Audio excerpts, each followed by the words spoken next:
Good morning from Mission Control Houston inside the Artemis Flight Control Room here at the Johnson Space Center. We are in a mission elapsed time of 1 day, 12 hours, 25 minutes, and counting for the Artemis 2 mission. The Orbit 3 team of flight controllers recently came on console and completed their handover with the Orbit 2 team. The Orion spacecraft is currently 75,000 miles, just over 75,000 miles away from Earth and 178,000 miles away from the Moon. The Artemis 2 astronauts are currently asleep aboard the Orion spacecraft named Integrity. They began their sleep shift at around a mission elapsed time of 1 day, 9 hours, and 30 minutes, and their sleep period will last until a mission elapsed time of 1 day and 18 hours. The crew began flight day 2 with some hygiene activities, standard cabin configurations, and then they ate breakfast. They had several conferences with the teams here in Mission Control Houston to review their schedule for the day and the current vehicle status.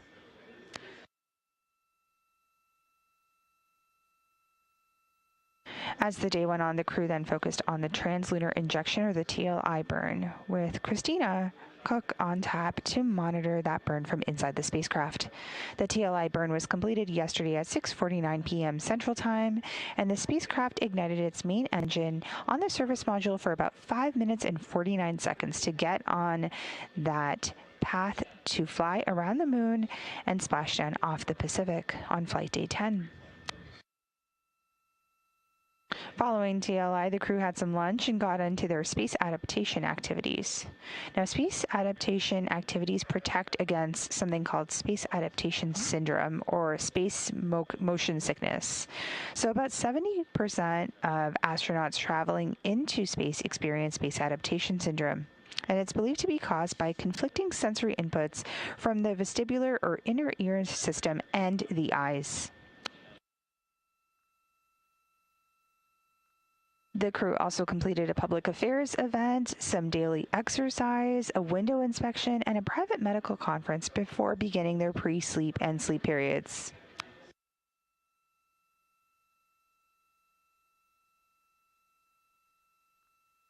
While the crew is in their sleep period this morning, here are the highlights from Flight Day 2 aboard the Orion spacecraft.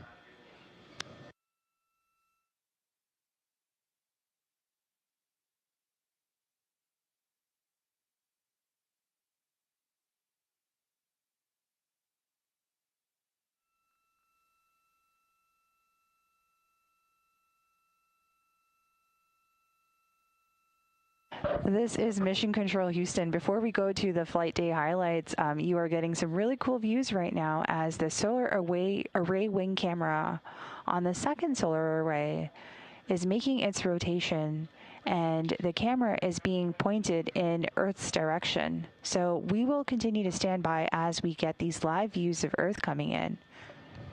As mentioned, the Orion spacecraft, named Integrity, is about 75,000 miles and counting from Earth, and about 178,000 miles away from the Moon. Now we will stand by as we wait for these live views to continue to come in. This is Mission Control Houston.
This is Mission Control Houston. You are currently seeing live views from the Orion spacecraft as it is on its way to the moon, rather.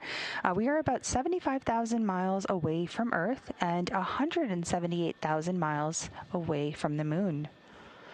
The view that you're seeing is coming from one of Orion's solar array wing cameras. Now, that may look like a little crescent there that you're seeing on your screen. And what's really interesting is that is our blue marble, our home planet, that is Earth. And the sort of crescent that you see right there that is a little bit blown out, that's actually what the sun shining down on Earth, and we're seeing it get larger and larger as that portion of the Earth is in daytime.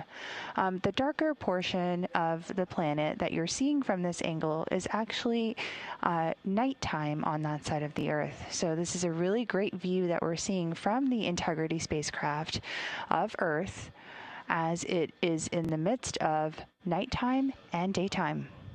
We'll continue to keep track of the mission as we gear up to fly around the moon.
This is Mission Control Houston. We are seeing live views from the Orion spacecraft as it makes its way to the moon. We are at a mission elapsed time of 1 day, 12 hours, 37 minutes, and counting.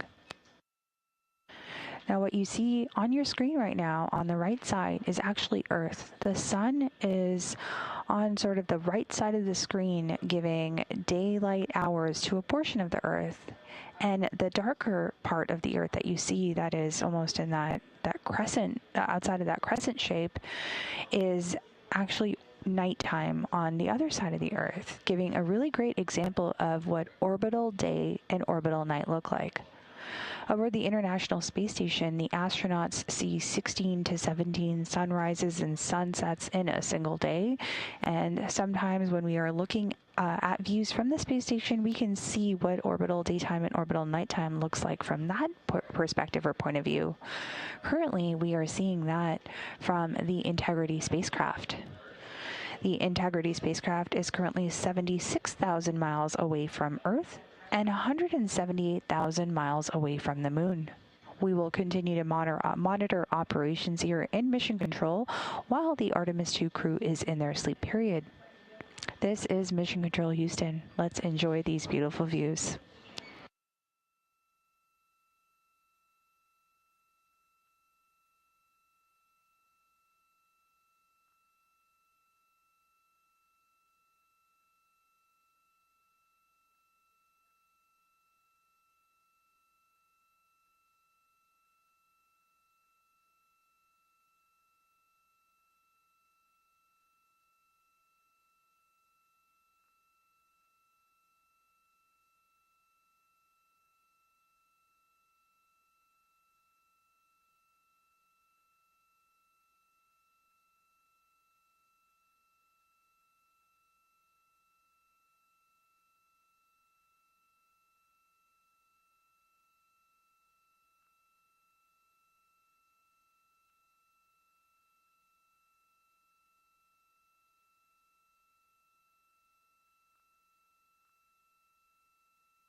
Good morning from Mission Control Houston. We are at a mission elapsed time of 1 day, 12 hours, and 55 minutes and counting.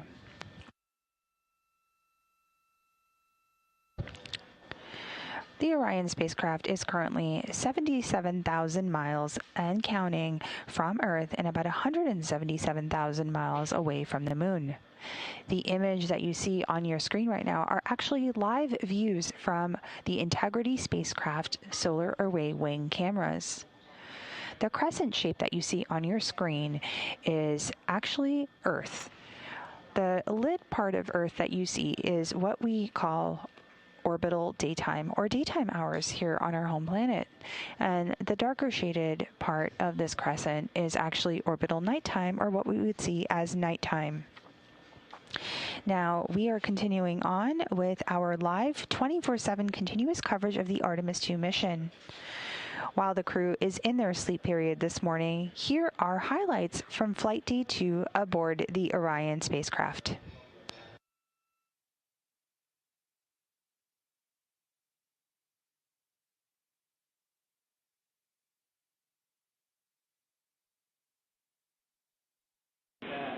And Integrity Houston, we do have you on video for the 4K encoder checkout.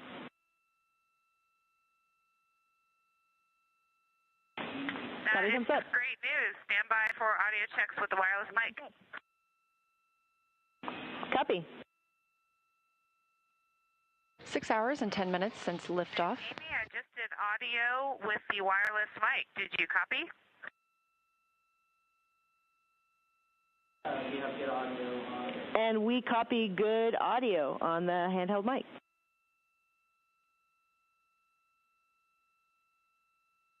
That is great news. We're ready to call 4K encoder checkout complete if you are. We concur. 4K checkout complete, and whenever you're ready, I have some words about S-band string swap that we're interested in having you all perform. And it is great to see you all wave, 4 smiling voices, and we are really enjoying seeing you up there.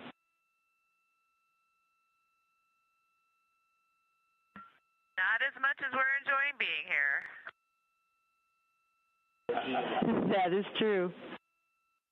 This view on your screen coming from Orion, looking back at all of us on Earth.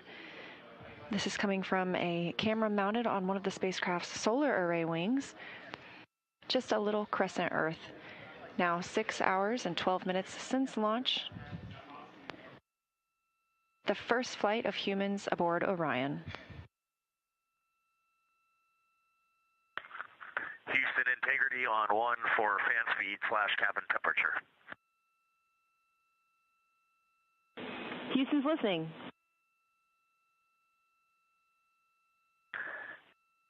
Amy, is it possible to lower the cabin fan speed a bit? There's a lot of airflow in here, and if that is not possible, can we increase the temperature? Copy, Reed. We understand the request, and we are discussing how to implement. We'll follow up.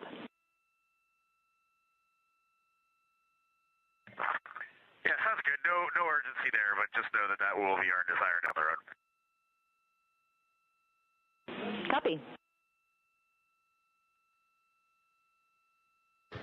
Now that the crew is awake, they are going to step into a brief post-sleep period, and then they will begin preparing for the perigee raise burn, or PRB burn.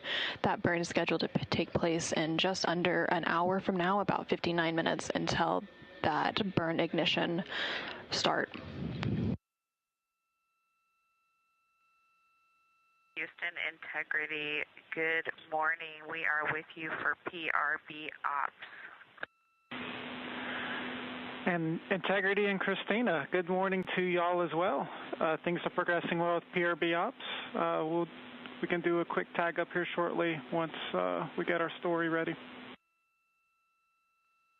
And this is Mission Control Houston. You just heard a little bit of communication there on the Orion to Earth loop, and that is the voice link between the ground and the Orion spacecraft. So that was NASA astronaut Christina Cook, who is one of the mission specialists aboard the Orion spacecraft. Again, there are 4 crew members currently living and working on the Orion spacecraft as part of the Artemis II mission. So Christina was speaking directly with the team here in Mission Control Houston, specifically the CAPCOM or capsule communicator, and that flight control position serves as the direct voice link between the crew and the ground. Houston, integrity for cabin temps. Hey, go ahead, Christina.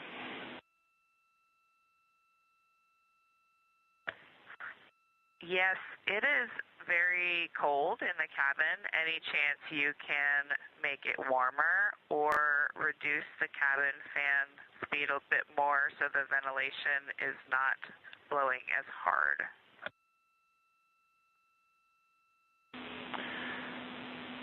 Yeah, Christina, understand. While y'all were asleep, we did turn one of our knobs that we have, and that was the rad loop set points, and we saw a very small increase in the temperature.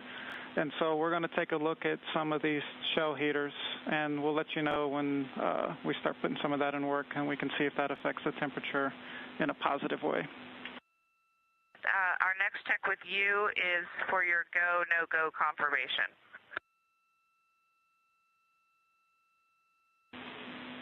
And Christina, Houston is go for the burn. Integrity copies.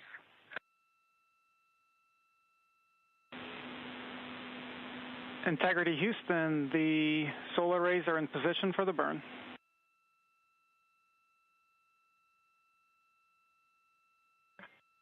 Integrity copies. And this is Mission Control Houston. We are about 1 minute out from the perigee raise burn. That burn expected to last about a minute. The burn will adjust Orion's perigee, or the lowest point of its orbit, into the correct orbital geometry to set it up for its translator injection, or TLI burn. And that perigee raise burn is now underway.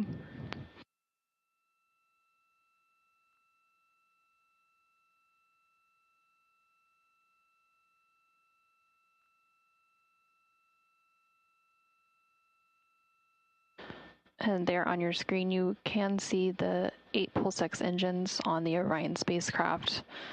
Now, this is a visualization of the Orion spacecraft, as we don't currently have live views from the spacecraft itself, but this uses the data and telemetry from the spacecraft. Again, this perigee raise burn expected to last about a minute. Currently, everything is proceeding as planned.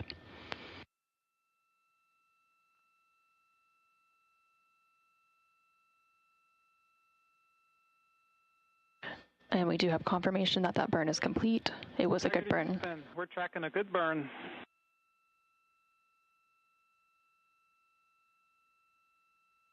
And we see the same, and with a bonus trim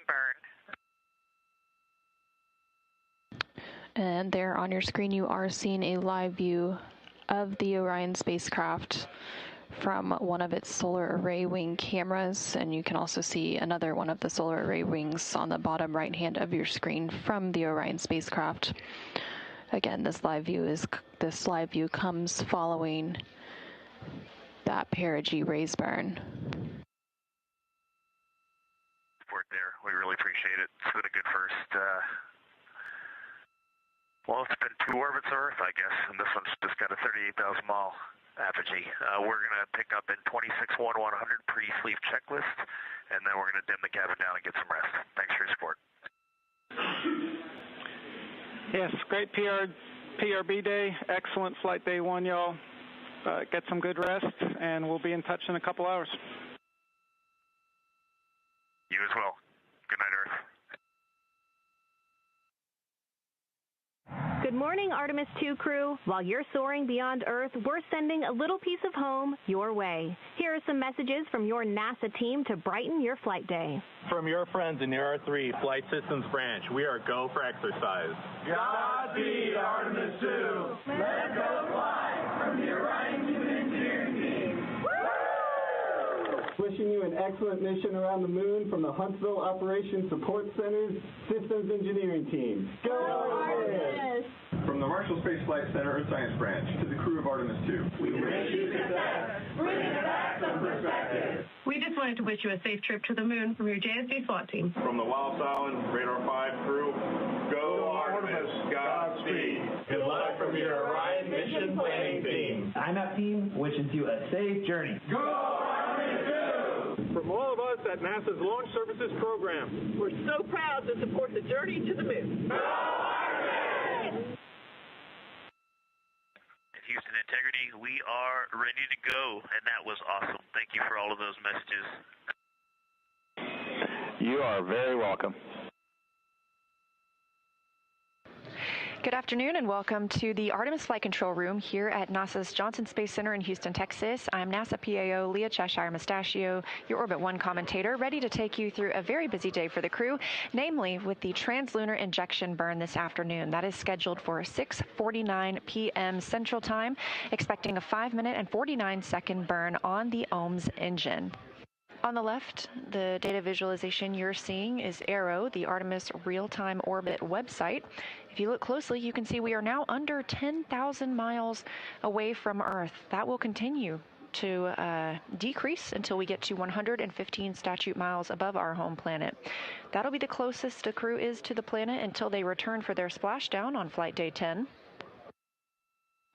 Integrity. Houston has completed the poll for TLI.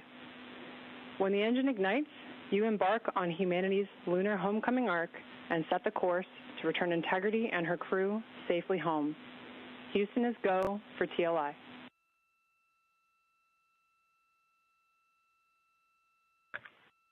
Integrity copies, and your Integrity crew is go for TLI.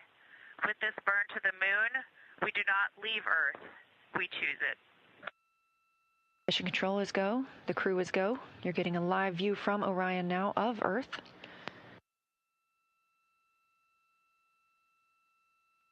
Ten seconds until translunar injection burns start.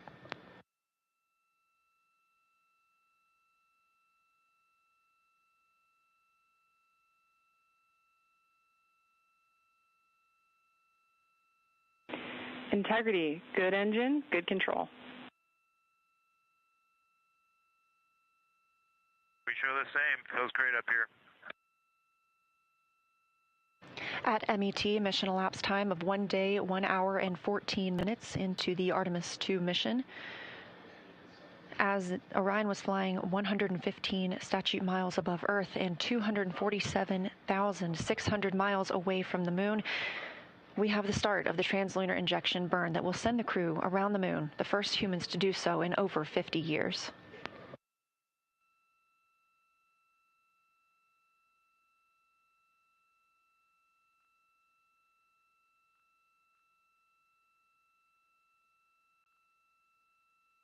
Velocity of the spacecraft ticking up, now over 23,900 miles per hour.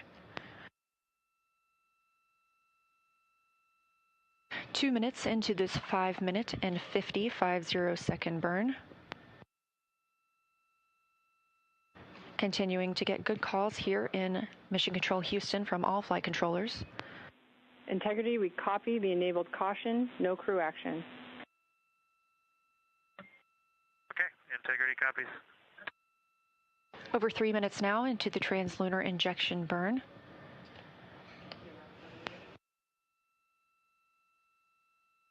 These live views coming from Orion as it looks back on Earth, leaving high Earth orbit and beginning its journey to the moon. We are now 230 miles above Earth, 246,500 miles away from the moon.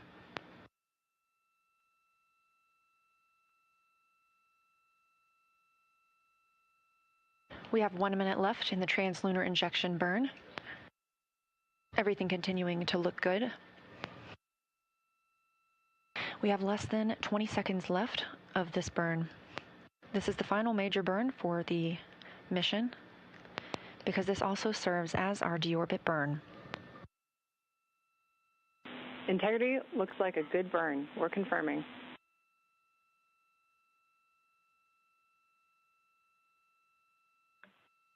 Integrity copies. Confirmation from teams here on the ground to the Artemis 2 crew aboard Orion. We have translunar injection burn cutoff and early reports that it was a very good burn.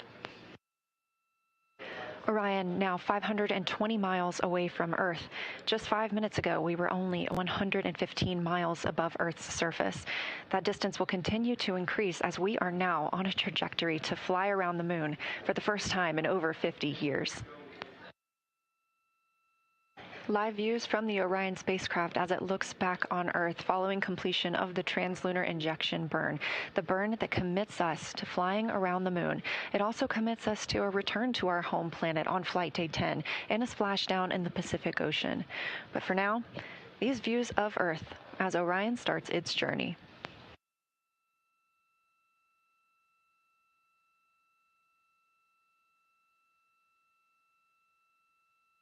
And Houston Integrity, we just wanted to share a little bit of the sentiment up here as we came around the planet, and we're zooming over just 100 nautical miles above it if you got a moment. Please, Jeremy, we are all ears. Well, with that successful TLI, the crew's feeling pretty good up here on our way to the moon, and we just wanted to communicate to everyone around the planet who's worked to make Artemis possible that we firmly felt the power of your perseverance during every second of that burn. Humanity has once again shown what we are capable of, and it's your hopes for the future that carry us now on this journey around the moon. Hugs there at the Capcom console from NASA astronaut and Capcom, or capsule communicator, Chris Birch, with Artemis 2 backup and Canadian Space Agency astronaut Jenny Gibbons.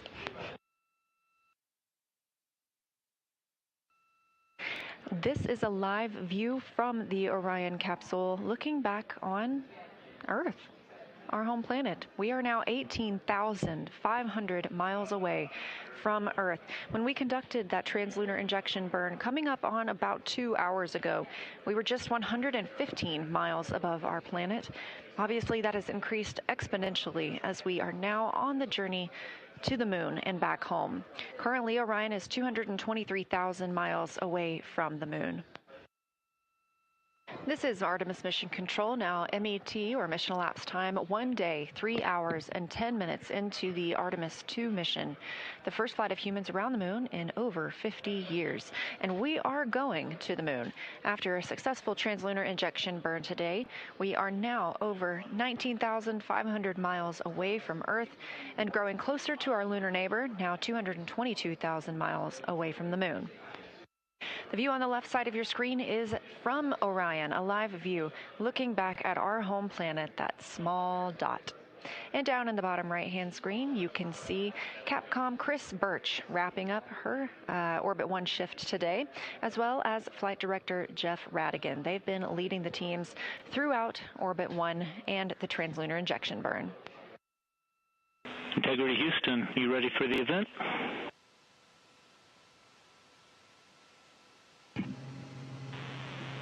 Houston Integrity, we are ready for the event. ABC News, this is Mission Control Houston. Please call Integrity for a voice check. Integrity, this is Gio Benitez at ABC News. How do you hear me? Outstanding. We have you loud and clear. How about us? I hear you loud and clear, and I truly cannot believe it. You are quite literally on the way to the moon right now and still speaking with us. Tell me, how do you feel? What's going through your mind? I mean, this must be so incredible because have you allowed the weight of the moment to really fit in here? Have you allowed that to happen? Well, first and foremost, we all wanted to give a shout out to our families first because we are pretty far from Earth and we have not gotten to say hi to them yet. But there was a moment about an hour ago where Mission Control Houston reoriented our spacecraft as the sun was setting behind the Earth. And I don't know what we all expected to see in that moment, but you could see the entire globe from pole to pole. You could see Africa, Europe, and if you looked really close, you could see the northern lights. It was the most spectacular moment, and it paused all four of us in our tracks. Yeah, well, you are making history. Reed Weissman, Christina Koch, Jeremy Hansen, Victor Glover. Congratulations to all of you. America, the world is with you. We are watching every moment of this journey, and we will cheer you when you get back and along the way. Thank you for joining us. Best of luck to you, and safe travels.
Good morning from Mission Control Houston inside the Artemis Flight Control Room here at the Johnson Space Center.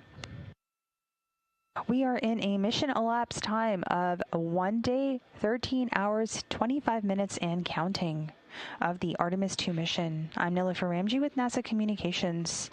The Orbit 3 flight team is currently on console supporting the crew's sleep period. This is a planning shift where we go through all of the different motions to make sure the crew is ready and able to support their next flight day. The Orion spacecraft is currently 79,000 miles and counting away from Earth and 175,000 miles away from the Moon. The Artemis 2 astronauts, as I mentioned, are currently asleep aboard the Orion spacecraft named Integrity. They began their sleep shift at around a mission elapsed time of 1 day, 9 hours and 30 minutes, and it will last until a mission elapsed time of 1 day and 18 hours. The crew had a really busy day yesterday where they went through translunar injection. That TLI burn or translunar injection burn completed yesterday at 6:49 p.m. Central Time. The spacecraft ignited its main engine on the service module for 5 minutes and 49 seconds to get on a path to fly around the Moon and bring us back to splash down off the coast of the Pacific. You are seeing 2 live views on your screen right now. The left image that you see on your screen are live views coming in from the Integrity spacecraft. The crescent shape that you see there is actually our home planet, our Earth. The light on is coming from the sun, of course, and that portion of the Earth is in daytime, while the shadow that's cast on the other side of the Earth, that portion of the Earth is in nighttime. On the right side of your screen, you can see our Artemis Flight Control Room. The team here is busy monitoring the vehicle and making sure systems are nominal while the crew gets some much-deserved rest.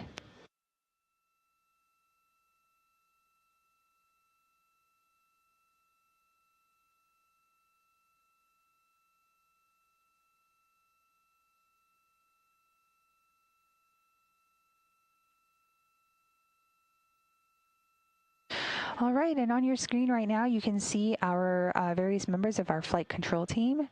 The 2 individuals on the left side of the screen are our capsule communicators, or our Capcoms. They are the ground support that talks to the crew if they need anything in orbit. The Capcoms that you see in the blue, first we have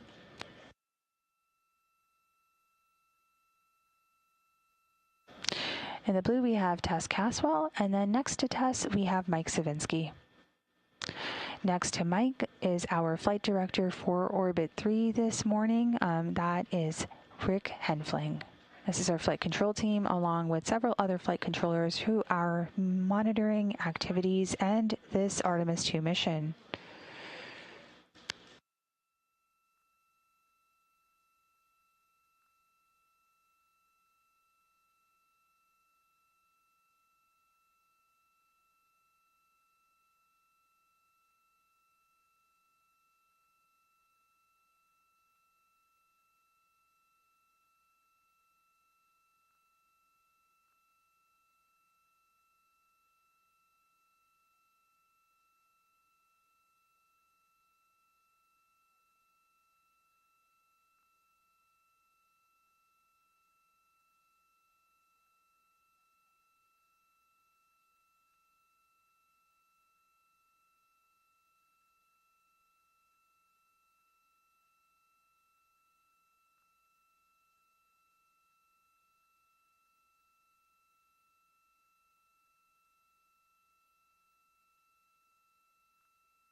Good morning. This is Mission Control Houston. You are seeing a couple of different things on your screen right now, but let me start with the fact that we are exactly 1 day, 14 hours and 0 minutes into the mission elapsed time. And we have some spectacular views coming in right now of the Orion spacecraft. The view is coming in and out as we stabilize the cameras, but that is why you are seeing some of the blue screens that pop up. We'll continue to keep that view up as the solar array cameras adjust. So there is our Integrity spacecraft coming in and out. And on the right side of your screen, you can see our data visualization of the Orion spacecraft. You can see this at any point in time, if you wish, by going to nasa.gov/track Artemis. Like I mentioned, we are in a mission elapsed time of 1 day and 14 hours and counting.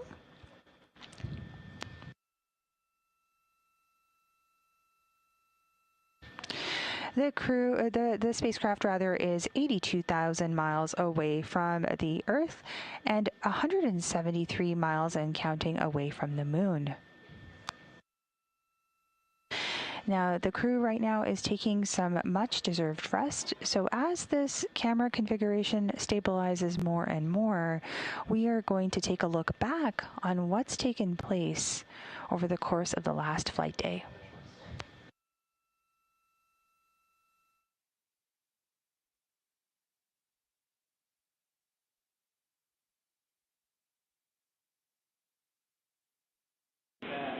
And Integrity Houston, we do have you on video for the 4K encoder checkout. That is great news. Stand by for audio checks with the wireless mic. Copy. 6 hours and 10 minutes since liftoff. Amy, I just did audio with the wireless mic. Did you copy? We have good audio. And we copy good audio on the handheld mic.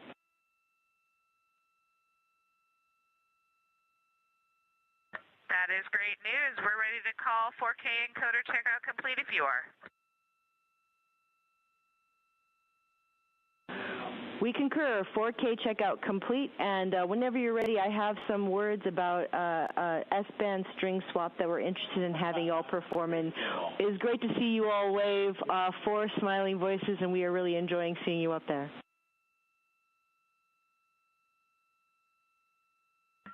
Not as much as we're enjoying being here. That is true. This view on your screen coming from Orion, looking back at all of us on Earth. This is coming from a camera mounted on one of the spacecraft's solar array wings. Just a little crescent Earth. Now 6 hours and 12 minutes since launch. The first flight of humans aboard Orion. Houston, Integrity on 1 for fan speed / cabin temperature. Houston's listening.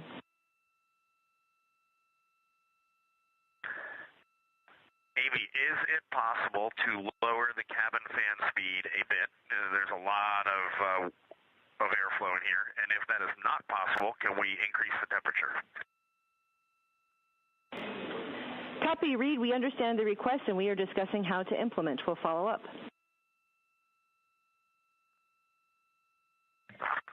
Yeah, sounds good. No urgency there, but just know that will be our desire down the road. Copy.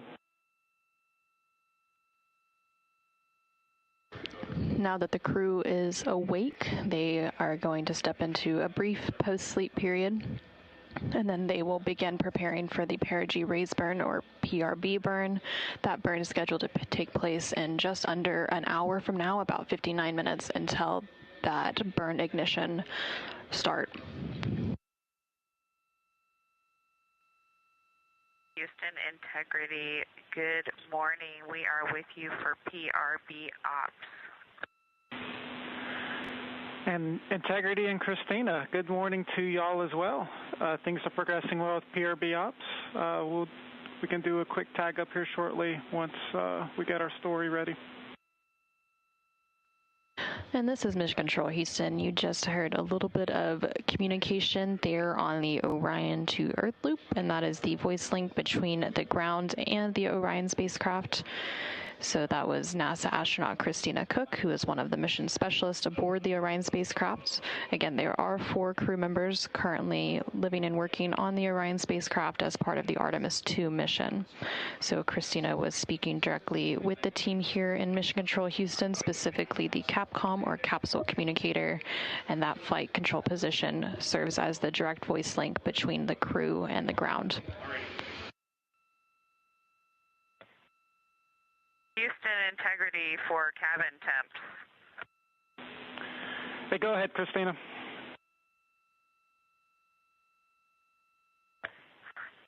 Yes, it is very cold in the cabin. Any chance you can make it warmer or reduce the cabin fan speed a bit more so the ventilation is not blowing as hard?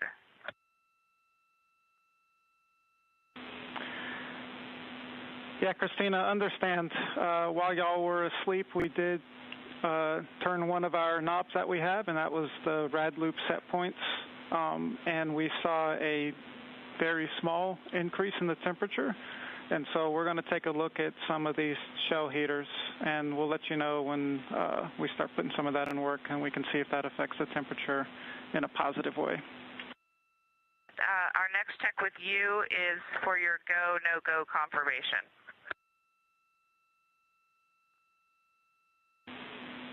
And Christina, Houston is go for the burn. Integrity copies.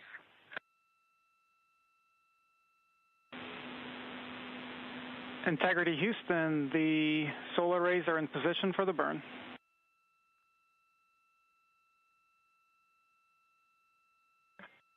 Integrity copies. And this is Mission Control Houston. We are about 1 minute out from the perigee raise burn. That burn expected to last about a minute. The burn will adjust Orion's perigee, or the lowest point of its orbit, into the correct orbital geometry to set it up for its translator injection, or TLI burn. And that perigee raise burn is now underway.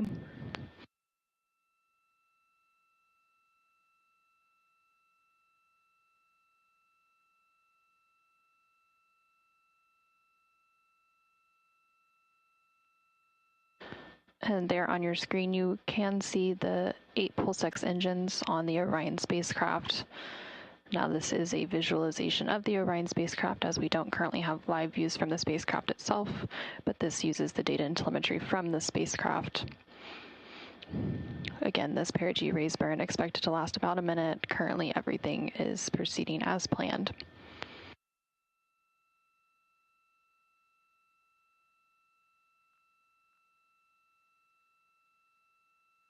And we do have confirmation that that burn is complete. It was a good burn. We're tracking a good burn.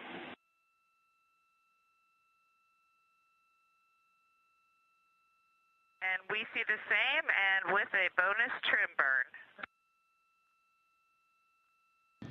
And there on your screen, you are seeing a live view of the Orion spacecraft from one of its solar array wing cameras, and you can also see another one of the solar array wings on the bottom right hand of your screen from the Orion spacecraft. Again, this live view comes following that perigee raise burn. Support there. We really appreciate it. It's been a good first. Well, it's been 2 orbits of Earth, I guess, and this one's just got a 38,000 mile apogee. We're going to pick up in 26-1-100 pre-sleep checklist, and then we're going to dim the cabin down and get some rest. Thanks for your support. Yes, great PRB day. Excellent flight day 1, y'all. Get some good rest, and we'll be in touch in a couple hours. You as well. Good night, Earth. Good morning, Artemis 2 crew. While you're soaring beyond Earth, we're sending a little piece of home your way. Here are some messages from your NASA team to brighten your flight day. From your friends in the R3 Flight Systems Branch, we are go for exercise. Godspeed, Artemis 2. Let's go fly from the Orion Human Engineering Team. Woo! Wishing you an excellent mission around the moon from the Huntsville Operations Support Center's Systems Engineering Team. Go Artemis! From the Marshall Space Flight Center Earth Science Branch to the crew of Artemis 2. We wish you success. Bring back some perspective. We just wanted to wish you a safe trip to the moon from your JSD SWAT team. From the Wallops Island Radar 5 crew, go Artemis, Godspeed. Good luck from your Orion mission planning team. IMAP team wishes you a safe journey. Go Artemis 2! From all of us at NASA's Launch Services Program, we're so proud to support the journey to the moon. Go Artemis! Houston Integrity, we are ready to go, and that was awesome. Thank you for all of those messages. You are very welcome. Good afternoon and welcome to the Artemis Flight Control Room here at NASA's Johnson Space Center in Houston, Texas. I'm NASA PAO Leah Cheshire Mustachio, your Orbit 1 commentator, ready to take you through a very busy day for the crew, namely with the translunar injection burn this afternoon. That is scheduled for 6:49 p.m. Central Time, expecting a 5-minute and 49-second burn on the OMS engine. On the left, the data visualization you're seeing is ARROW, the Artemis Real-Time Orbit website. If you look closely, you can see we are now under 10,000 miles away from Earth. That will continue to decrease until we get to 115 statute miles above our home planet. That'll be the closest the crew is to the planet until they return for their splashdown on flight day 10. Integrity. Houston has completed the poll for TLI. When the engine ignites, you embark on humanity's lunar homecoming arc and set the course to return Integrity and her crew safely home. Houston is go for TLI.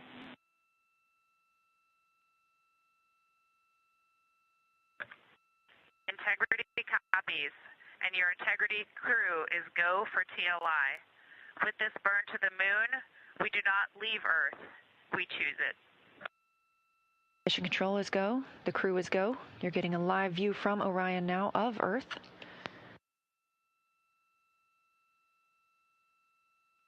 "10 seconds until translunar injection burns start.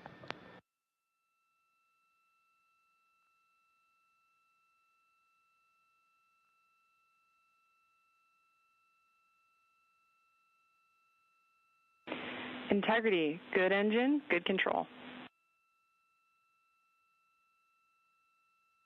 We show the same. Feels great up here.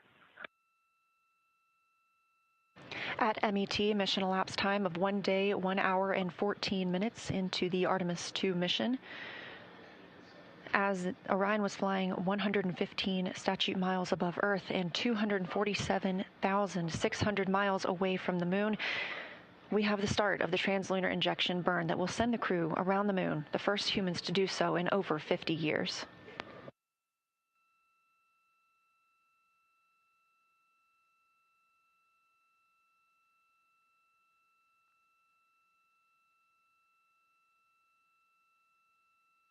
Velocity of the spacecraft ticking up, now over 23,900 miles per hour. 2 minutes into this 5-minute and 50 second burn. Continuing to get good calls here in Mission Control Houston from all flight controllers. Integrity, we copy the enabled caution, no crew action. Okay, Integrity copies. Over 3 minutes now into the translunar injection burn.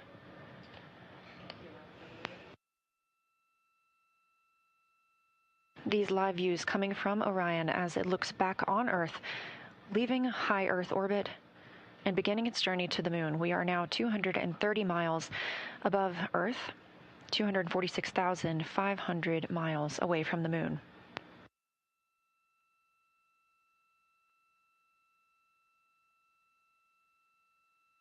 We have 1 minute left in the translunar injection burn. Everything continuing to look good. We have less than 20 seconds left of this burn.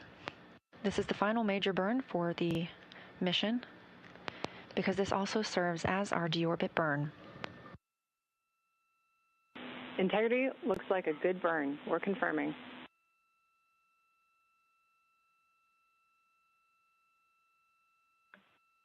Integrity copies. Confirmation from teams here on the ground to the Artemis 2 crew aboard Orion. We have translunar injection burn cutoff and early reports that it was a very good burn. Orion now 520 miles away from Earth. Just 5 minutes ago, we were only 115 miles above Earth's surface. That distance will continue to increase as we are now on a trajectory to fly around the moon for the first time in over 50 years. Live views from the Orion spacecraft as it looks back on Earth following completion of the translunar injection burn, the burn that commits us to flying around the moon. It also commits us to a return to our home planet on flight day 10 and a splashdown in the Pacific Ocean. But for now, these views of Earth as Orion starts its journey.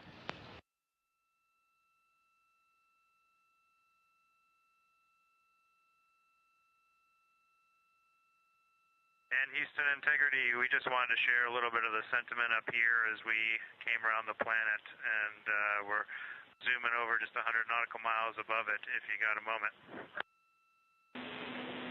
Please, Jeremy, we are all ears. Well, with that successful TLI, the crew's feeling pretty good up here on our way to the moon, and we just wanted to communicate to everyone around the planet who's worked to make Artemis possible that we firmly felt the power of your perseverance during every second of that burn.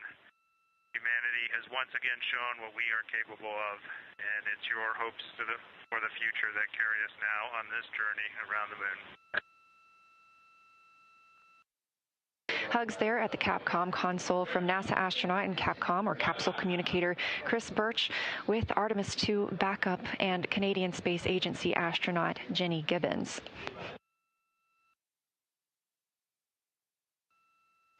This is a live view from the Orion capsule looking back on Earth, our home planet. We are now 18,500 miles away from Earth.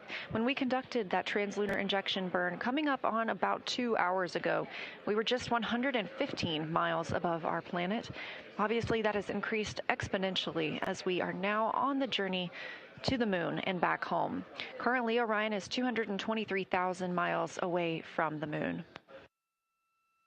This is Artemis Mission Control, now MET, or mission elapsed time, 1 day, 3 hours, and 10 minutes into the Artemis 2 mission, the first flight of humans around the moon in over 50 years. And we are going to the moon. After a successful translunar injection burn today, we are now over 19,500 miles away from Earth and growing closer to our lunar neighbor, now 222,000 miles away from the moon. The view on the left side of your screen is from Orion, a live view looking back at our home planet, that small dot.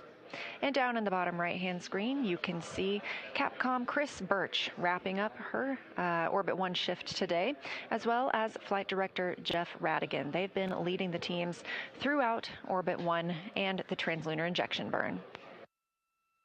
Integrity Houston, you ready for the event?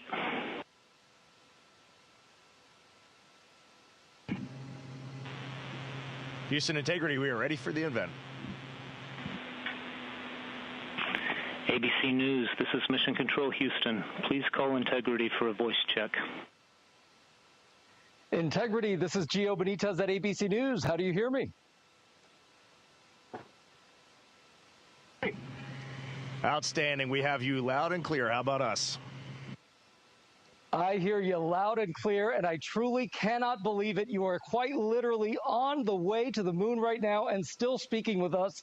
Tell me, how do you feel? What's going through your mind? I mean, this must be so incredible because have you allowed the weight of the moment to really fit in here? Have you allowed that to happen?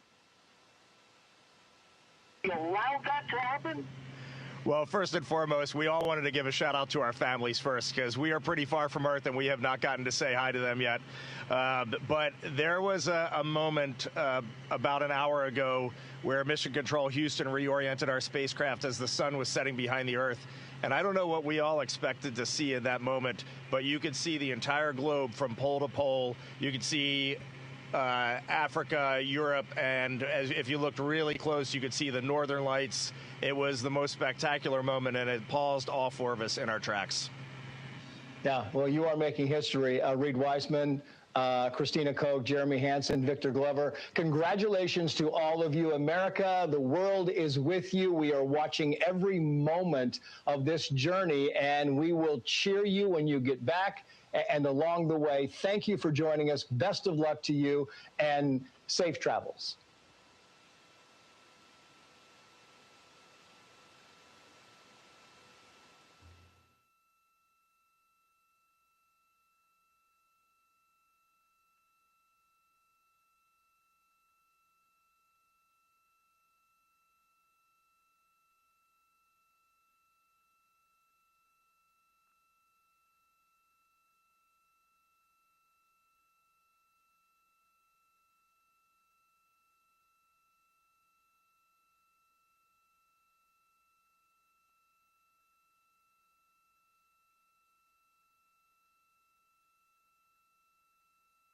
This is Mission Control Houston in the Artemis Flight Control Room at a mission elapsed time of 1 day, 14 hours, 21 minutes, and counting. We are coming to you live with our 24/7 continuous coverage. Currently, the Orion spacecraft is 83,000 miles away from Earth and 172,000 miles away from the Moon. As we go over the course of the rest of this flight day and coming into the next flight day, when the crew will wake up, you will see the distance from Earth increase and the distance to the Moon decrease. And that means that we are getting ready to fly around the Moon on flight day 6. The crew performed the trans-lunar injection burn yesterday at 6:49 p.m. Central Time, where the spacecraft ignited its main engine on the service module for 5 minutes and 49 seconds to get on a path to fly around the Moon, as I shared, and then to splash down off the coast of the Pacific Ocean. Following the TLI burn, the crew had lunch and completed several activities, including space adaptation, to get them more comfortable to being in the microgravity environment. The crew also did some exercise, completed a public affairs event, and a window inspection. They then began their first official long sleep period, and they are currently sleeping.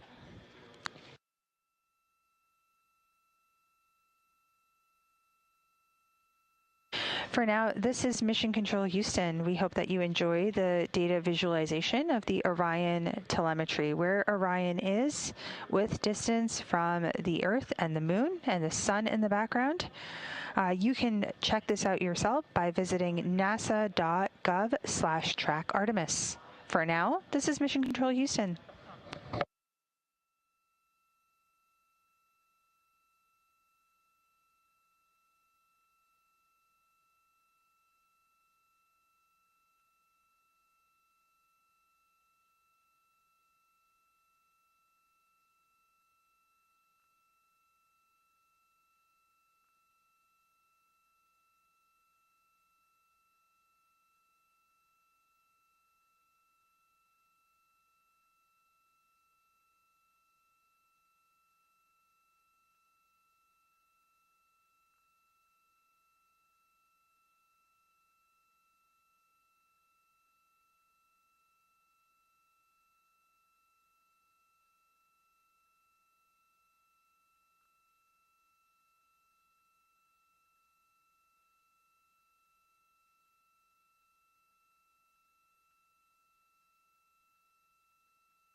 Houston, any corrections on the coast maneuver stuck enabled caution? No action for the coast maneuver stuck caution.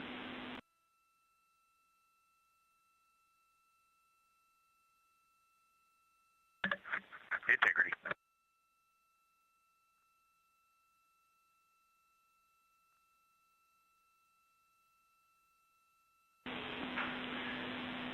Hey, all this was a result of the maneuver we're doing for the service module survey we're doing right now. Didn't predict that to happen. We apologize. Y'all can head back to bed.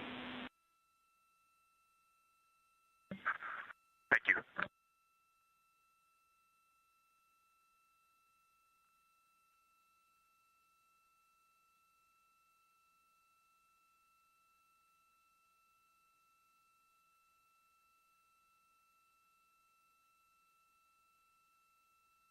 This is Mission Control Houston coming to you live from the Artemis control room or flight control room. You are hearing, you just heard a conversation between Commander Reed Weissman and the ground here. Essentially what is happening on the ground is we are conducting a surveying activity where we are moving the solar array wings on the Orion spacecraft to face the crew module and service module. Those are the two items that you're seeing in our data visualization on the screen right now. What the team is essentially doing right now is they are surveying the spacecraft for any damage post-launch. If there is any damage, the team would be able to see that, and unfortunately that caused a little bit of a noise inside the cabin, and that is why you heard Commander call up during his sleep. The crew is doing this on the ground. The crew is doing this on the ground currently, to just survey, as I mentioned, and then once we do the lunar flyby, the same surveying activity will take place once again to make sure there is no damage post-lunar flyby. For now, coming to you live, this is Mission Control Houston.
Good morning from Mission Control Houston. You are seeing live views right now from one of the solar array wings aboard the Orion spacecraft.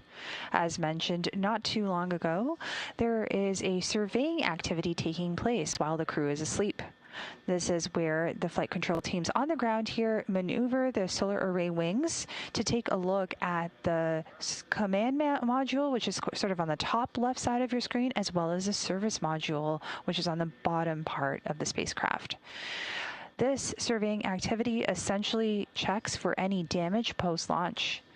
The flight control team on the ground will conduct an additional surveying activity post-lunar flyby. For now, this is Mission Control Houston.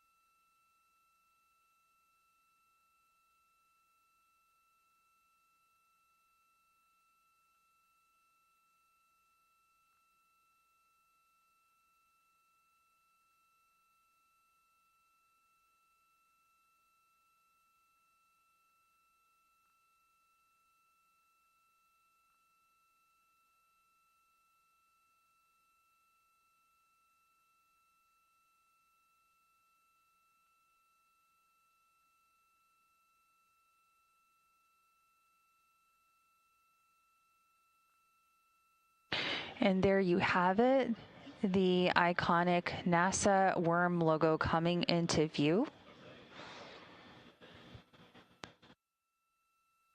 As the team continues its surveying activity of the Integrity spacecraft. The top part of the vehicle where you do see the NASA worm logo is the crew module, and below that is the European Space Agency's service module. As we stabilize and configure these cameras to survey for any damage post-launch, you might see some distorted or pixelated images coming down. But this is coming to you live from the Integrity spacecraft at a mission elapsed time of 1 day, 14 hours, and 36 minutes and counting.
Good morning from the Artemis Flight Control Room here in Mission Control Houston. I'm Nilofer Ramji with NASA Communications. As part of your Orbit 3 flight control team, we are coming to you live with 24/7 continuous coverage of the Artemis 2 mission.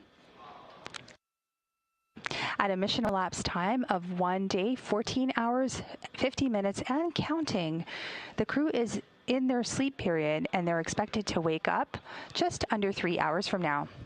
As we wake up on this side of the planet, we are happy to share the first downlinked images from the Artemis 2 astronauts.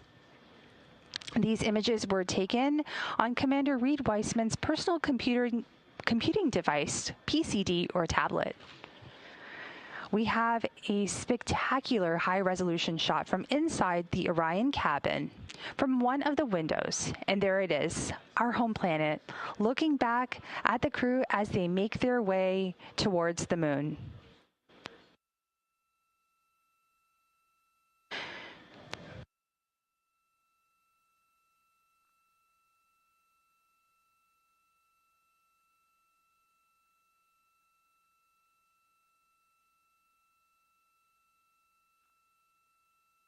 There we have our image back, but we see our pale blue dot seen through the crew's eyes, and suddenly we're up there with them. Humanity is cheering, not just for the crew, but for what they have carried with them, and that's all of us. We also have a second image that was taken by our Commander Reed Weissman. Our home planet is watching and cheering them as they get closer to the moon. In this single frame, it wasn't Earth that they just captured. It was a reminder that no matter how far we go, we are still one world, watching, hoping, and reaching higher. We'll leave you with this image for a couple of minutes, but for now, this is Mission Control Houston.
Good morning from the Artemis Flight Control Room here in Houston. At a mission elapsed time of 1 day, 15 hours, and 35 minutes, we are coming to you live with our 24/7 continuous coverage of the Artemis 2 mission.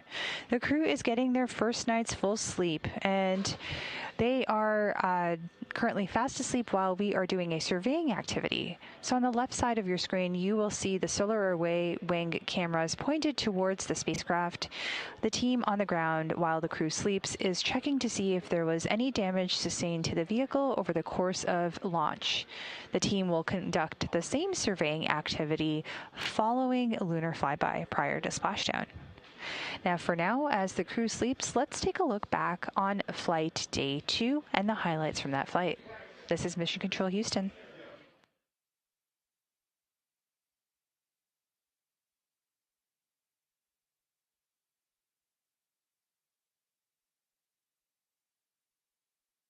And Integrity Houston, we do have you on video for the 4K encoder checkout.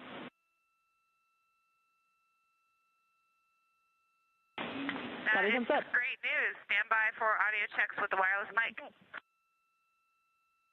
Copy. 6 hours and 10 minutes since liftoff. Amy, I just did audio with the wireless mic. Did you copy? You have good audio. And we copy good audio on the handheld mic.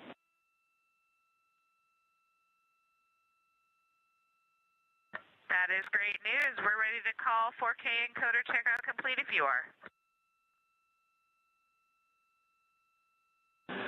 We concur. 4K checkout complete, and whenever you're ready, I have some words about S-band string swap that we're interested in having you all perform. And it's great to see you all wave, 4 smiling voices, and we are really enjoying seeing you up there.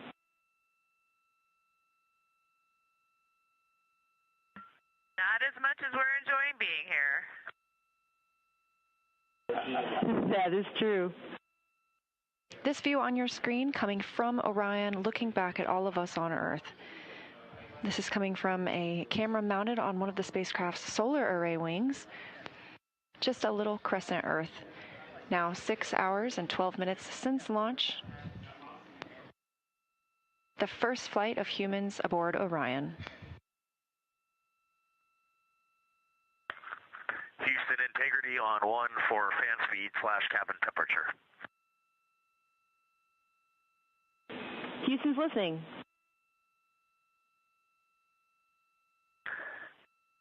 Amy, is it possible to lower the cabin fan speed a bit? There's a lot of airflow in here, and if that is not possible, can we increase the temperature? Copy, Reed. We understand the request, and we are discussing how to implement. We'll follow up.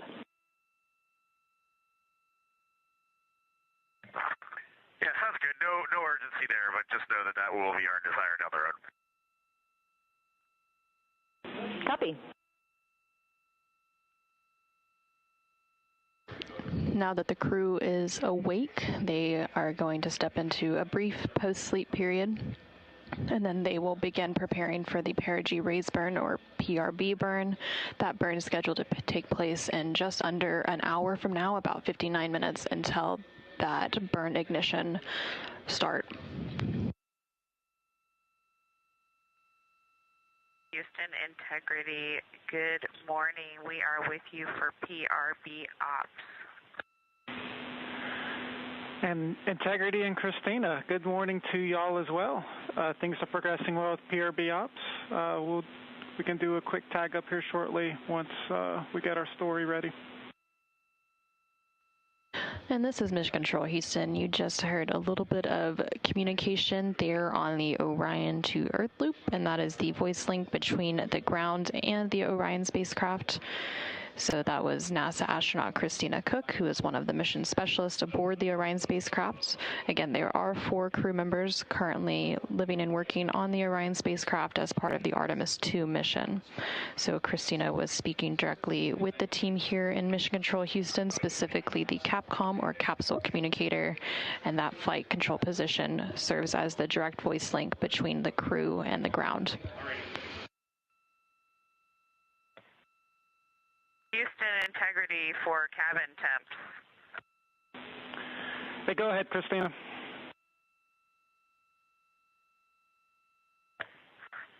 Yes, it is very cold in the cabin. Any chance you can make it warmer or reduce the cabin fan speed a bit more so the ventilation is not blowing as hard?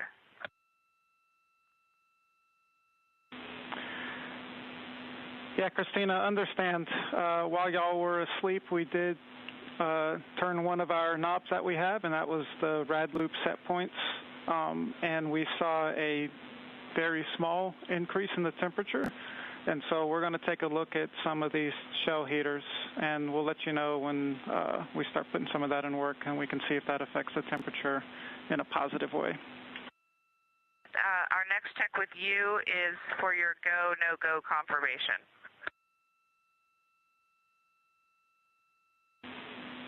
And Christina, Houston is go for the burn.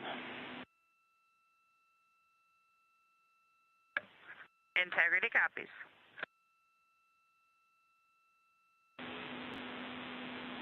Integrity Houston, the solar arrays are in position for the burn.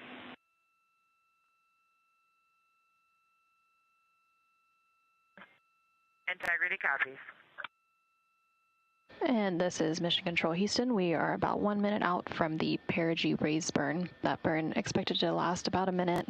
The burn will adjust Orion's perigee or the lowest point of its orbit into the correct orbital geometry to set it up for its translator injection or TLI burn.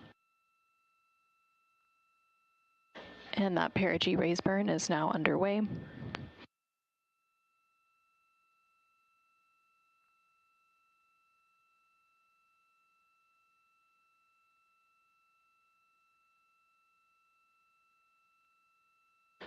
And there on your screen, you can see the 8 Pulsex engines on the Orion spacecraft.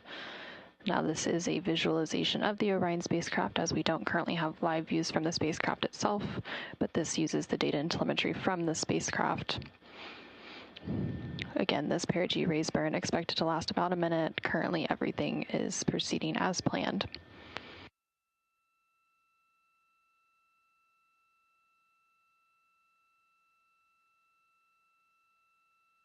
And we do have confirmation that that burn is complete. It was a good burn. We're tracking a good burn.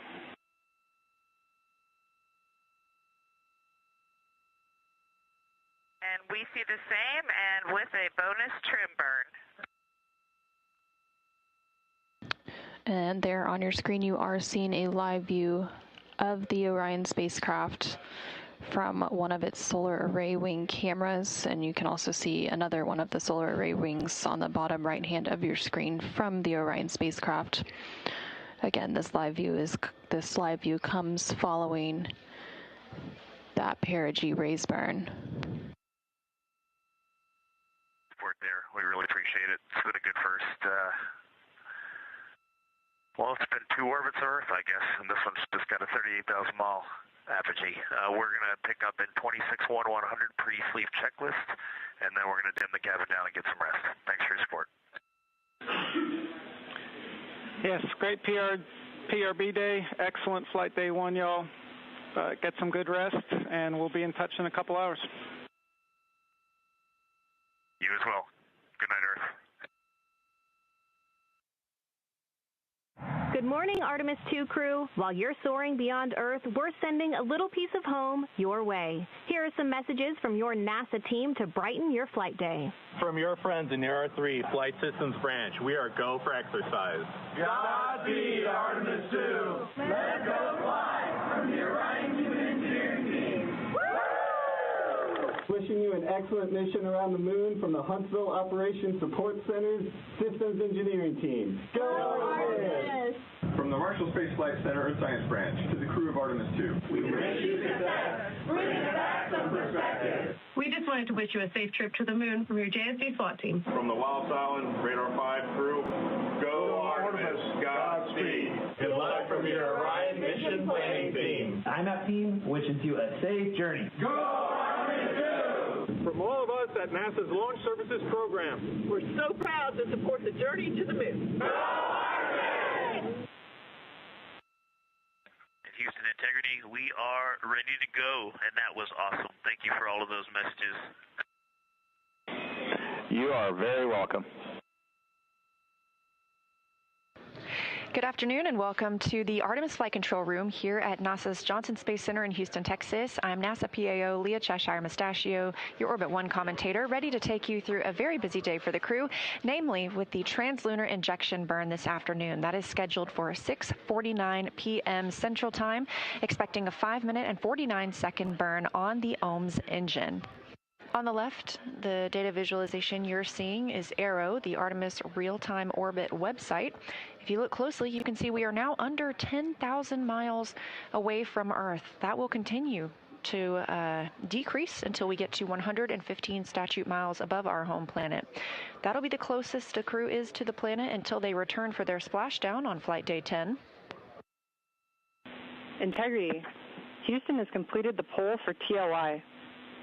When the engine ignites, you embark on humanity's lunar homecoming arc and set the course to return Integrity and her crew safely home. Houston is go for TLI.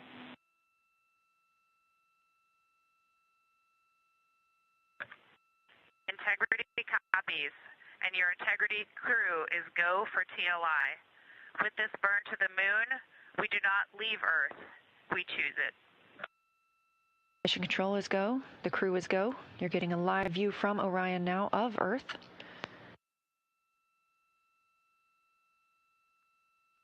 "10 seconds until translunar injection burn start.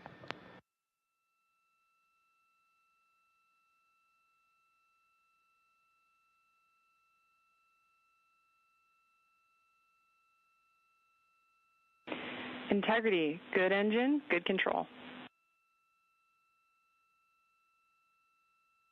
We show the same. Feels great up here.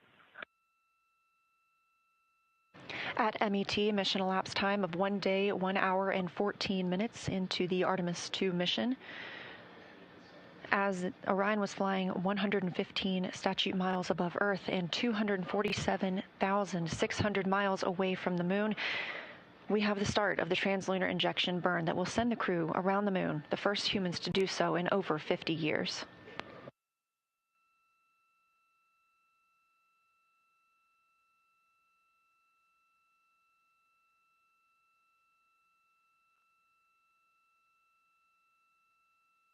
Velocity of the spacecraft ticking up, now over 23,900 miles per hour. 2 minutes into this 5-minute and 50 second burn. Continuing to get good calls here in Mission Control Houston from all flight controllers. Integrity, we copy the enabled caution, no crew action. Okay, Integrity copies. Over 3 minutes now into the translunar injection burn.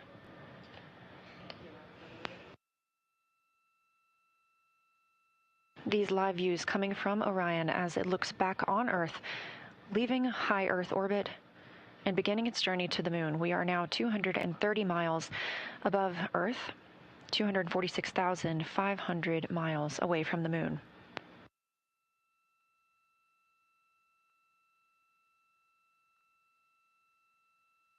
We have 1 minute left in the translunar injection burn. Everything continuing to look good. We have less than 20 seconds left of this burn. This is the final major burn for the mission because this also serves as our deorbit burn. Integrity looks like a good burn. We're confirming.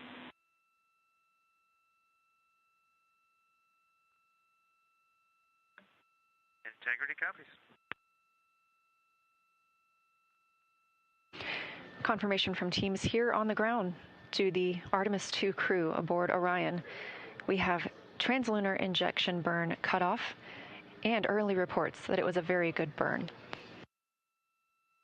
Orion now 520 miles away from Earth. Just 5 minutes ago, we were only 115 miles above Earth's surface. That distance will continue to increase as we are now on a trajectory to fly around the moon for the first time in over 50 years. Live views from the Orion spacecraft as it looks back on Earth following completion of the translunar injection burn, the burn that commits us to flying around the moon. It also commits us to a return to our home planet on flight day 10 and a splashdown in the Pacific Ocean. But for now, these views of Earth as Orion starts its journey.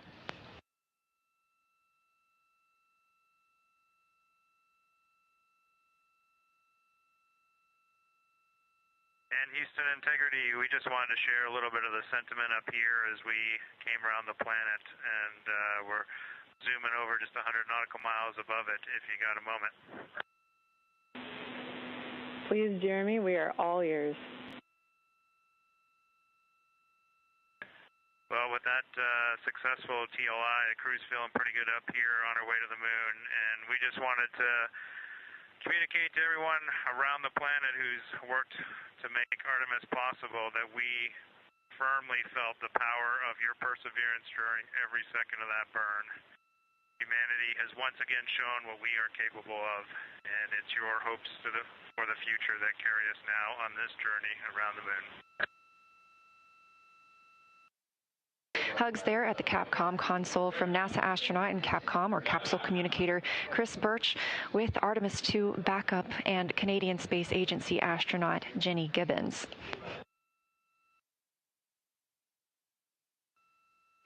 This is a live view from the Orion capsule looking back on Earth, our home planet. We are now 18,500 miles away from Earth. When we conducted that translunar injection burn coming up on about 2 hours ago, we were just 115 miles above our planet. Obviously, that has increased exponentially as we are now on the journey to the moon and back home. Currently, Orion is 223,000 miles away from the moon. This is Artemis Mission Control, now MET, or mission elapsed time, 1 day, 3 hours, and 10 minutes into the Artemis II mission, the first flight of humans around the moon in over 50 years. And we are going to the moon. After a successful translunar injection burn today, we are now over 19,500 miles away from Earth and growing closer to our lunar neighbor, now 222,000 miles away from the moon. The view on the left side of your screen is from Orion, a live view looking back at our home planet, that small dot. And down in the bottom right-hand screen, you can see Capcom Chris Birch wrapping up her Orbit 1 shift today, as well as Flight Director Jeff Radigan. They've been leading the teams throughout Orbit 1 and the translunar injection burn. Integrity Houston, you ready for the event?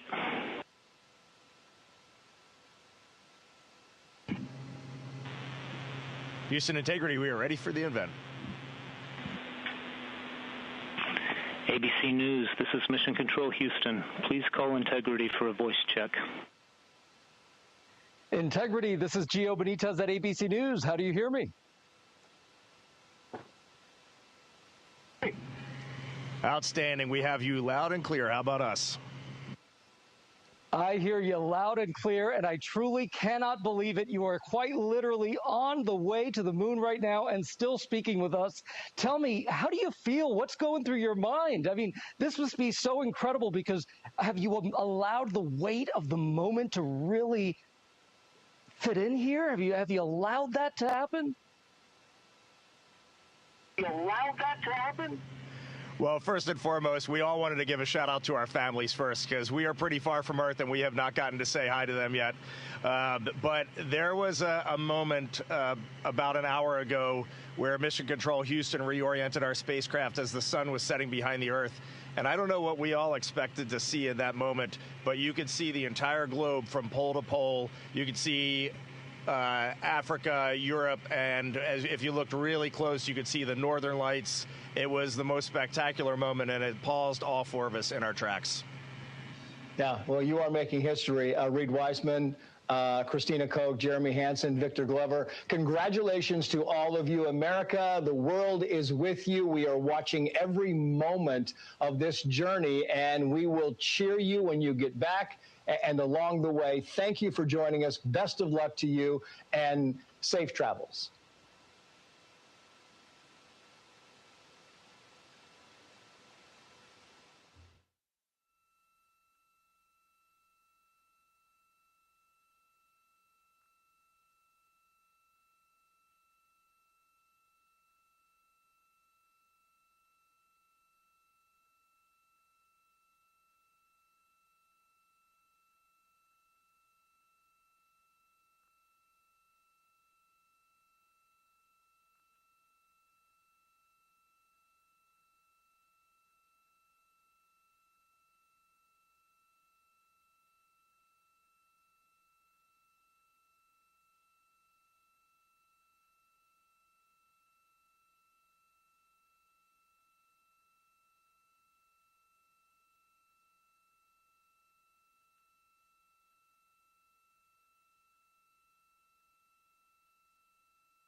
If you're just joining us, this is Mission Control Houston in the Artemis Flight Control Room here at the Johnson Space Center in Houston. At a mission elapsed time of 1 day, 16 hours, 9 minutes, and counting, we are coming to you live with our 24/7 coverage of the Artemis 2 mission. The crew is currently in their sleep period, so they're taking some much-deserved rest after TLI or translunar injection burn yesterday. These views coming to you live from the Orion Integrity spacecraft are of the solar array wings aboard the spacecraft. We have been doing a surveying activity as the crew sleeps. This essentially means that we are twisting and maneuvering each of the solar array wings one by one across the vehicle. There are 4 solar array wings, and we are surveying the crew module and the service module of the spacecraft for any damage or any issues post-launch. As the ground control teams in Orbit 3 are completing and conducting this survey, we will do an additional survey once the vehicle has flown around the moon. We will continue to provide live updates here in Mission Control.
Good morning from Mission Control Houston inside the Artemis Flight Control Room here at the Johnson Space Center. We are at a mission elapsed time of 1 day, 16 hours, 28 minutes and counting of the Artemis 2 mission.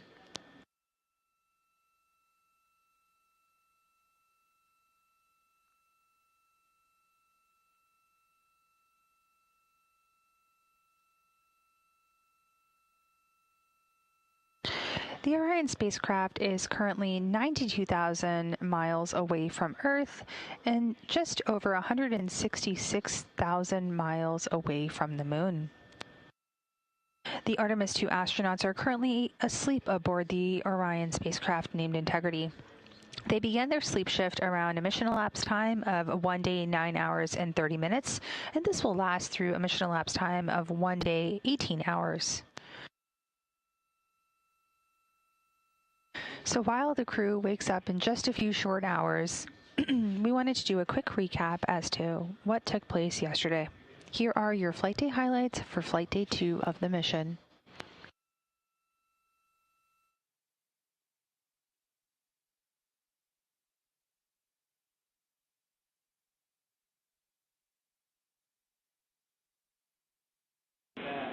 And Integrity Houston, we do have you on video for the 4K encoder checkout. That is great news. Stand by for audio checks with the wireless mic. Copy. 6 hours and 10 minutes since liftoff. Amy, I just did audio with the wireless mic. Did you copy? We have good audio. And we copy good audio on the handheld mic.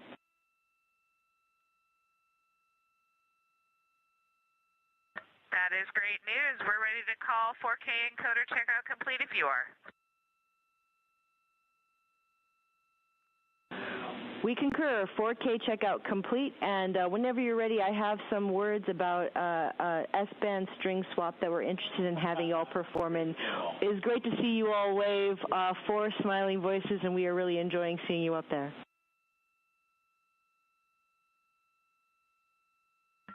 Not as much as we're enjoying being here. That is true. This view on your screen coming from Orion, looking back at all of us on Earth.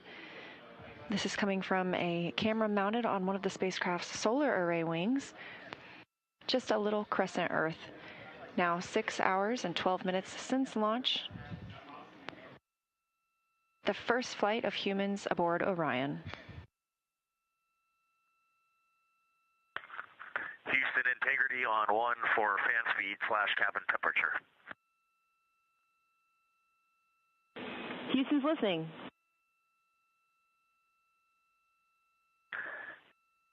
Amy, is it possible to lower the cabin fan speed a bit? There's a lot of airflow in here, and if that is not possible, can we increase the temperature?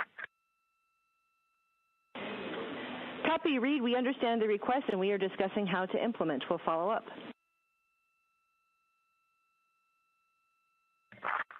Yeah, sounds good. No urgency there, but just know that will be our desire down the road. Copy. Now that the crew is awake, they are going to step into a brief post-sleep period, and then they will begin preparing for the perigee raise burn, or PRB burn. That burn is scheduled to take place in just under an hour from now, about 59 minutes until that burn ignition start. Houston, Integrity, good morning. We are with you for PRB ops. And Integrity and Christina, good morning to y'all as well. Things are progressing well with PRB ops. We can do a quick tag up here shortly once we get our story ready. And this is Mission Control Houston. You just heard a little bit of communication there on the Orion to Earth loop, and that is the voice link between the ground and the Orion spacecraft. So that was NASA astronaut Christina Koch, who is one of the mission specialists aboard the Orion spacecraft. Again, there are 4 crew members currently living and working on the Orion spacecraft as part of the Artemis II mission.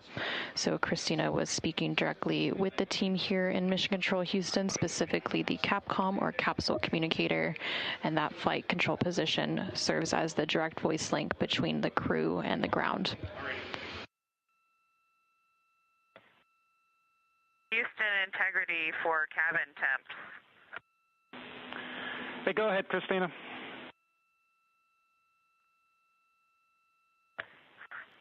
Yes, it is very cold in the cabin. Any chance you can make it warmer or reduce the cabin fan speed a bit more so the ventilation is not blowing as hard?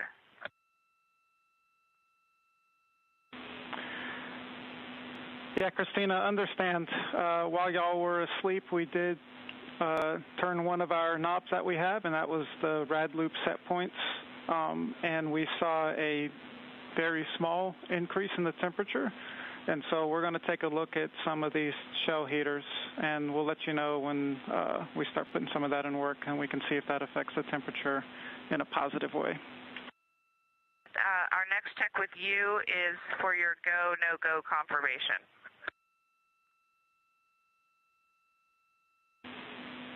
And Christina, Houston is go for the burn. Integrity copies.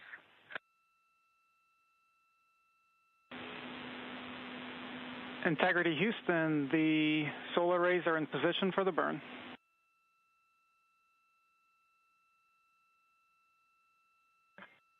Integrity copies. And this is Mission Control Houston. We are about 1 minute out from the perigee raise burn. That burn expected to last about a minute. The burn will adjust Orion's perigee, or the lowest point of its orbit, into the correct orbital geometry to set it up for its translunar injection, or TLI burn. And that perigee raise burn is now underway.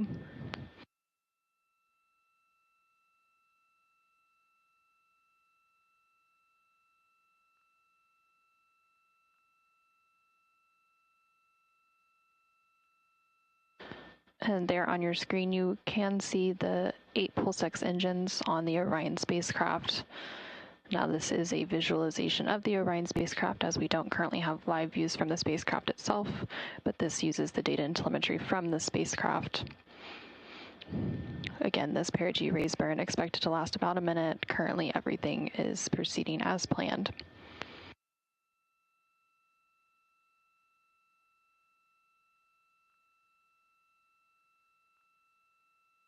And we do have confirmation that that burn is complete. It was a good burn. We're tracking a good burn.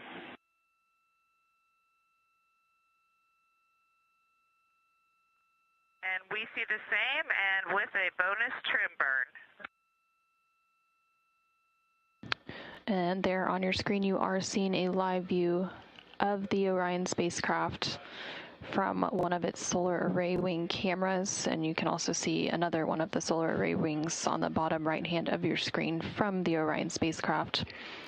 Again, this live view comes following that perigee raise burn. Support there. We really appreciate it. It's been a good first. Well, it's been 2 orbits of Earth, I guess, and this one's just got a 38,000 mile apogee. We're going to pick up in 26-1-100 pre-sleep checklist, and then we're going to dim the cabin down and get some rest. Thanks for your support. Yes, great PRB day. Excellent flight day 1, y'all. Get some good rest, and we'll be in touch in a couple hours. You as well. Good night, Earth. Good morning, Artemis II crew. While you're soaring beyond Earth, we're sending a little piece of home your way. Here are some messages from your NASA team to brighten your flight day. From your friends in the R3 Flight Systems Branch, we are go for exercise. Godspeed, Artemis II. Let's go fly from the Orion Human Engineering Team. Woo! Wishing you an excellent mission around the moon from the Huntsville Operations Support Center's Systems Engineering Team. Go Artemis! From the Marshall Space Flight Center Earth Science Branch to the crew of Artemis 2. We wish you success. Bring back some perspective. We just wanted to wish you a safe trip to the moon from your JSV SWAT team. From the Wallops Island Radar 5 crew, go Artemis, Godspeed. Good luck from your Orion mission planning team. IMAP team wishes you a safe journey. Go Artemis 2! From all of us at NASA's Launch Services Program, We're so proud to support the journey to the moon. Go Artemis! Houston Integrity, we are ready to go, and that was awesome. Thank you for all of those messages. you are very welcome. Good afternoon and welcome to the Artemis Flight Control Room here at NASA's Johnson Space Center in Houston, Texas. I'm NASA PAO Leah Cheshire Mustachio, your Orbit 1 commentator, ready to take you through a very busy day for the crew, namely with the translunar injection burn this afternoon. That is scheduled for 6:49 p.m. Central Time, expecting a 5-minute and 49-second burn on the OMS engine. On the left, the data visualization you're seeing is ARROW, the Artemis Real-Time Orbit website. If you look closely, you can see we are now under 10,000 miles away from Earth. That will continue to decrease until we get to 115 statute miles above our home planet. That'll be the closest the crew is to the planet until they return for their splashdown on flight day 10. Integrity. Houston has completed the poll for TLI. When the engine ignites, you embark on humanity's lunar homecoming arc and set the course to return Integrity and her crew safely home. Houston is go for TLI.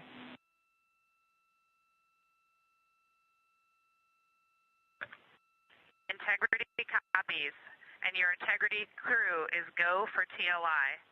With this burn to the moon, we do not leave Earth, we choose it. Mission control is go. The crew is go. You're getting a live view from Orion now of Earth.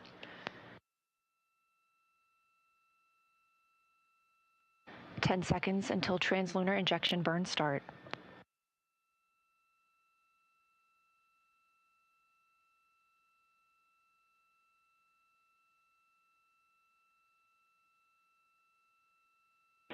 Integrity. Good engine, good control. We show the same. Feels great up here. At MET, mission elapsed time of 1 day, 1 hour, and 14 minutes into the Artemis 2 mission.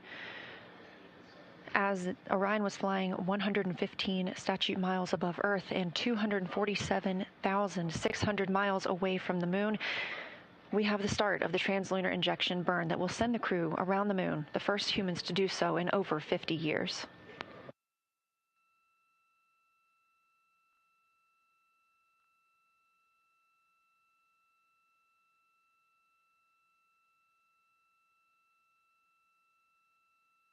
Velocity of the spacecraft ticking up, now over 23,900 miles per hour. 2 minutes into this 5-minute and 50 second burn. Continuing to get good calls here in Mission Control Houston from all flight controllers. Integrity, we copy the enabled caution, no crew action. Okay, Integrity copies. Over 3 minutes now into the translunar injection burn.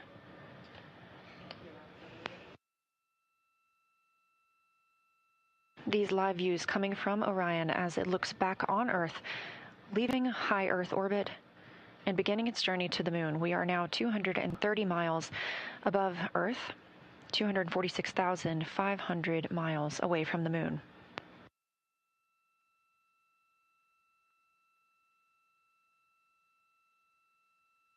We have 1 minute left in the translunar injection burn.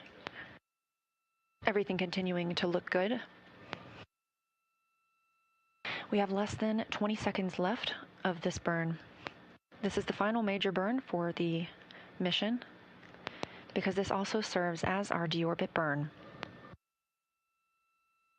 Integrity looks like a good burn. We're confirming.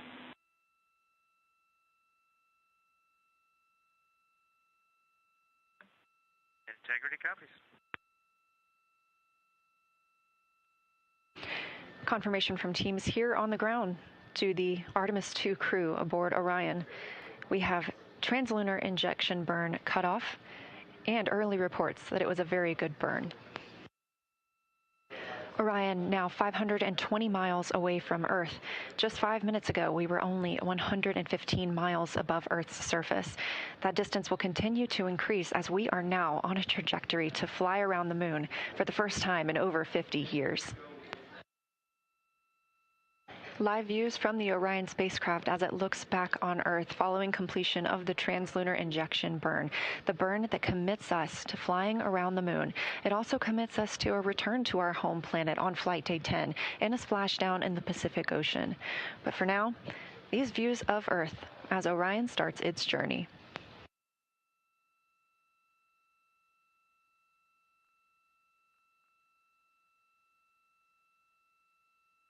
Houston Integrity, we just wanted to share a little bit of the sentiment up here as we came around the planet, and we're zooming over just 100 nautical miles above it if you got a moment. Please, Jeremy, we are all ears. Well, with that successful TLI, the crew's feeling pretty good up here on our way to the moon, and we just wanted to communicate to everyone around the planet who's worked to make Artemis possible that we firmly felt the power of your perseverance during every second of that burn. Humanity has once again shown what we are capable of, and it's your hopes for the future that carry us now on this journey around the moon. Hugs there at the Capcom console from NASA astronaut and Capcom, or capsule communicator, Chris Birch, with Artemis 2 backup and Canadian Space Agency astronaut Jenny Gibbons.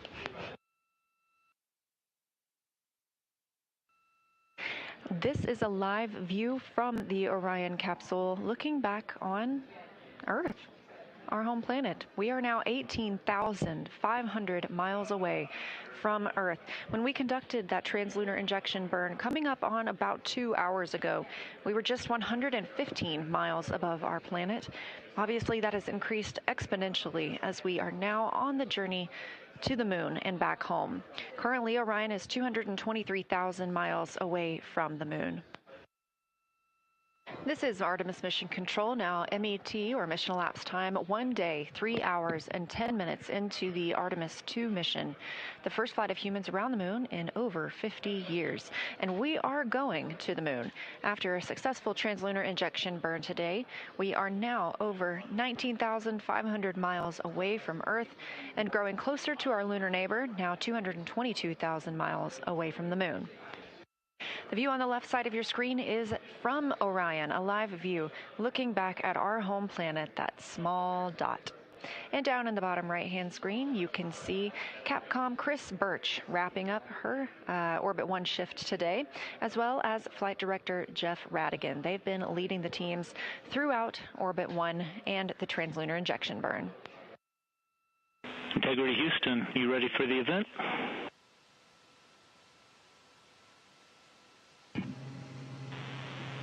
Houston Integrity, we are ready for the event. ABC News, this is Mission Control Houston. Please call Integrity for a voice check. Integrity, this is Gio Benitez at ABC News. How do you hear me? Outstanding. We have you loud and clear. How about us? I hear you loud and clear, and I truly cannot believe it. You are quite literally on the way to the moon right now and still speaking with us. Tell me, how do you feel? What's going through your mind? I mean, this must be so incredible because have you allowed the weight of the moment to really fit in here? Have you allowed that to happen? Well, first and foremost, we all wanted to give a shout out to our families first because we are pretty far from Earth and we have not gotten to say hi to them yet. But there was a moment about an hour ago where Mission Control Houston reoriented our spacecraft as the sun was setting behind the Earth. And I don't know what we all expected to see in that moment, but you could see the entire globe from pole to pole. You could see Africa, Europe, and if you looked really close, you could see the northern lights. It was the most spectacular moment, and it paused all four of us in our tracks. Yeah, well, you are making history. Reed Weissman, Christina Koch, Jeremy Hansen, Victor Glover. Congratulations to all of you. America, the world is with you. We are watching every moment of this journey, and we will cheer you when you get back and along the way. Thank you for joining us. Best of luck to you, and safe travels.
Good morning from Mission Control Houston.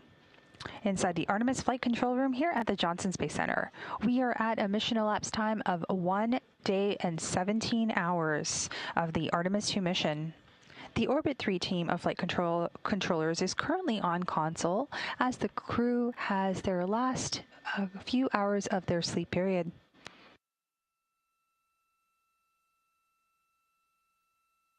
The Orion spacecraft is currently 94,000 miles and counting away from Earth and 165,000 miles away from the Moon. The Artemis 2 astronauts currently asleep aboard the Orion spacecraft named Integrity began their sleep shift at around a mission elapsed time of 1 day, 9 hours, and 30 minutes. Let's take a look back at what took place over the course of the last flight day. After their post-sleep period, during which they completed hygiene activities, standard cabin configurations, and ate breakfast, they had several conferences with the teams here in Mission Control to review their schedule for the day and the current vehicle status. The crew yesterday was focused on translunar injection, or the TLI burn. Christina was on tap to monitor that burn from inside the spacecraft, and the TLI burn was completed yesterday at 6:49 p.m. Central Time. The spacecraft ignited its main engine on the service module for 5 minutes and 49 seconds to get on a path to fly around the Moon and splash down off the Pacific. A fun fact, Orion's main engine provides up to 6,000 pounds of thrust, enough to accelerate a car from 0 to 60 miles per hour in 2.7 seconds. Following the TLI burn, the crew had some lunch and got into their space adaptation activities. Now, these space adaptation activities protects against space adaptation syndrome, or space motion sickness.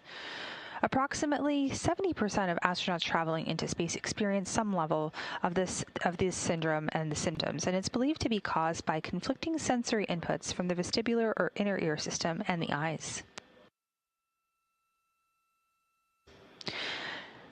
The crew also completed a public affairs event, some daily exercise, a window inspection, and a private medical conference before beginning their pre-sleep and sleep period.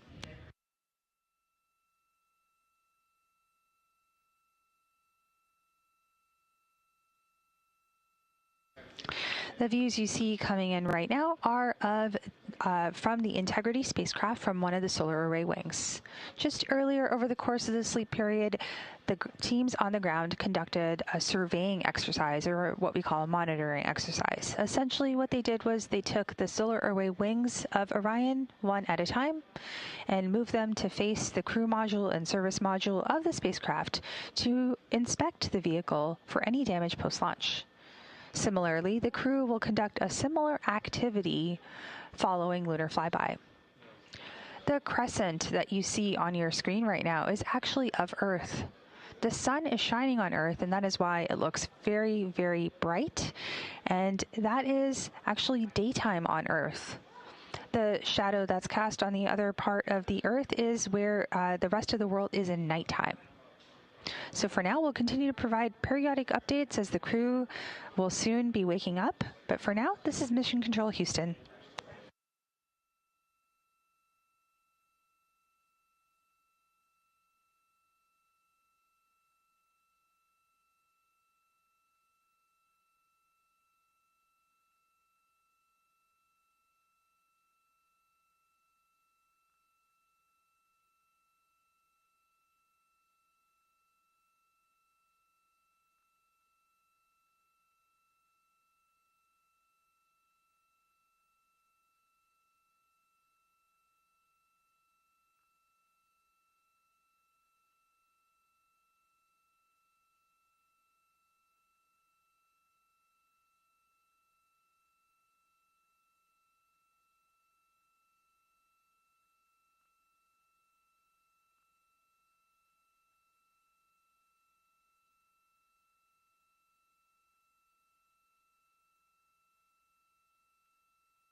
Hello again from Mission Control Houston. We are coming to you live from the Artemis Flight Control Room here at the Johnson Space Center.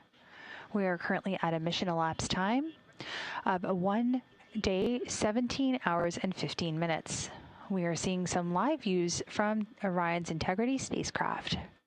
These are live views from the solar array wings aboard the spacecraft, where we are seeing the sun cast its shadow on Orion, while in the distance we have Earth. There is the sun casting its light on Earth, where we see daytime, and where you see the darkness, that is where it is nighttime currently. Similar to the International Space Station, this kind of gives us a really great vantage point because the astronauts see 16 sunrises and sunsets every day, 250 miles above the Earth.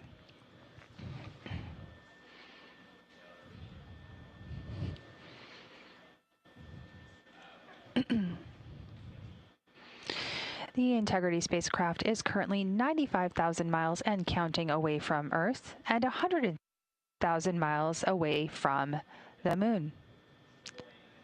Coming to you live, this is Mission Control Houston.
This is Mission Control Houston in the Artemis Flight Control Room at the Johnson Space Center. We are at a mission elapsed time of 1 day, 17 hours, 44 minutes and counting.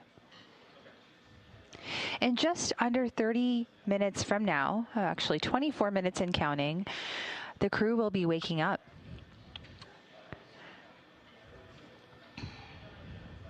Currently, the Integrity spacecraft is just over 97,000 miles away from Earth and 163,000 miles away from the Moon. The TLI, or Translunar Injection Burn, was completed yesterday at 6:49 p.m. Central. The burn lasted 5 minutes and 49 seconds to get the spacecraft on a path to fly around the Moon and splash down on Flight Day 10 off the coast of the Pacific Ocean. Right now, as we stand by for crew wake period, there are a couple of data points I would like to share. What was that? First things first, you can see our data visualization tool on the right side of your screen. If at any time over the course of the Artemis 2 mission, if you go to nasa.gov/track-Artemis, you will be able to see where Orion is on its journey for the mission, how many miles it is away from Earth, and how many miles it is away from the Moon.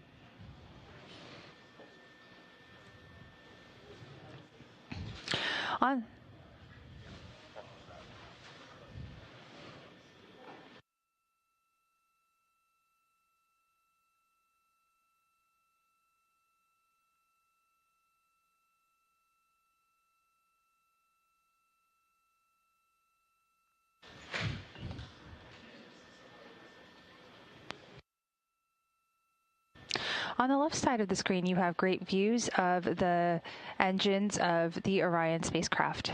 These are the engines attached to the service module of the spacecraft. The views we're getting are from the solar array wings aboard Orion.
Now, as mentioned, the live views on the left side of your screen are from the solar array wings on Orion. And we are seeing live views right now capturing the engines. You can see some venting happening in the images in front of you right now. Now, earlier today, while the crew slept, the ground control teams, or the flight controllers on the ground, completed a surveying of the Orion spacecraft. Essentially what that means is they shifted the solar array wings aboard the spacecraft to face the crew module and the service module to see if there was any damage sustained from launch. This is part of the standard operating procedures, and the ground teams will conduct another surveying activity after Orion flies around the Moon. As mentioned, we are at a mission elapsed time of 1 day, 17 hours, 49 minutes and counting, and the crew wake period is going to begin, or the crew will be waking up in just about 20 minutes from now. We will stand by to hear good words from the crew as they wake up to begin their flight day. For now, this is Mission Control Houston.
If you're just joining us, we are 1 day, 6 hours, and 21 minutes. And if so, are you hearing any difference?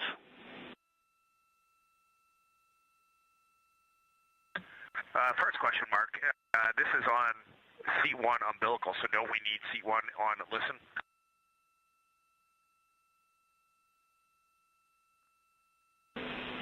Checking.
Okay.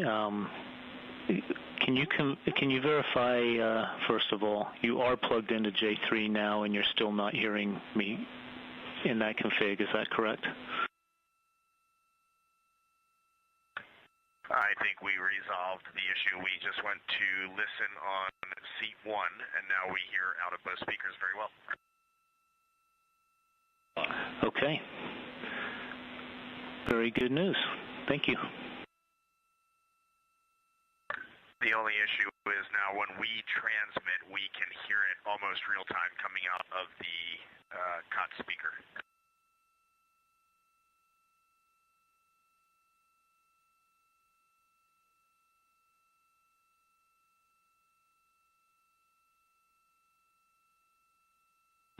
Okay, copy that. We're talking about it.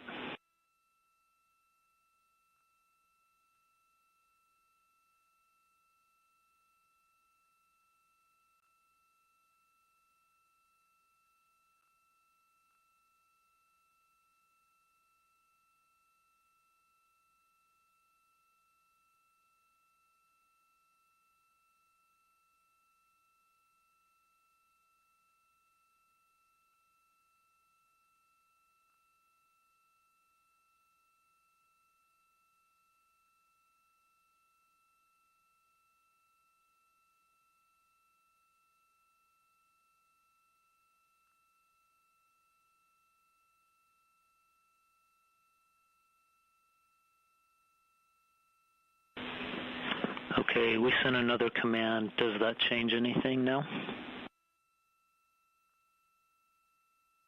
We're checking. Yes, we do not hear that feedback at all. Like magic. All right. Good news.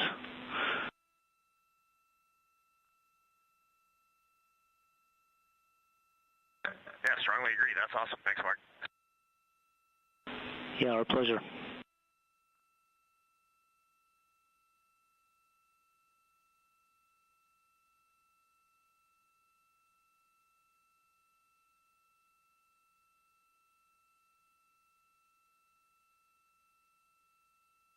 And the crew on the Orion spacecraft continuing to step through some procedures to configure audio, all working as expected now at this hour, 1 day, 6 hours and 27 minutes into the flight of the Orion spacecraft with the crew on board for the very first time. Orion is now 43,380 miles away from the Earth and closing in on the Moon at a speed of 6,608 miles per hour. Orion is 201,994 miles from the Moon, as you can see in this visualization of the Orion spacecraft on your screen.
Inside Orion are 4 human beings, 3 of them NASA astronauts. That includes Commander Reed Wiseman, pilot Victor Glover, and mission specialist Christina Cook.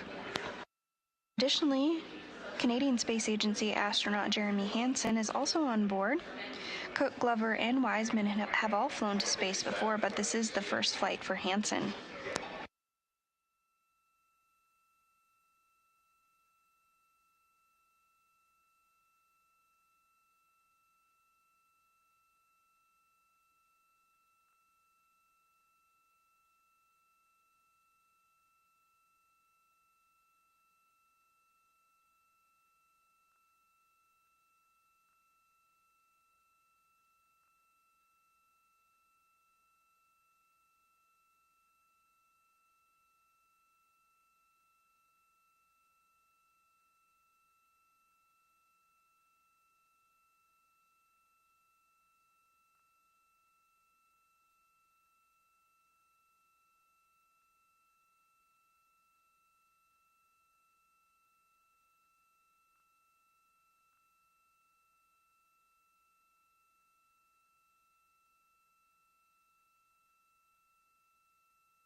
Welcome to the Artemis Flight Control Room, and welcome to Flight Day 3 of the Artemis 2 mission, a test mission and the first flight of humans on Orion. I'm NASA's Leah Cheshire Mustachio here in the Flight Control Room with the Orbit 1 team, now being led by Flight Director Jeff Radigan. It was a big day for the crew yesterday as the translunar injection burn was completed, committing Orion to fly around the moon on Flight Day 6 and return to Earth on Flight Day 10. Today we have another burn scheduled. That's the OTC-1 burn, Outbound Trajectory Correction 1. That's slated for 5:49 p.m. Central Time and would be an 8-second burn using the reaction control system thrusters. We've also been getting some imagery down from Orion, taken by the crew after the translunar injection burn. This photo showing the beautiful Earth outside the window of the spacecraft as the crew was flying away. And this next photo, a backlit Earth as the crew was departing from translunar injection. And if you look very, very closely up to the top of your screen, you can see the aurora borealis, and on the left in those clouds, a couple of lightning strikes. The crew continuing to get beautiful views from Orion, and we're even getting some views from the spacecraft as well. This is a live view from Orion and a camera on the tip of one of its solar arrays looking back at home sweet home and all of us on planet Earth. We are 1 day, 18 hours, and 47 minutes into the Artemis 2 mission. That's Mission Elapsed Time, or MET.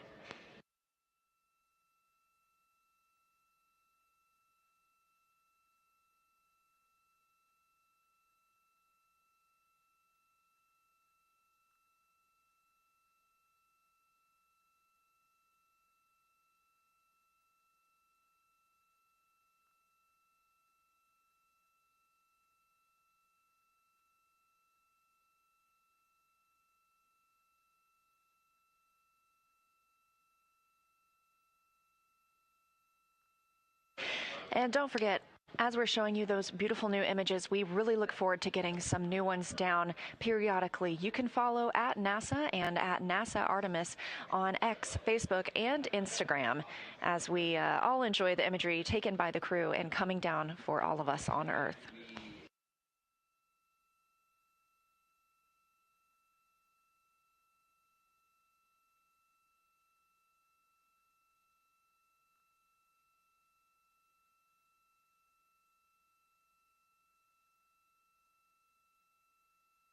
The crew woke up at 12 p.m. Central Time today when they were flying approximately 99,848 miles from Earth, approximately 161,698 miles from the moon. You probably heard their wake-up song. That was In a Daydream by Freddie Jones Band.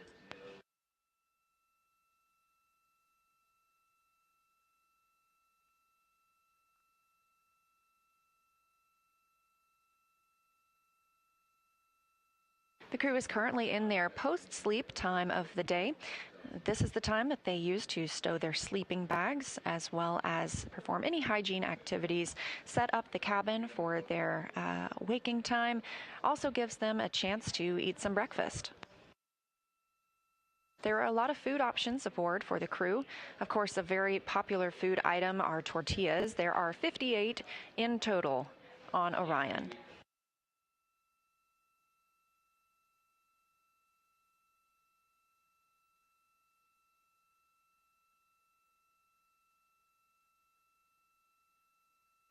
Some of the other breakfast items that the crew is enjoying today include vegetable quiche, scrambled eggs, couscous with nuts, peaches. They, of course, have their coffee, oatmeal,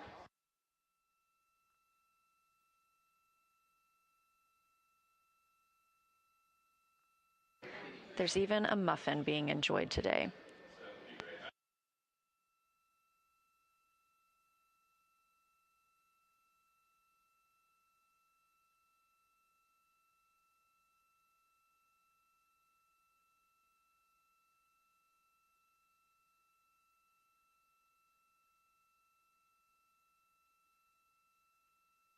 During the post-sleep time frame, we don't expect to hear from the crew very much as they are taking their time to wake up, get the cabin set up for all of their events today.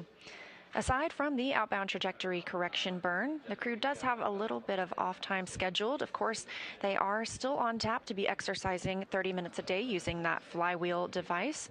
This allows them to practice aerobic and resistive exercises and keep their bone and muscles strong while they are on the flight around the moon.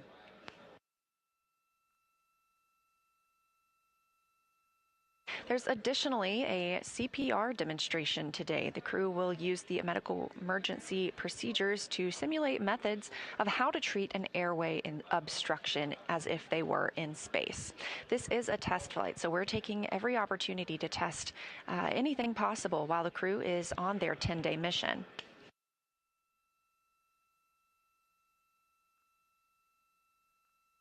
They also have some time scheduled today for lunar flyby cabin configuration. Now, we're not expecting lunar flyby until flight day 6. However, they will need to configure the cabin properly to allow them to most easily access the windows and conduct their observation opportunities. This cabin configuration will include getting out any sleeping bags or window shades to keep the light from reflecting from the cabin onto the windows that they're using to photograph. They'll practice handing off the camera between their flyby pairs and determine their ideal setup and positioning preferences for each crew member during those flyby operations.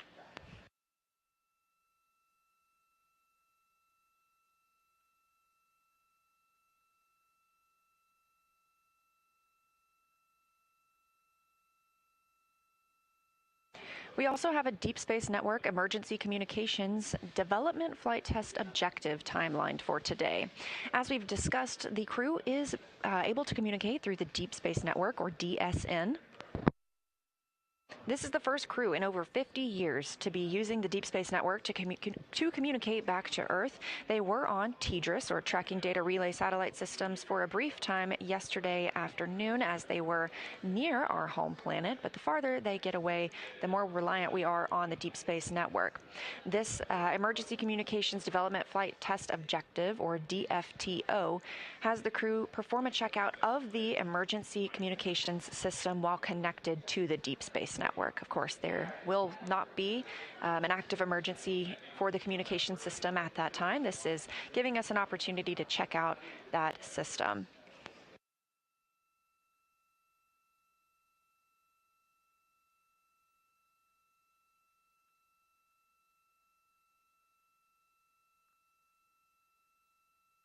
The crew is also slated to conduct some National Geographic filming today.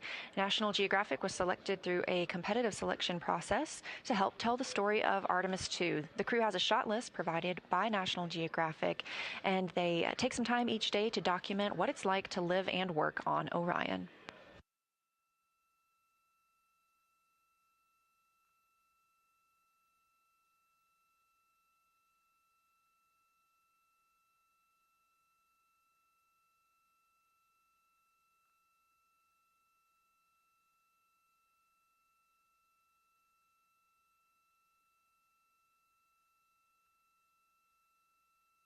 Later today, we also have 2 crew members timelined to activate and check out some of the medical diagnostic devices that we are flying on Orion. That includes the blood pressure monitor, thermometer, stethoscope, and otoscope.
This is Artemis Mission Control. Now, 1 day, 19 hours, 3 minutes mission elapsed time. You're looking at a live view from the Orion spacecraft back at all of us on Earth. This camera is mounted on one of Orion's 4 solar array wings. These are some of the same cameras that we'll be using when we fly by the moon on flight day 6 to give us views of the lunar surface.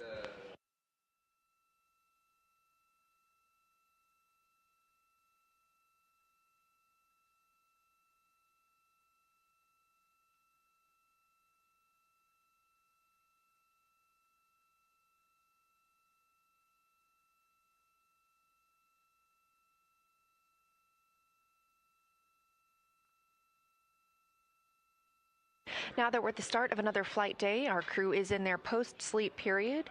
Let's get a look at who is flying aboard Orion. Artemis 2 Commander Reed Wiseman is a Baltimore native who has flown in space previously as a flight engineer for Expedition 41 aboard the International Space Station. That was from May through November 2014, a total 165-day mission during which he and his crewmates completed over 300 science experiments. They also set a milestone for station science by completing a record 82 research hours in a single week. Wiseman also served as chief of NASA's astronaut office from December 2020 to November 22, and back here on Earth has 2 daughters. Pilot of Artemis 2 is NASA's Victor Glover, selected as an astronaut in 2013. At the time, he was serving as a legislative fellow in the United States Senate, and his first trip to space was in November 2020 when he launched as the pilot of NASA's SpaceX Crew 1 mission.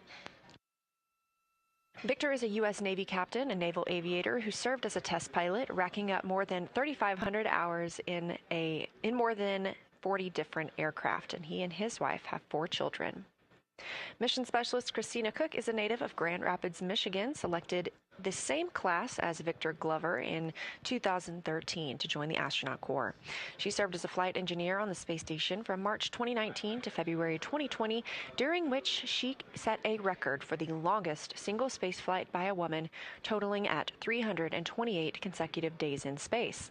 She also participated in the first ever all-female spacewalk, and before becoming an astronaut, she helped build space science instruments and led scientific field work.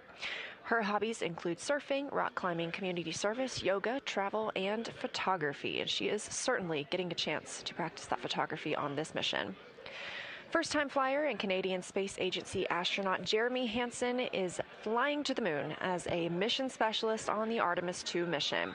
The London, Ontario native was selected as an astronaut in 2009 and since then has worked as a Capcom at NASA's Mission Control Center here in Houston. Capcom stands for Capsule Communicator. That's the single voice you hear communicating with the astronauts in space. He also participated in training exercises like living on the ocean floor off the coast of Florida for 7 days, all to simulate deep space exploration. And in 2017, he became the first Canadian to lead a NASA astronaut class. Jeremy and his wife have 3 children. That's who's flying aboard Orion. Again, this camera coming from the spacecraft. On the left side of your screen, you can see the European Service Module, just the bottom portion of that, and the OMS engine, the Orbital Maneuvering System engine. That engine alone provides 6,000 pounds of thrust, and that's what we used yesterday during the 5-minute and 50-second burn, the translunar injection burn that committed the astronauts to their lunar trajectory. They will fly around the moon on flight day 6 and splash down in the Pacific Ocean on flight day 10. That OMS burn is not intended to be used again. For all of these orbital trajectory correction burns, again, targeting the first one of those today at 5:49 p.m. Central Time, exactly 23 hours after the translunar injection burn, the spacecraft will use the reaction control system thrusters. These allow for much smaller, finer maneuvers, and that will only be an 8-second burn, helping the crew maintain their trajectory around the moon.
where you see a live view of Orion on the left side of your screen. On the right side, we have a visualization that helps track where the spacecraft is. This is called ARROW, Artemis Real-Time Orbit website, and you can visit this anytime for yourself at nasa.gov/track-Artemis.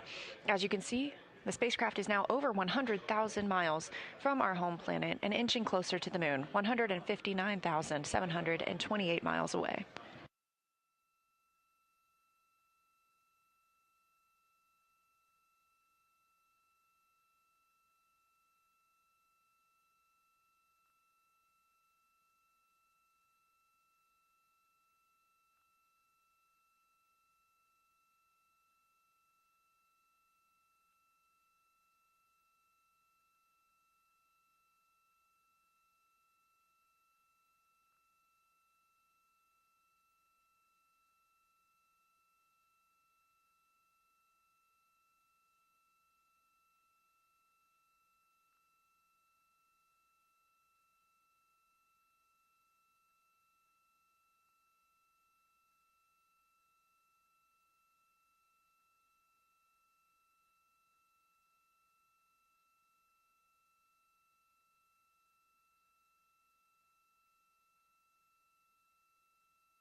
This is Artemis Mission Control at Johnson Space Center in Houston, Texas. Again, on your screen, getting a live view from Orion, looking back at all of us here on Earth. Now, 1 day, 19 hours, coming up on 18 minutes into the Artemis 2 mission.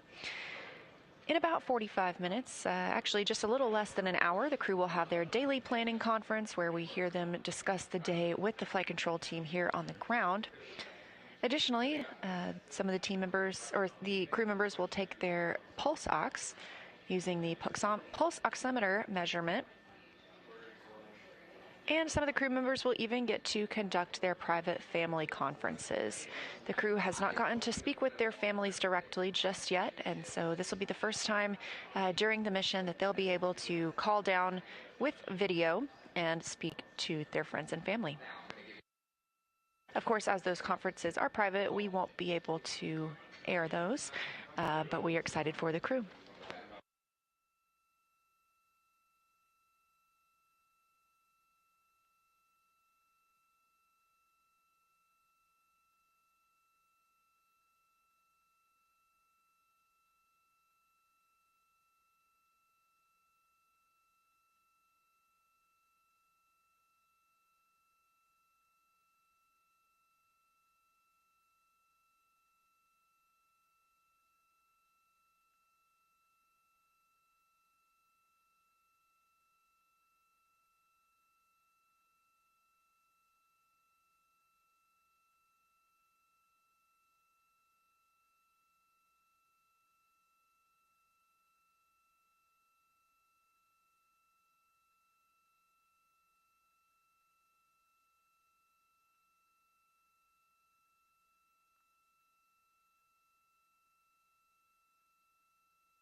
This is Artemis Mission Control at Johnson Space Center in Houston, Texas.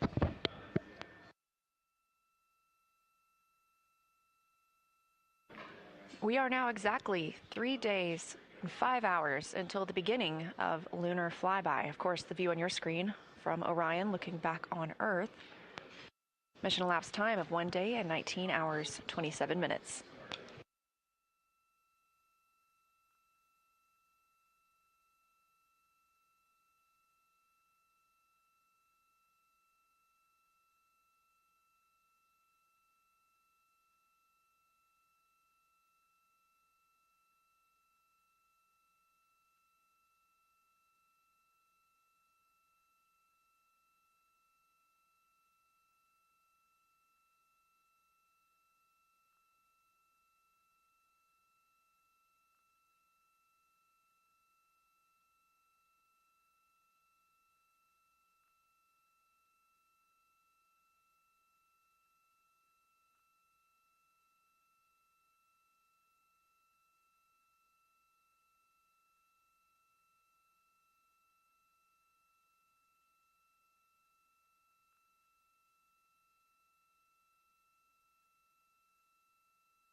Here in Mission Control Houston, and specifically the Artemis Flight Control Room, Jeff Radigan is the lead flight director for the Orbit 1 shift, which is on console right now.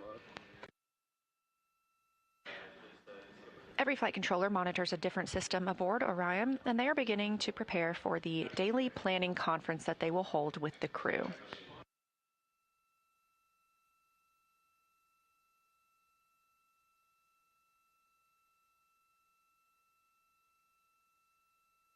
We're expecting that daily planning conference to come up in about 40 minutes.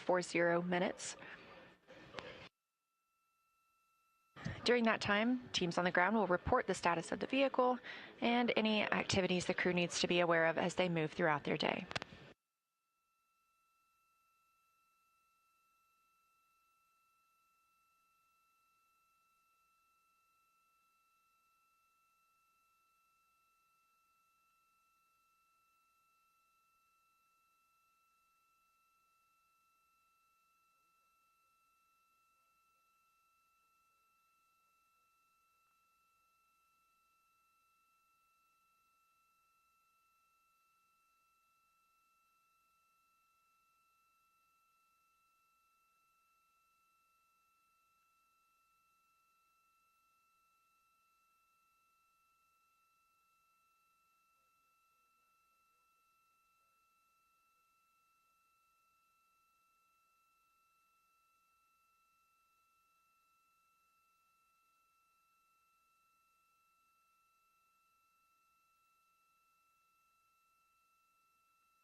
You're looking live at a view from Orion on the Artemis 2 mission, now over 104,000 miles away from Earth, 158,440 miles away from the moon. We are 1 day, 19 hours, and 42 minutes into this first flight, a test flight with the crew. And you're getting a view right now from a camera on the tip of the solar array wing, one of 4 solar array wings aboard the spacecraft. These cameras allow us to take surveys of the exterior of the spacecraft, but they also give us views like this. You are looking at a live image of the moon. Again, the spacecraft now 158,420 miles away.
This is Artemis Mission Control here at Johnson Space Center in Houston, Texas. And as we enjoy this view from outside of Orion looking toward the moon, inside Orion, our 4 crew members are still in their post-sleep period.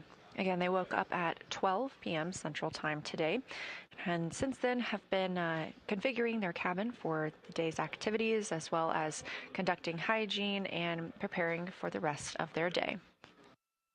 We won't hear from them for probably another 30 minutes when we conduct the daily planning conference. Here on the Orbit 1 shift, the flight director, Jeff Radigan, gathered inputs from all of the flight controllers on the systems aboard Orion and anything that they needed to ask or share with the crew for today.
Houston integrity stowage question. Good morning, Integrity. We're ready to take your question.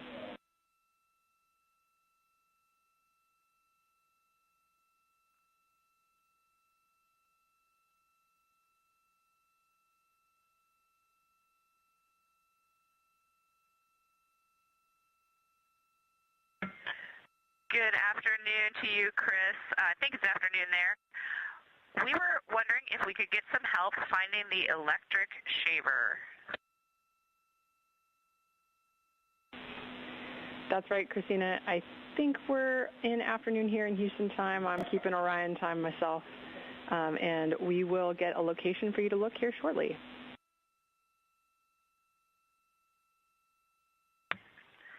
Thank you. Asking for a friend.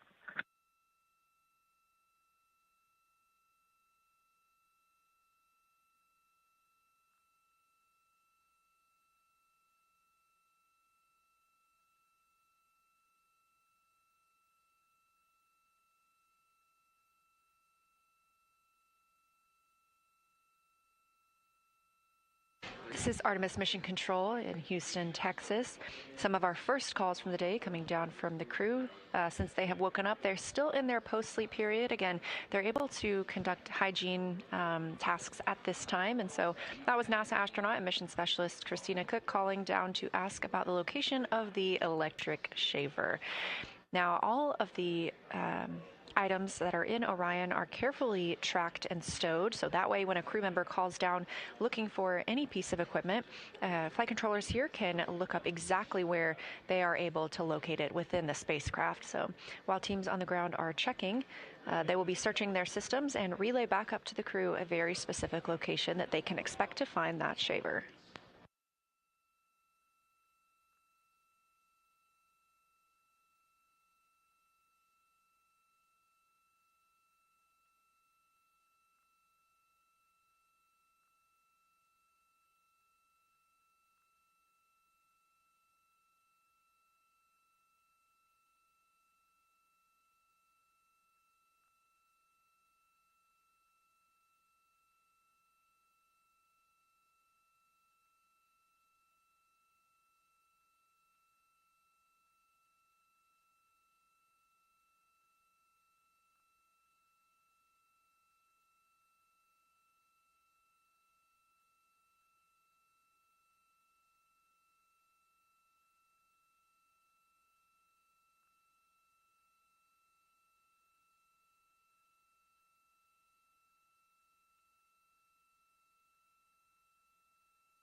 Integrity, Houston, with a possible Razor location.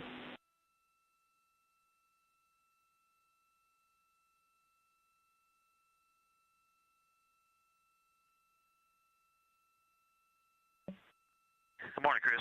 We are ready. Go ahead. Good morning, Christina's friend. You may look for the Razor in locker D, bag 6. We'll have a purple label. This is Reed's suitcase, and we expect it to be located in the crew hygiene kit.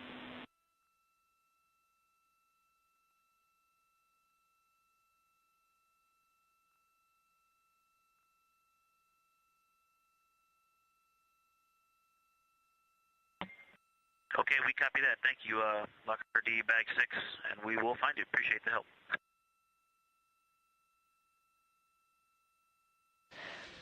This is Artemis Mission Control. That call from Capcom and NASA astronaut Chris Birch being received by NASA astronaut and pilot of the Artemis 2 mission, Victor Glover. If you recall, recently NASA's Christina Cook called down to inquire about where the crew might find an electric razor. And if you listened closely, you heard the team on the ground is able to provide the exact location and locker where that would be stowed.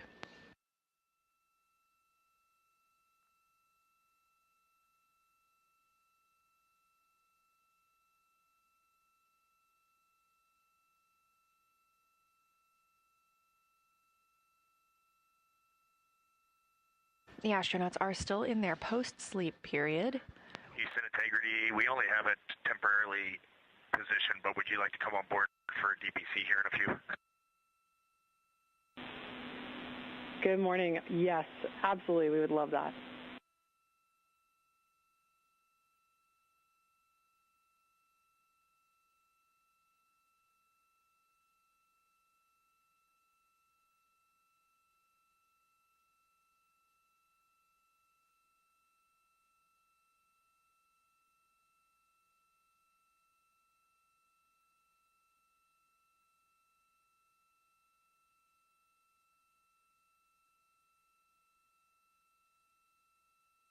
In the next 10 minutes, we will have the daily planning conference where teams on the ground will relay any details the astronauts need to know about the Orion spacecraft ahead of their flight day 3. This view coming from the spacecraft looking toward the moon.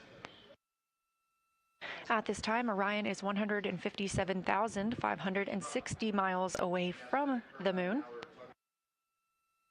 And during the daily planning conference, we are looking forward to potentially seeing the crew living and working aboard the spacecraft.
Integrity crew, Hello, Ted. we This are is now Beth on board. here at the Great to NASA see you Johnson guys. Space Center. How do you hear me?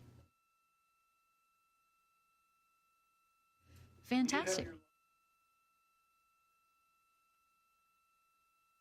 Yes, this is the main Copy those feed thumbs. and the only Great feed to that see will you be guys. providing Good audio morning. to the conference.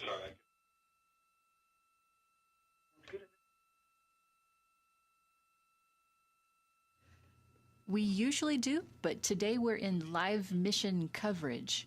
So if you have music that you would like to play, that might be a good thing today.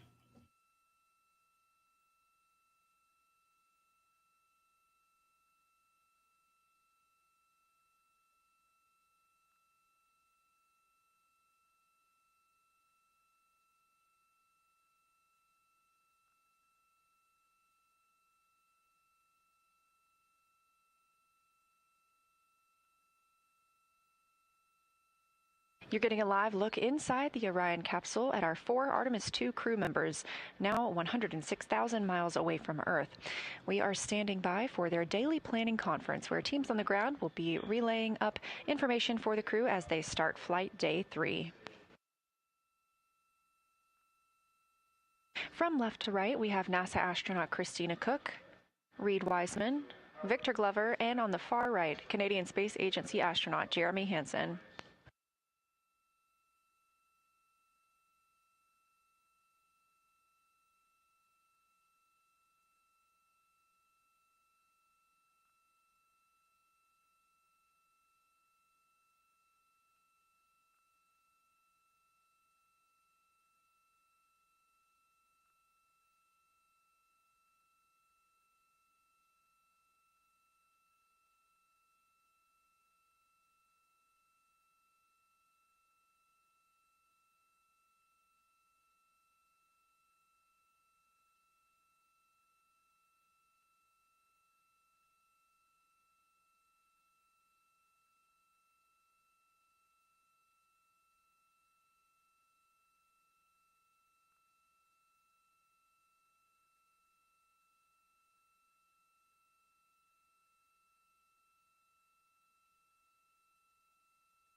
As we get a look inside Orion, a little scene setter for you.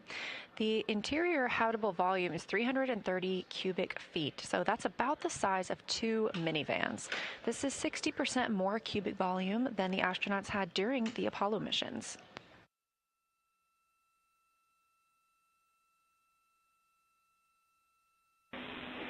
Integrity, small request.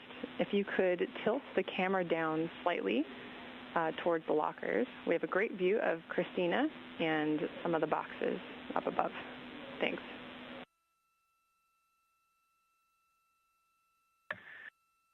Yeah, no problem, Chris. I did not mount it. I just kind of friction fit it, and I'll get a better spot for it later today, and we'll get a more permanent mount going.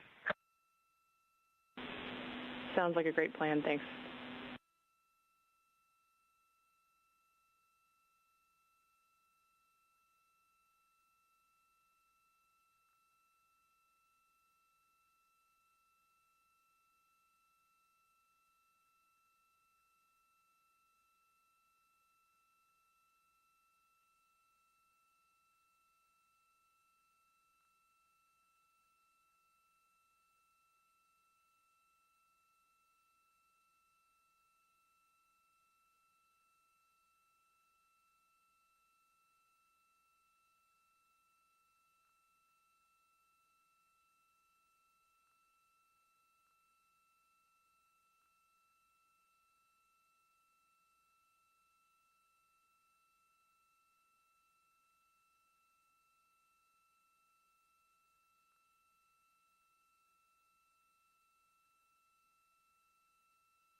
Houston Integrity, we're ready for morning DPC. Good morning, Integrity. We are so happy to be on board with you today. You guys look great. That cabin config looks amazing. We would love to be on board as much as possible today. We'll stop streaming for the family conferences, but would request to come back on board afterwards to share your mission with the world. I have quite a number of topics for you today. I'll start with trajectory. We are actually going to continue evaluating the need for OTC-1 based on the small magnitude of the burn. We'll have an update for you later. A couple of vehicle statuses. In order to address what we saw last night with the small increase in ox tank pressure accompanied by a small decrease in the ox helium tank pressure, we did to do some troubleshooting, we closed the valve ox helium ISO 1. You can see this on the top left of your prop ohms plus X page. We're continuing to look at that. Don't have a full story for you yet.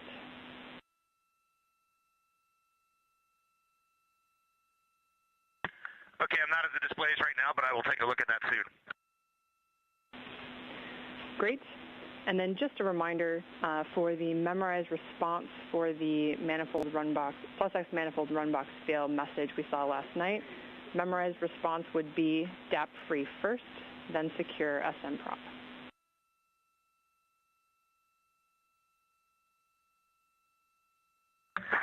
Yeah, 100%. And I elected not to take that action last night because it was coming in and out of alarm. But if you tell us you want us to take action immediately, let us know. Copy, Reed, will do. All right, continuing on. We're planning to manage our wastewater tank to a lower quantity. So we'll expect some real-time coordination.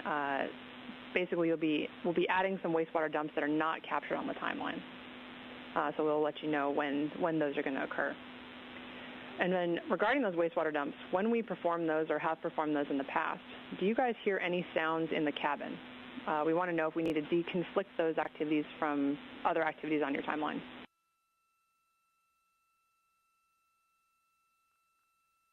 No sounds, but it is certainly visible. Copy that. Thanks. All right, regarding the PWD delayed flow termination, we wanted to let you know that this is actually behavior we've seen on the ground, but we'll still take any data that you gather from the flight. And there are some prompts in the mission summary for that. We can turn to that at the end of this update.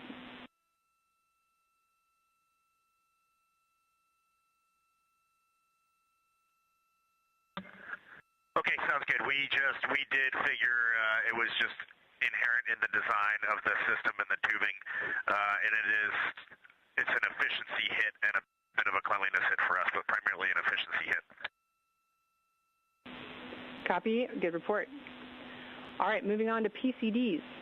This is just a reminder that PCD 3 will need to be hardlined for the family conference. And then sometime today, at your convenience, we need to power cycle each PCD in turn to clear out any hard drive errors.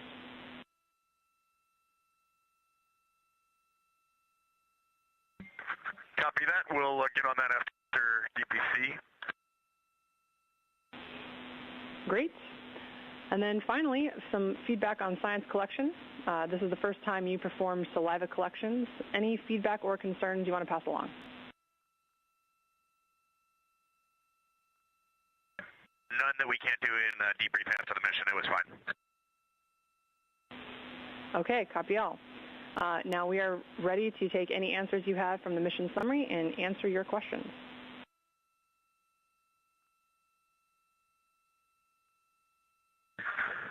Okay, from the mission summary, question number 1, we are good with PCD 3 for now. Question number 2, we are good with cabin temperature overnight. We might make an adjustment in a day or two, but for now we really appreciate all that help. It's going well. For question number 3, I think we just covered that. It is primary and secondary. For question number 4, we put a lot of thought into that, and we definitely agreed that your method was the best. Ike did a good job putting some towels around the dispenser, and overall, he and Christina had a very good cadence going of doing the fill. So that was about the ideal way to do it. it was not very messy once I got it going. And then for question number 5, we would like to just have Christina call you later when she's got some gray space. All right, copy out. Good plan. And one go back on number 3 for the PWD. I think we're all synced up, but that has been since day one. That didn't just start happening. It's just due to the design of the tubing. Yep, copy that clarification.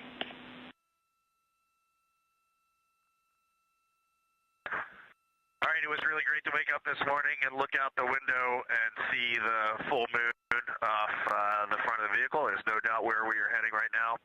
And really appreciate all the work down there.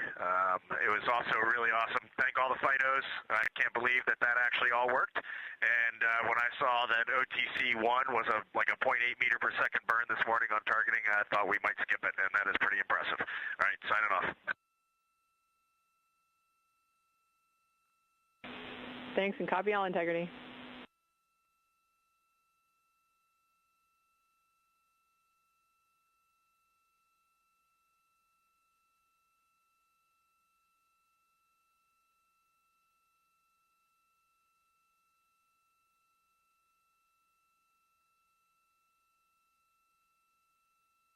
This is Artemis Mission Control. That was Capcom Chris Birch here in Houston, Texas. She is also a NASA astronaut, speaking with the crew living and working aboard Orion for the Artemis 2 mission. We are now 1 day, 20 hours, and 17 minutes mission elapsed time for Artemis 2. That was the conclusion of the daily planning conference. However, if you listen to the start of that conference, you did hear the relay to the crew that we hope to have the cameras on as much as possible throughout this flight day to allow us to share their journey with the world. So we intend to be able to share the crew with you as much as we possibly can. They are going to move into some of their other tasks today. Again, you heard them discussing the OTC-1 burn, that's orbital trajectory correction burn, or sorry, outbound trajectory correction burn. And Christina Cook taking the camera to show us a wastewater dump. So you heard Commander Reed Wiseman reporting that they don't necessarily hear those wastewater dumps, but that they do see them. So you're getting a live look outside the windows of the Orion spacecraft as they conduct that wastewater dump.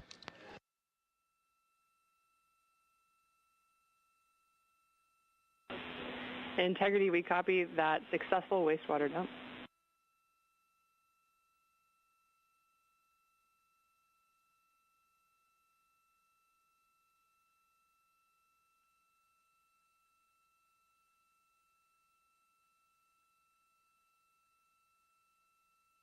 At this time, the Orion spacecraft is over 106,000 miles away from Earth, 156,800 miles away from the moon. We are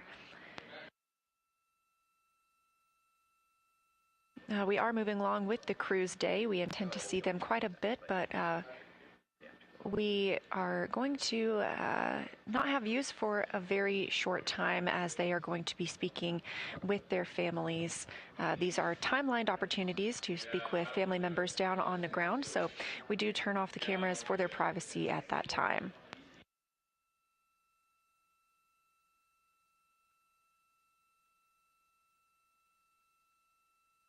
As we were discussing the outbound trajectory correction 1 burn, it was timelined for 5:49 p.m. Central Time, exactly 23 hours after yesterday's translunar injection burn.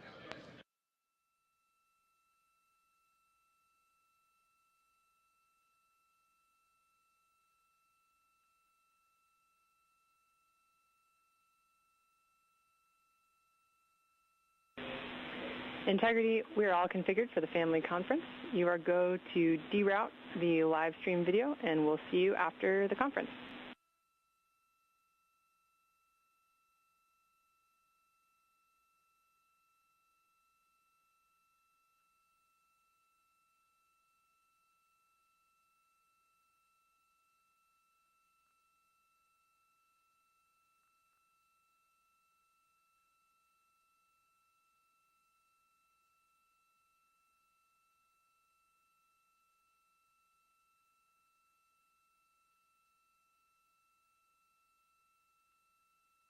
As we mentioned, the crew is getting into their private family conferences, so we are not going to having views inside the cabin at this time, but a pretty good view from one of those solar array wings looking at the moon, again, about 156,800 miles away from the spacecraft. Lunar Flyby Day will be flight day 6, and our live continuous coverage will be showing you all the views we possibly can of the lunar surface and the crew as they perform that work. But again, that outbound trajectory correction 1 burn, it is exactly as it sounds. It's to help the crew maintain course for their flight around the moon, and it is a follow-up to the translunar injection burn that occurred yesterday. That would only be an 8-second burn today, so as you heard Capcom Chris Birch call to the crew, it may not even be necessary because our trajectory is so spot on.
This is Artemis Mission Control. We are getting live views from the Orion spacecraft looking at the moon, the destination of the 4 astronauts living and working aboard the spacecraft. Again, the crew woke up at about 12 p.m. Central Time today. They entered their post-sleep period, conducted their cabin configurations and hygiene before moving into the daily planning conference, which just wrapped up about 10 minutes ago. We do intend to see great views of the crew throughout the day while working aboard Orion. However, one of the crew members is enjoying a daily family conference right now. So while they are speaking with their family, we do appreciate the opportunity to give them some privacy, and you are getting this great view of the moon, currently 156,440 miles away.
Houston integrity question on grab sample container.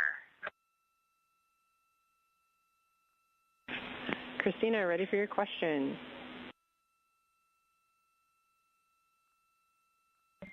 Thank you. Do you need me to use a specific serial number or just either? Either is fine. Thanks for checking.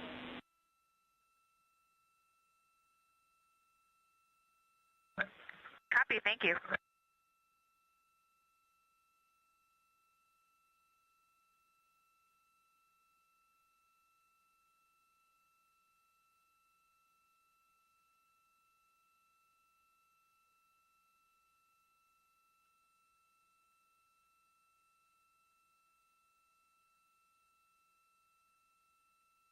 This is Artemis Mission Control. I am NASA PAO Leah Cheshire, joined here by Canadian Space Agency astronaut, Artemis 2 backup crew member, and a Capcom, Jenny Givens. Thanks for joining us.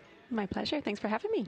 So I would love to know a little bit about your experience as a Canadian Space Agency astronaut. What has that journey been like for you? It has been overwhelmingly positive. I mean, I feel very lucky to be in the role that I'm in, but it's just really the honor of my life to work missions like this. Like seeing one of my very dear Canadian colleagues and my other dear friends in space has been pretty phenomenal. So the past few days have been exceptional, but also just to be embedded here at NASA as a Canadian astronaut. We have an excellent partnership and we're boots on the ground here at NASA. And I see every day really the results of what you get when you have a shared mission and you work together, and we just have a really bright future. I feel very positive about being here. I agree. It's very exciting. So you've been training as an Artemis 2 backup crew member alongside the crew very closely. Can you tell us what that's been like? Yeah, absolutely. It's been a long road. So backup crew members, we're kind of in an interesting spot because we do all of the crew training, and it's a very developmental mission. It's very nascent, so we're still learning. We do a lot of developmental work and contribution. Right there alongside with the crew, there were 6 of us assigned to this mission, and 4 of us are up there now. So that's a joy to see. And as we approach the mission, my work really transitioned to support. So what can I do to get these guys safely off the ground? Andre and I both worked as astronaut support people. You saw Dre strap our crew into the capsule, which was very cool. And now I have the pleasure of sitting the Capcom console. So supporting them with my training and knowing what they know. And I have a lot of joy every day I see them up there. So it's been great. Fantastic. And you mentioned the Capcom console, so you are going to be our Capcom, our capsule communicator during lunar flyby. Aside from participating in sims, the simulations alongside where the crew is in the simulator, we're here in Mission Control Houston. How else have you been preparing for that monumental day? I have had the pleasure of working very, very closely with our science console. So for Flyby, we'll have Kelsey Young in there. She is a phenomenal geologist, along with many of other science support people, and they really have been training us about how to observe the moon in a way that's accurate and helpful, but also just beautiful. Like, imagine what these crew are going to see. I just can't wait for that shift, like talking to them as they approach the flyby, fly so far away from our Earth, look back and observe both the moon and observe our own Earth. It's just an honor to share that milestone with them. So a lot of crew training, a lot of work with the geologists, which also has been a joy, and my own preparations about how I just want to share this with the world. I want people to be really proud when they see our crew do this and see themselves in the words that they share. We are so excited. I am counting down the hours. In fact, we are 3 days, 3 hours, and 49 minutes into the beginning of lunar flyby. And so talking about your Capcom experience, you were the lead Capcom for Expedition 63 aboard the International Space Station. So how did that help prepare you for this, and what are some similarities and differences? Absolutely. Well, flying the ISS is obviously, you have a lot of the same roles here in Mission Control, but it's very different. This is a very small ship. We have our crew totally plugged into what's happening all the time, a very defined mission and a much shorter mission. So I would say it's much busier. But our ISS training has really equipped us well. So like the relationships that I formed on that increment, I am seeing a lot of those flight controllers in the room with me for TLI. We had the same INCO or like comms controller here, that was a joy. So really relying on the relationships that I formed earlier, that's just paid dividends and has been so positive to see those people shine in their roles. And then you just learn how to talk to your friends in space. And what a cool thing. What a cool thing we get to do. So really, we laid the groundwork in a lot of our ISS work for this mission. Yeah, truly an honor. And so before we wrap up, I know you do need to get back to the Capcom console. Do you have any parting words? Anyone you'd like to give a shout out to here? Yeah, absolutely. I have to give a shout out to the families. So seeing the resilience that the families of this crew and my own family have shown as we work to go further than we've ever gone before. You guys are amazing and the unsung heroes of this mission. And I just had the pleasure of being with a few family members during the launch, and it was beautiful. We had a few words, many smiles, many tears, and it was just a joy to see these people experience their crew members achieve their dream. I will truly remember it forever, and I am so proud of you. That's beautiful. Thank you, Jenny. Thank you for bringing this mission to the world as well. And we are counting down the hours to lunar flyby, but for today, focused on Flight Day 3 and all that the crew has to bring to us. So thank you again. I love it. Let's do it. Thank you.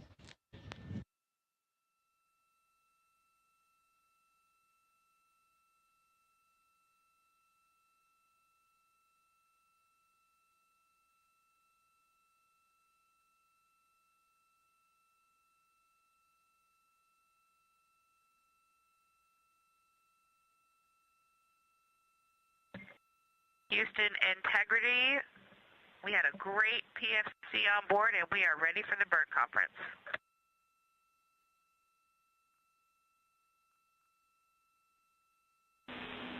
Copy Integrity, great timing. We just finished our discussion about OTC-1. And with such a low magnitude OTC-1 and with a low magnitude OTC-2 with a no perform of OTC-1, we are not going to perform OTC-1. Ground is going to proceed through the OpNav calibration, and then ground will cancel the burn at MET 1 day, 21 hours, 50 minutes after the OpNav pass. How copy?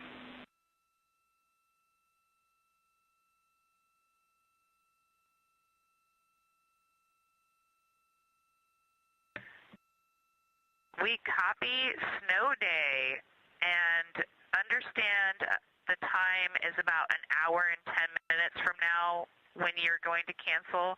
That was like something like 21:50. That's it, firm.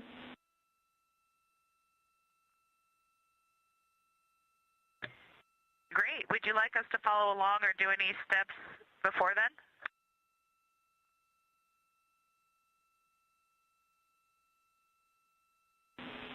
No crew action or monitoring required today.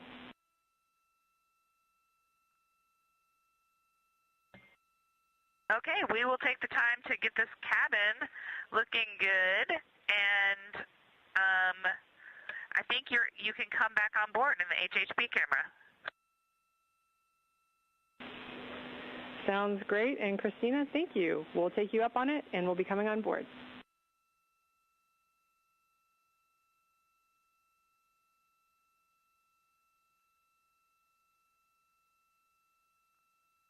This is Artemis Mission Control, 1 day, 20 hours, and 43 minutes mission elapsed time into the first flight of humans aboard the Orion spacecraft, NASA's Artemis 2 mission.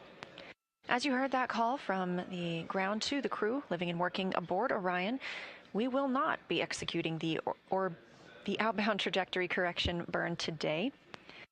The burn was so small and our trajectory is so precise after the translunar injection burn yesterday at 6:49 p.m. Central Time, there is simply not a need for that OTC-1 burn today. We were targeting 5:49 p.m. Central this afternoon for that burn, but as you heard from the ground, they will be the ones sending that cancellation, and therefore the crew will not need to take an action, and as Christina Cook calls it, have a snow day.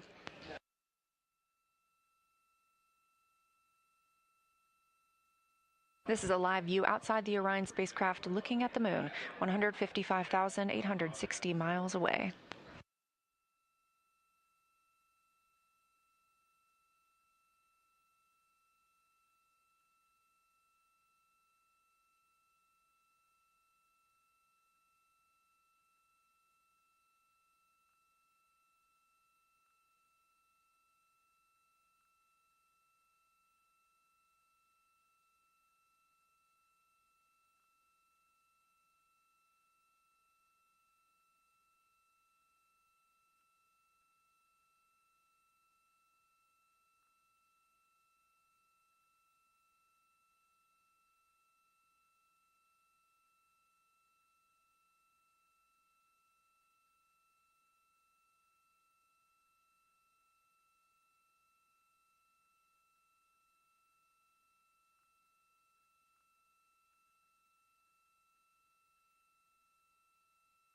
We are about 10 minutes away from a mission briefing here at Johnson Space Center in Houston, not with the astronauts, but instead with NASA leadership. If you are watching on the NASA integrity timeline. Go ahead.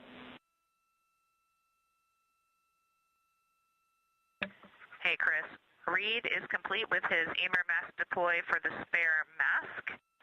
And we have a question about the PCD-4 when convenient. I'd also be ready to do the trash mini conference when convenient. And before we act on either of those, Reed has something for you regarding his PWD activity. Copy all. We're ready. For the PWD video, do you want that on an iPhone, on an HHP camera, or just whatever? Are you going to download that later? You're not looking to download it today.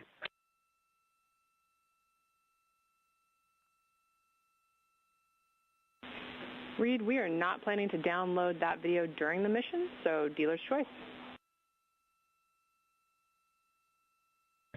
Okay, awesome. Thank you. That's Commander Reed Wiseman calling down about a timelined activity for the crew today. The PWD stands for Portable Water Dispenser.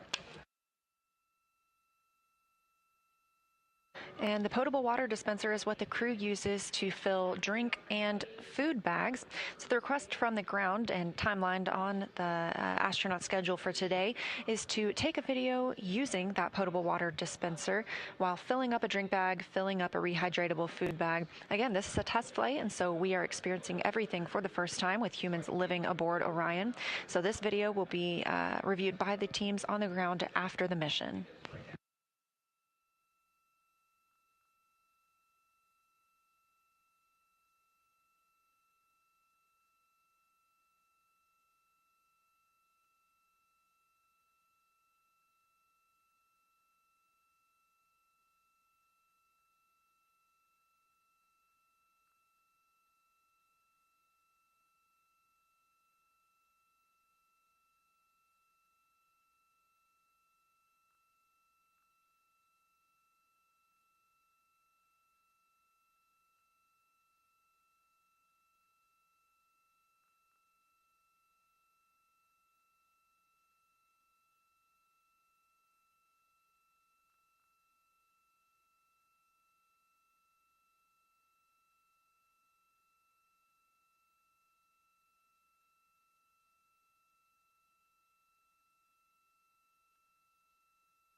Again, we are about 7 minutes away from a news conference here at Johnson Space Center in Houston, Texas.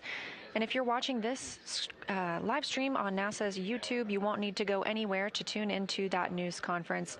However, if you want to continue watching this mission coverage, we do have a second stream of views available on NASA's YouTube. So you can just back out of this stream, click on that other one, and we will continue providing views of the crew and commentary here in Artemis Mission Control.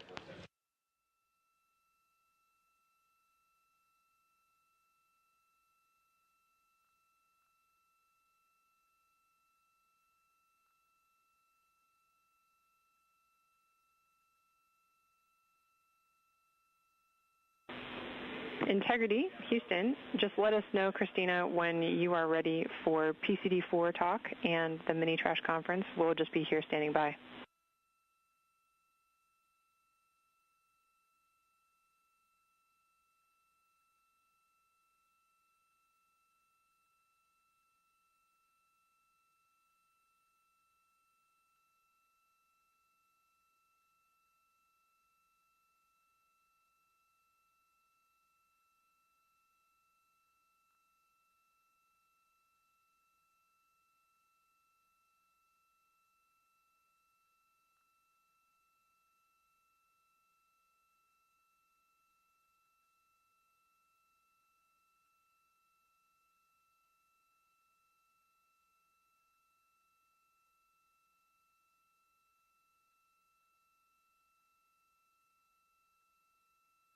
And I'm ready, Chris. Go ahead.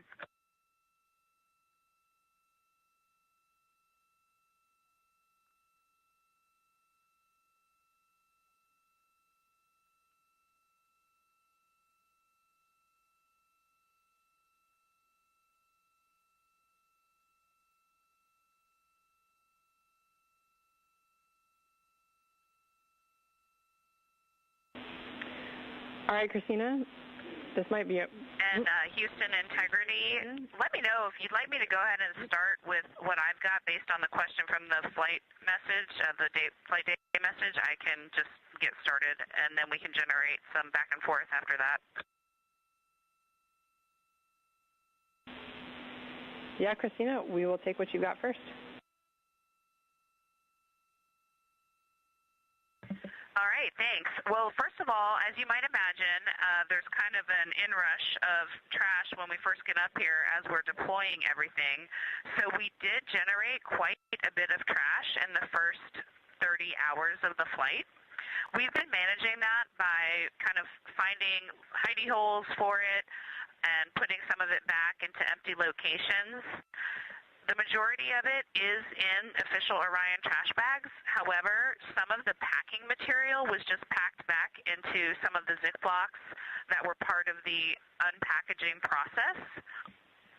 So one question we have is, our understanding is that we were basically free to put trash into open locations in CTBs as it was generated, and that the hope or priority would be locations in the D and E lockers. We haven't really opened up much space in CTBs there, like there aren't any fully empty CTBs to start packing with trash. So our ask is, do you have a recommendation for where we should start prioritizing putting the Orion trash bags as we generate them, and potentially a request to consolidate some stowage so that we can designate a CTB that's all for trash?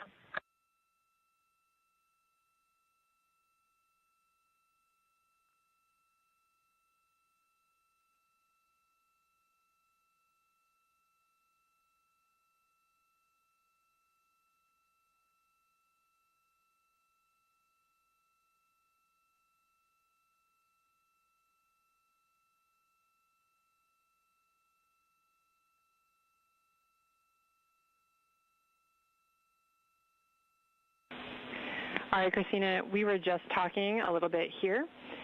We do have a location, a desired location for this trash, and recognize I'm directing you towards a place we said we haven't deployed much already, but we have some items for you to take out. The location will be Locker D, Bag 1, Yellow Label. We'll pull out a couple of items. I'll get those to you shortly, but that should alleviate enough space to put about 3 trash bags in that location.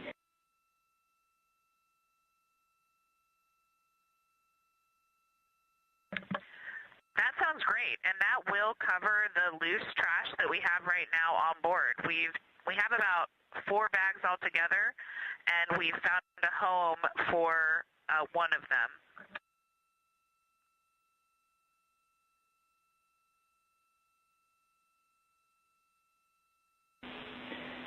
Christina, that sounds good. And I have a couple comments about the uphill garment trash that we have when you're ready.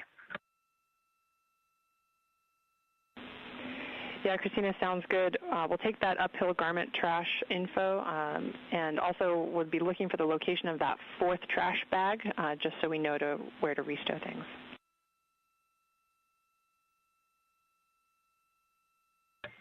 Okay, perfect. The uphill garments, so the comfort garments, we put into the Flight Day 1 clothing bags.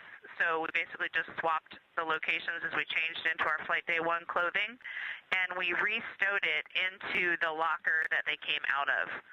Additionally, into that locker, we have our mag trash. It is currently double Ziploc bagged, but it is not in an Orion trash bag. And we prefer to keep it that way because we have all 4 single Ziplocked mags with their odor absorption sheets in one big Ziploc, so the 4 of them together would not fit in an Orion trash bag.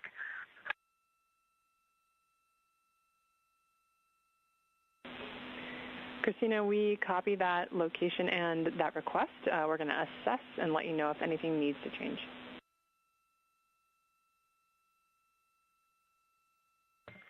Awesome, thanks. I don't know off the top of my head the location of the 4th trash bag, but as I'm putting away the others, I'll come across it and I'll update you with that. Copy, sounds good. Another question when you're ready. Go.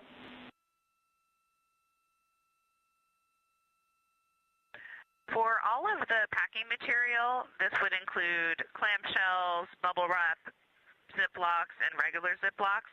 We basically feel like our training was that we didn't necessarily need to keep the regular Ziplocs, but that it would be good to keep clamshells or any designated unique Ziplocs that are padded for restow. So wanted to double check this understanding and get any guidance if we should do it differently. But again, what we're doing is keeping clamshells, keeping any unique bubble wrap Ziplocs. We're keeping them with Apologies to interrupt the crew aboard the Orion spacecraft, but if you are watching on NASA's YouTube, stay tuned. We are expecting our news conference to begin momentarily.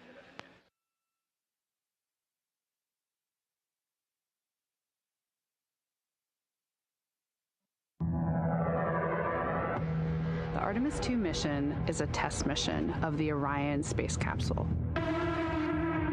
Artemis 2 will be the first time we put humans on this rocket. We're going back to the moon because it's the next step in our journey to Mars. We were always going to the moon. Pushing ourselves to explore is just core to who we are. That's a part of being a human. And liftoff. We shall return. Continuing to test out every bit of Orion. Coming back to Earth, 7 miles a second. When humanity sets big goals, we can bring together genius from around the world. You have the best people on planet Earth putting this vehicle together. That's what's up. To innovate for the benefit of humanity and to inspire the world through discovery. And here we go.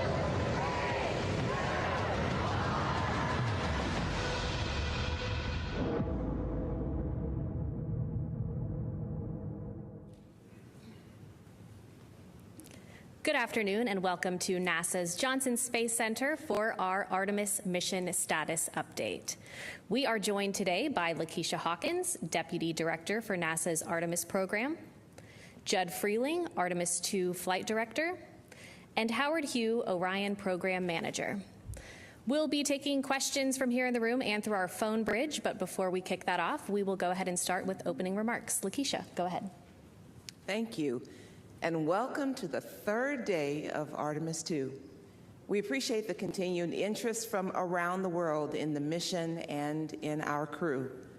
Since yesterday's translunar injection burn to send the crew around the moon, the mission continues to perform well overall, and the crew is in great spirits. Currently, the crew is more than 100,000 miles from the Earth and about 150,000 miles to go away from the moon. You know, Victor said that we call amazing things that humans do moonshots for a reason. And indeed, this is literally and symbolically our moonshot that we're in the middle of. You know, it's great to get some very clear video and images of the crew yesterday, and the crew configured their cameras aboard Integrity, and we have some of the latest images to share with you. If you could call up the first image. This first one we got to the ground shows the unique vantage point of the crew as they look back at the Earth. It shows a backlit Earth revealing auroras as the crew heads towards the moon. It was taken by Reed Wiseman out of an Orion window, and it features 2 auroras, top right and left and bottom left, and zodiacal light, which is at the bottom right. It's visible as the Earth eclipses to sun. You know, it's great to think that with the exception of our 4 friends, all of us are represented in this image. You could call up the next image, please. This one shows Earth, as you can see, the Terminator line. And Reed also took this photo after translunar injection burn yesterday. What an amazing shot that he shared with us here. So we continue to learn all about our spacecraft as we operated in deep space with crew for the first time. And it's important to remind ourselves of that as we learn a little bit more day by day. So Judd, if you could talk a little bit more about details. All right, thanks, Lakeisha. Let's see, so when we last left yesterday after the translunar injection, the crew did some press conferences with media. They did a detailed inspection of their windows. They also had planned medical conferences, and while they were sleeping, the ground did some looking at the crew module and service module, a survey to just see how the vehicle is doing from an external view. We also continued some OpComm passes, so the optical comm antenna that we have on board to downlink high-rate images. We were able to do that overnight. This morning when the crew woke up, they had their normal planning conferences, and then they were able to do their family conferences, so they were to talk to their family. And they also did another noise characterization of how loud the toilet was. So they performed that. We had planned today a trajectory correction burn for OTC-1 is what it's called, orbital trajectory correction. The systems are doing so well, navigation and propulsion systems together, that was not needed, so we'll roll that in to the next planned trajectory correction tomorrow.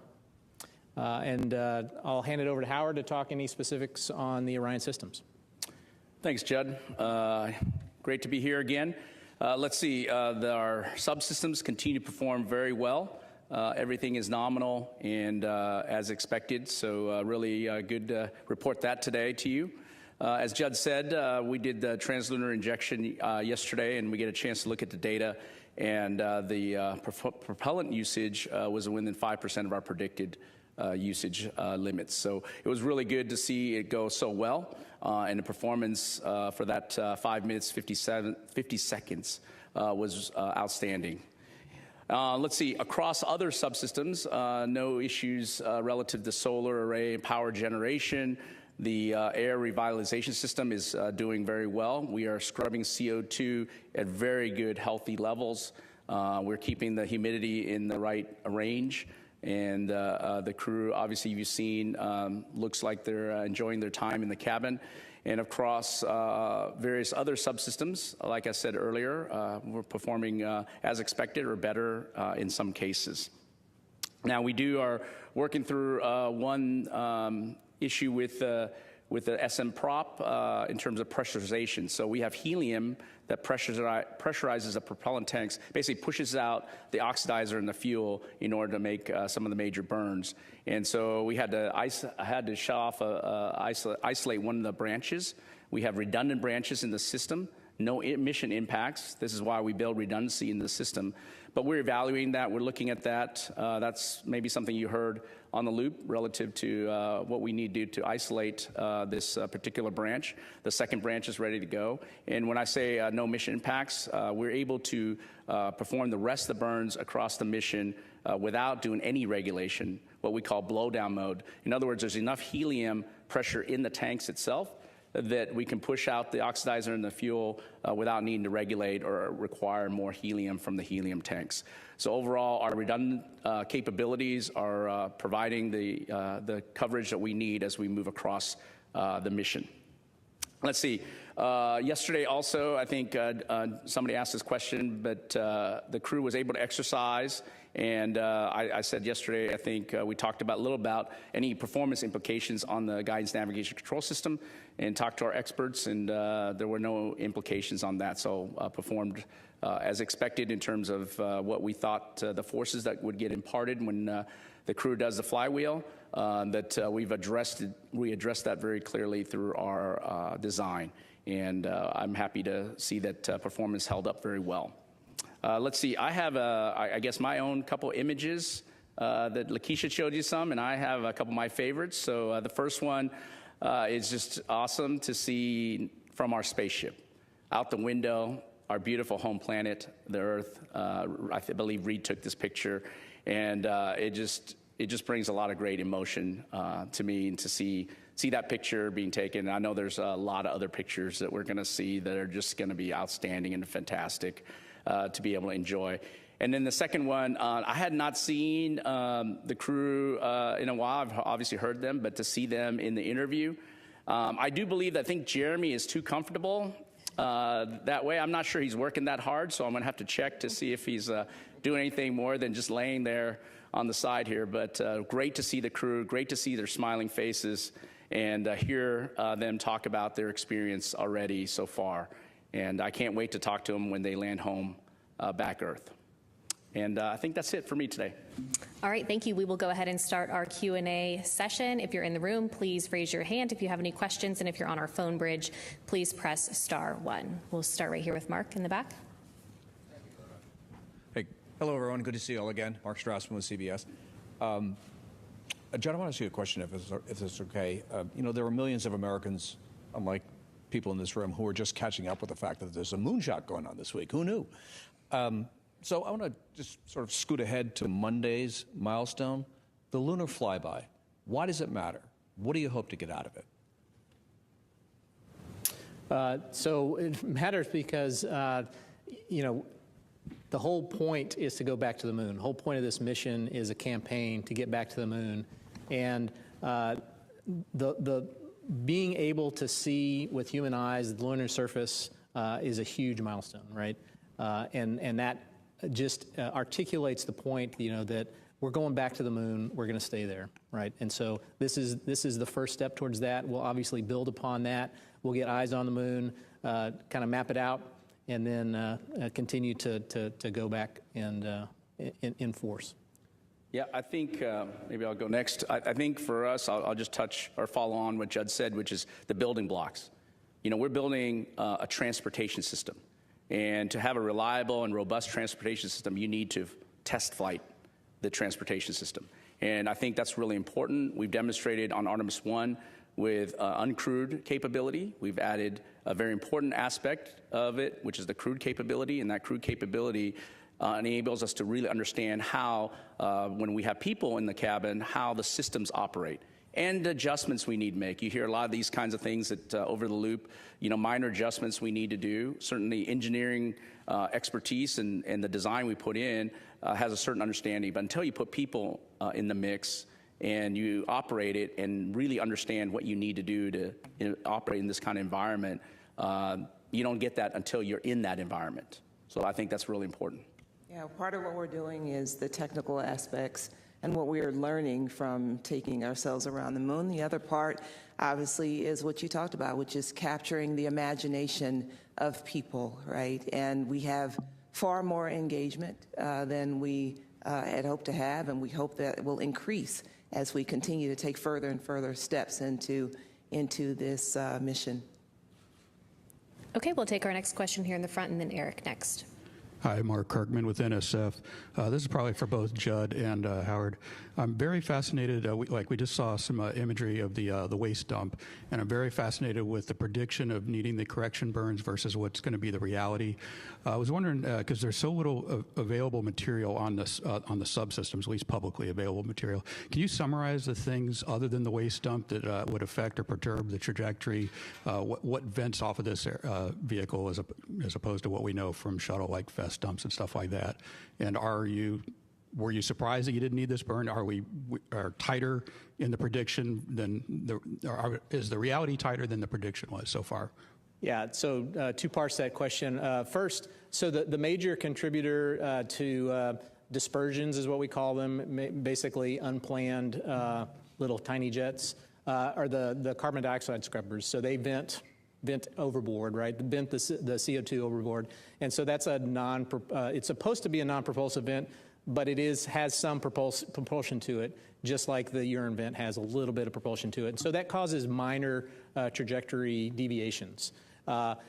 Were we surprised that the orbiter correction or the trajectory correction was a no-burn? No, not at all. I mean, it's well within bounds. What happens really is we have a threshold by which if the required correction is low enough, that means that our fidelity on our lowest thrusting jets, our reaction control system, it's just not worth it, right? And so we'll just build up more errors and fix it on the next trajectory correction burn. I think it's really good to see that we don't need these minor correction burns. It shows that our navigation performance and our ability to get ranging has been outstanding, and that these venting things, whether it's wastewater or the life support CO2 venting, doesn't cause the disturbances that are greater than what we would expect in terms of our performance. And I believe, I think we might have skipped maybe two. I know we skipped one correction burn on Artemis 1 already. And so it's not unexpected. And so the flight control team gets an opportunity to determine when the delta V is very small, whether we actually need to execute that burn or not. Okay, Eric, go ahead. Eric Berger, Ars Technica. Yesterday, Howard, you made a comment about you wanted a little more humidity in the capsule, I think during the briefing, which as a Houston resident is always kind of funny to hear. But just now you mentioned that the humidity level was up and good. And maybe you could just talk about sort of the comfort in the cabin. I think there have been some questions about temperature. So kind of what temperature swings and what's the ambient temperature and sort of crew cabin comfort level? Yeah, I'll let Judd start with the crew cabin temperature, and I can follow up. Why don't we try that? Yeah, so we had a cabin temperature that was in the mid 70s when we first got on orbit, and then we turned off some of the shell heaters, and the temperature dropped around about 65 degrees or so. And then we understood that the crew was not comfortable at 65 degrees. So we turned some of those shell heaters on. We lowered some cabin fan speeds to try to adjust that. And we've gotten it up into the low 70s, mid 70s right now. And as far as humidity, I think Howard mentioned this yesterday, but the carbon dioxide scrubbers really actually want some, a good amount of humidity so that they work effectively. Yeah, so I'll answer, we've got a lot of different kind of knobs to turn to enable the comfort level or temperature changes. For example, the pressure vessel heaters that Judd's talking about, we can go up to 85 degrees. We're not anywhere close to that yet. So that's one knob, and we have other things where we could slow down the coolant loop speed as well in terms of how we trade the heat or the coolant that's necessary to go into the cabin as well. So a lot of different options are available. And overall, keeping a steady state relative to humidity in the cabin allows us to make sure we get good readings also from the CO2 and the CO2 scrubbing associated with that humidity. I do want to remind us, though, that this is a part of what we want to do. We want an opportunity to be able to exercise these knobs that Howard is referring to so that we have a good characterization of the system going forward. We understand the capability of the spacecraft and its systems. This is what we want. Okay, we'll take our next question right here. Thank you, Mark Carreau with Aviation Week in Space Technology. I wanted to refer back to the external survey you did with solar array cameras of the Orion and the service module, just to see if you saw anything initially of concern that would have been damage to the exteriors, or it looks good. Yeah, I have not personally seen the photos from our survey. I did watch it a little bit on TV as well, but I have not heard anything that we're concerned about, Mark. I think we will continue to go to fine detail and look at the pictures. Our thermal protection system team is doing that right now, and they'll give me a report out tomorrow morning and show me anything that they found relative to any damage. But we don't see anything relative to the back shell panels or anything like that that would cause anything of concern based on a preliminary understanding. Okay, Jackie, go ahead. Hi, Jackie Waddles, CNN.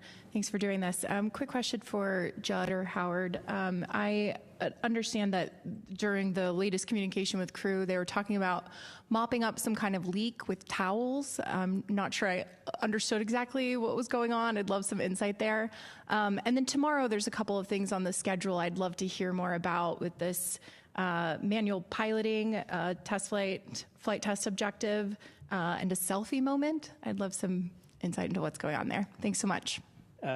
Sure. So mopping up water. So it's not uncommon for whenever they're filling drink bags for a little bit of water to come out. The particular incident I think that the crew was talking about likely was as we were filling the contingency water bags. Whenever we had to fill them, there's a straw and a syringe, and you put a towel around it to make sure water didn't come out.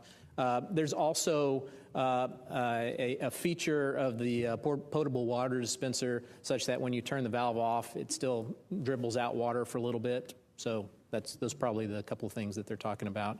As far as tomorrow's objectives, manual piloting, so we're going to do two different modes. It's called 6 DOF and 3 DOF, 6 degrees of freedom and 3 degrees of freedom.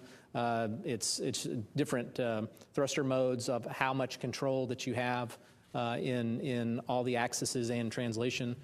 So we're just it's another test objective of how the vehicle handles. And selfie, I think that's probably a selfie of the Orion vehicle with the cameras. Yeah, very similar to what we did on Artemis 1, where we had, I think, the biggest selfie stick in the world and allowed us to take all those beautiful pictures. We were originally intended to have those solar array cameras do the survey that Mark was referring to that we did today.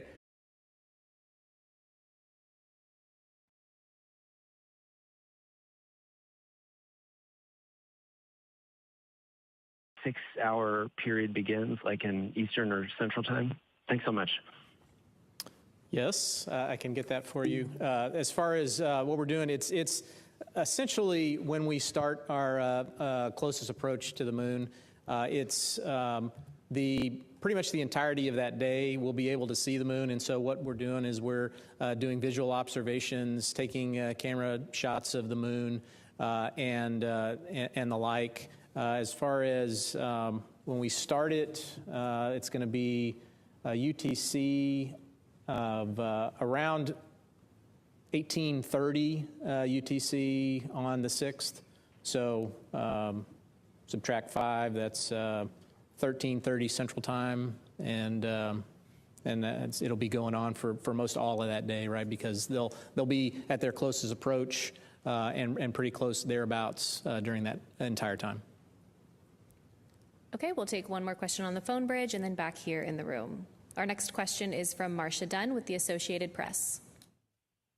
Oh, hi. Thanks for taking this. Probably for you, Judd. NOAA just issued a geomagnetic storm watch, G2, coronal mass ejection. I know you guys are watching this throughout the mission, but will this one, it doesn't seem to be too bad, but will the crew be doing any precautionary measures because of this? And same question from yesterday. What's the latest revised numbers for closest approach to the moon, all the numbers and distances? Thank you. All right. Yes. So we do have our radiation specialists that monitor all of that stuff. And if any of the sunspot coronal mass ejections happen from the sun, if they get to be a concern, then obviously we have mitigations, radiation shelters we put up. We do not expect that from this one, but we are continually monitoring that. As far as the updated numbers, I've got in statute miles, should be 252,757 statute miles at our furthest distance from the Earth. You're not going to convert that to nautical miles? I think Howard's got an app for that. Yeah. Okay, we'll take our next question right here. Go ahead. Hi, Lauren Grutch from Bloomberg. Thanks so much. I just wanted to go back to that helium issue you were talking about earlier. You said you isolated that one branch. Just wondering if there's any concern if the second branch that you're relying on now has a similar issue, or is that redundancy you mentioned earlier, would that kick in for this problem? And then I've just been listening to the loops, and it sounds like there have been various, I guess, sensor issues or issues that are cropping up that don't seem to be an issue, like there was a suspected cabin leak, caution alarms that were coming on, but then turned out to be false alarms. I'm just curious if you're sensing any pattern with that, or is that just random glitches for a test flight like this? Yeah, I'll start. Yeah, the other second branch on the oxidizer side is performing very well. No issues there. And so, again, that redundancy is there. And I said earlier, we do not need to regulate either on that line either for the rest of the burns. So I think both redundancy paths are in good shape. I would say, and I'll let Judd maybe talk some specifics. In general, Lakeisha said earlier, we're learning from this vehicle. And the caution warnings are based on, limits.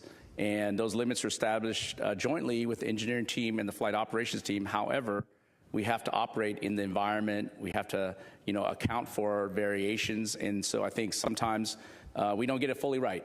And when we don't, we correct it and we'll make adjustments real time where we can. And if we need to, we'll make adjustments for the future as well once we get all the data. So I think all those things are part of the learning that we're doing, and certainly good to keep the team on their toes and making sure that we're not only watching the systems very carefully, but we understand what the system is telling us, and we're adjusting based on what we understand from the data. Yeah, and I'll add to that. So it's important to remember on Artemis 1, we didn't have a caution and warning system. Because we didn't have a crew on board that we needed to alert them about, right? And so while we did measure, all of the things we did, we obviously didn't have an ECLIS system on board either, so that we knew what the behavior of that was going to be. So this is all part of exactly what Lakeisha is talking about. Is this is learning. This is learning how the vehicle operates with the human system in the loop, right? Okay, we'll go to Bill next. Hi, Bill Harwood with CBS News.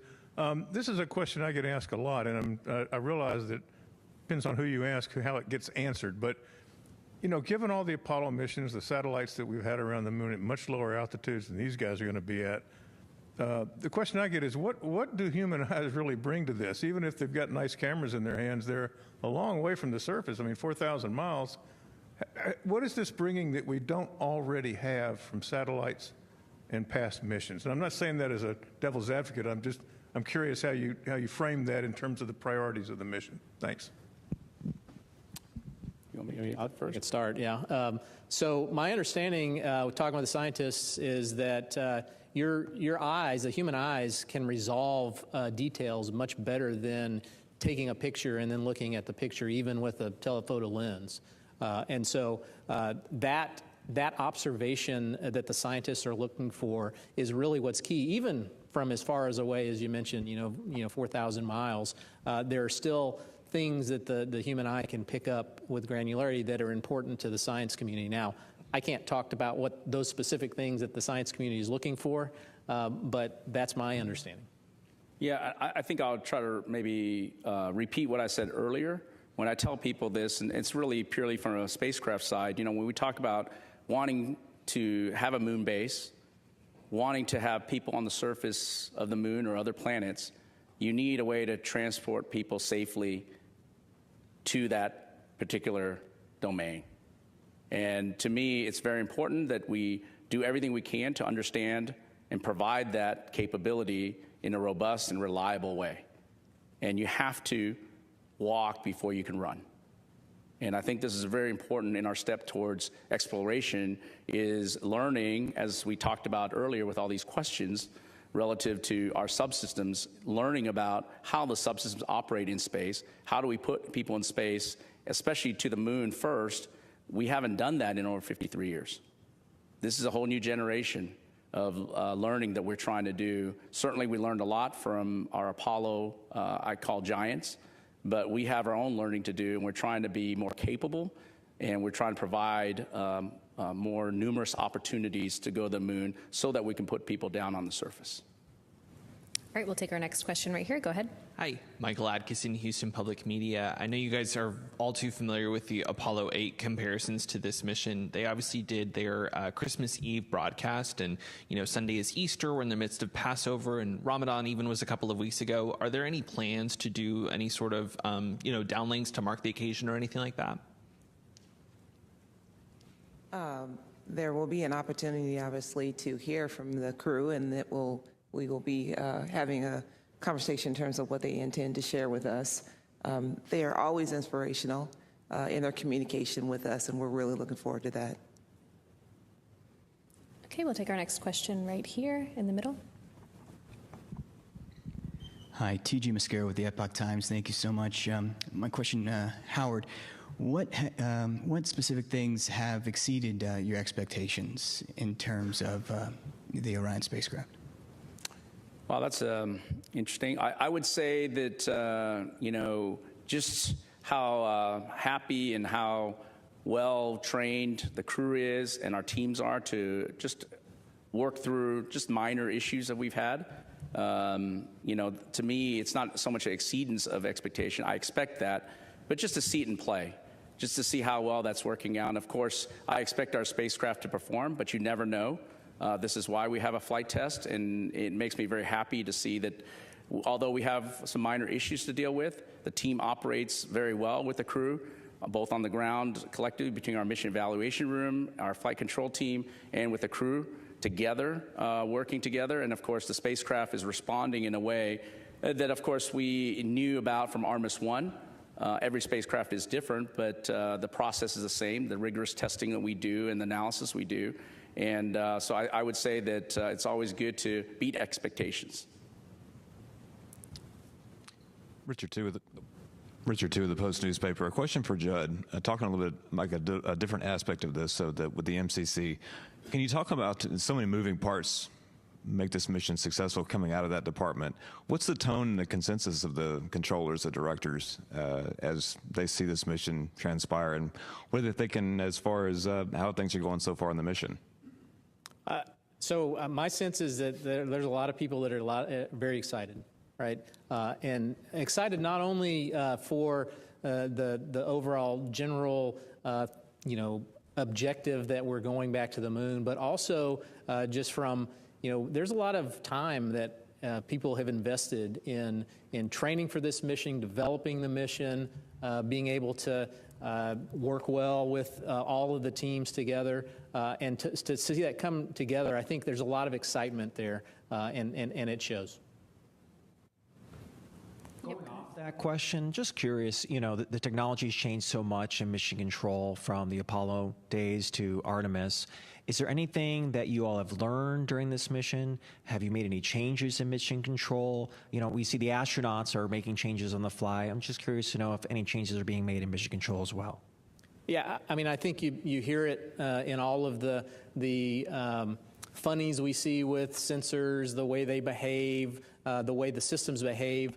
That means that we are all reacting to that, and we are developing on the fly different ways than we originally thought how we would operate the vehicle. And so that is always an iterative process, right? And I think you're seeing demonstration of that in real time, and that we're iterating on not only learning about the vehicle, but also how to iteratively operate the vehicle as well. Okay, we'll take another question right here in the room. Yeah, hi, Beverly Casillas for Space Scout. Thanks again for doing this. Two quick questions. The first one, so we heard that the optical communications demo is already being used to downlink some imagery from the spacecraft. It sounds like that happened overnight. Are there any plans to potentially do any transmission of live video during the mission? And is that something we would get to see, if so? And then a second question, because it sounds like Orion's maneuvering has been really precise during the mission so far, what are you hoping to learn during this mission about guidance and navigation and PNT in the lunar environment? And is there anything that you're kind of already learning about that process? Thanks. So I'll take the first part. For optical comm, the way the trajectory is set up, unfortunately, the only passes that we have with Goldstone are when the crew is asleep. And so anything that we have downlinked would be just video that you're already kind of seeing, higher resolution of the spacecraft looking back at either the moon or the Earth. And so for that purposes, we're really going to just use it for high-res video downlink. And then your second question. I think I'll take the. Yeah, why don't you take that? Yeah. Can you repeat your second question? I think you said something. Perk my ears, guidance, navigation, control. So. Yeah. Can you yes. repeat that, please? Yeah, I was just saying, because we've seen how precise the kind of trajectory planning has already been with, not needing to do this correction burn. Have you been having any learnings already about navigation and PNT with the Orion spacecraft and ground systems during this mission? And is there anything at the moon that you're also hoping to kind of learn and experience on that front? So, we're using very traditional navigation instruments, so star trackers, the inertial measuring units I talked about yesterday. I think those are, we expect them to be precise. They're tried and true navigation instruments or sensors that are on a lot of spacecraft across the board. I think one of the things that we may have not talked about a lot is we have a capability on Orion to navigate without ground comm. And that's the optical comm system, optical navigation system. And that's a camera-based system that gives you a really good enough navigation knowledge, to be able to return the crew home and perform the mission. And so that's something that's a new capability that we're very interested in. I know the navigation team is certainly very interested. We did do some testing on Artemis 1, and we learned a lot from that. We'll learn a lot from this, because it basically takes pictures and translate that size of the moon or the Earth, depending on which way you're pointed, and gives you navigation knowledge from that. So again, that's a tool that we expect. And of course, as an old controls guy, control systems, ability to have good latency or no latency potentially, and ability to fire the jets when you need it, and a combination jets you need them based on your offset center of gravity and where you are in terms of your mass properties, are really a great knowledge across the board of understanding. We put a lot of effort into protecting for a lot of dispersions, as Judd's talked about previously. And of course, when we encounter those dispersions, being able to control our spacecraft through them is really important as well. So all that we'll be learning. We will learn a lot, even though we have very good instruments, even though we know we have good control laws, we've implemented algorithms.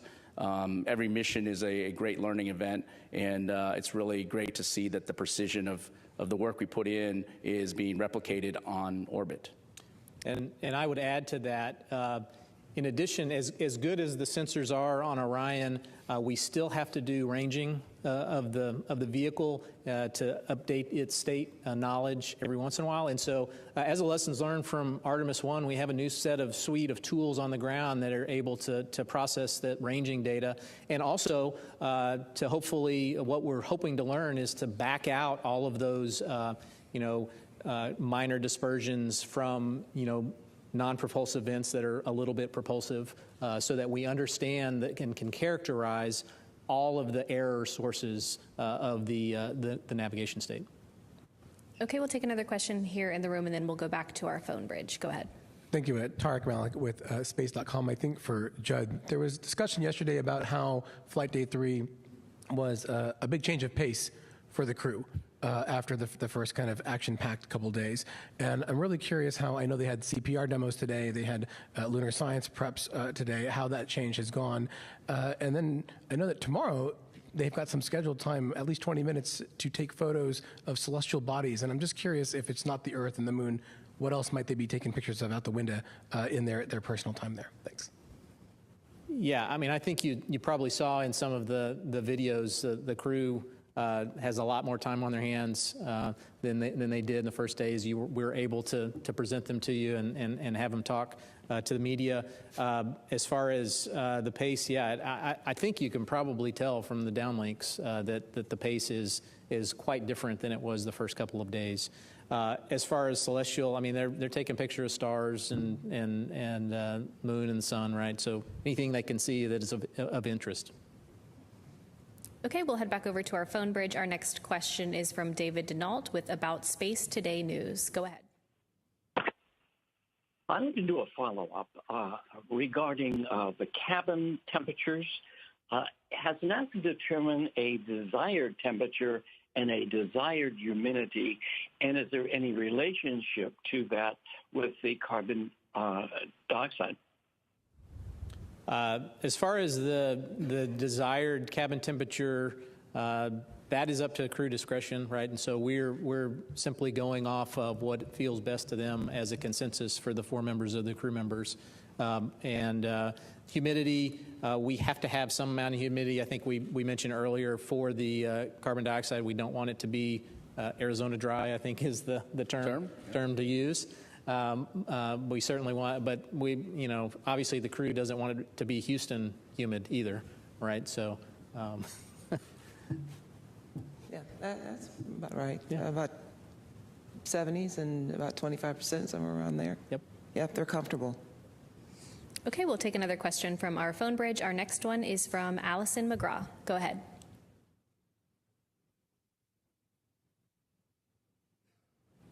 Hi, Dr. Allison McGraw, Mysterious Meteorites. Congratulations on the continued success from a giant leap for planetary science. My question is, given the crew's training with the CLO, or Crew Lunar Operations, what geology or image targets are first to be taken of during the lunar flyby? Thank you. I think we heard your conversation about images supporting geology. Yeah, so the crew is definitely going to be preparing themselves during the lunar flyby and during the time that they are going around the moon to take images. They are actually working now with the science team that has gotten underway, and they are doing preparations and working together to figure out what will be of interest and what they expect to see on flight day 6. And so that coordination continues as guided by our science team. Okay, we'll go ahead and come back here to the room. If I can get a show of hands, how many more questions we have. Okay, we'll jump right over here. We'll take a few on this side, and then we'll come back over to this side. Hello, Dan Lenahan from the Naval Postgraduate School. You've talked about this mission being a flight test program and an envelope expansion. And with the importance of the International Space Station, can you maybe talk about how the systems in Orion were originally kind of tested out prior to this mission in order to kind of succeed? Yeah, I'll start with the Universal Waste Management System, or the toilet. The same toilet was flown on space station. I think the crews there were able to operate it for roughly about 2 weeks, if I remember. And so that was a really good, important test in a relevant environment against our toilet that we would be able to fly to the moon with. So that's one piece. I don't think there's probably smaller equipment, like, for example, the CO2 removal system. The heart of it is these amine beads. They absorb CO2 and then we vent it out. The same technology is on the space station, different way on how they approach it, but very similar in terms of absorbing and desorbing of the CO2 that comes from us humans. And that was also a really good foundation to stand on, and our confidence associated with ability to remove CO2, although in a different manner on board our spaceship. So those are probably the big items that I would translate between what we've learned from space station and what we've applied for Orion. Okay, we'll take our next question right here and then right behind you after. Thank you. Jonathan Seri with Fox News. I'm interested in the medical equipment on board. How did the CPR demonstrations go? How did the other demonstrations go? And then if you could explain Avatar. I understand what it is, but I don't understand how the chips interact with the cell samples. If you could school me on that. So they haven't done the CPR demo as of yet, or at least as I started the conference. So that's later on today. Avatar.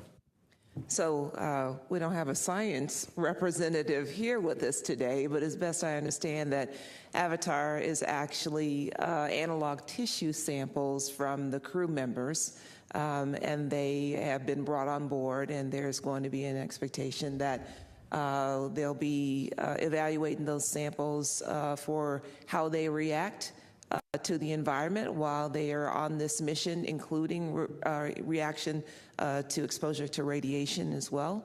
And so when it gets back, we'll be very interested to understand what they learned, both from the crew themselves as well as their avatars. And Jonathan, if you need anything else on that, we can get it to you after the press conference. Thank you. Thank you. Go ahead. Robert Coppinger, the British Interplanetary Society's Spaceflight magazine. Do you have any information on the status of the CubeSats that were deployed? Sure. All 4 CubeSats were successfully deployed on the planned timeline about 5 hours after launch. There has been positive communication with 2 of the CubeSat satellites, the one from Saudi Arabia as well as the one from Argentina. And then in terms of how they're faring, at this point, it would definitely be best to reach out to the payload owners in terms of how they're doing. But they absolutely were deployed as expected. Okay, we'll take another question over here, and then we'll head back over to the right side of the room. Hi, Katrina Miller from the New York Times. Any milestones we can expect for the rest of today? What are you 3 focused on for the latter half of day 3? Sure. As was previously mentioned, we have the CPR demo. We'll have another press conference with the crew. They'll go look at do their med kit evaluations of what they have on board. Also, we have, as far as communications with the Deep Space Network, we're going to test out again the emergency comm mode in a more deliberate fashion. And I believe Jeremy has a press conference with so it's a CSA press conference, and then some more planned medical conferences. Okay, we'll take our next question from Will. Go ahead. Hi, Will Robinson Smith with Spaceflight Now. Thank you all for the time today. Question for Howard. It might be a little bit early to ask this, but from the performance you've been seeing in Orion so far on hardware and a software side, do you foresee any notable changes or updates to hardware or software for the Orion spacecraft that will fly Artemis 3 at this point, besides the heat shield, of course? And then the images that we've seen so far, for whoever wants to take this, so far have come from Reed Wiseman. Don't know if that's just happenstance or, if the other crew members are getting good pictures, but will we see a variety of the photography skills in the days to come? How is that kind of being decided and divvied up at this point? Thanks. All right, I'll take your first question. I think even walking into this meeting, I think, or this mission, and hearing from you here relative to just the software changes we're talking about are going to be caution and warning for sure. The limits that we put on, we're going to learn a lot from this mission. So there's going to be, I call them software. You probably don't think of them as software, but really data values for limits. So those will be changing for sure. We have not seen any issues with our flight software, the actual code itself. Of course, we'll learn a lot more as we go forward the next few days. Hopefully we'll find nothing.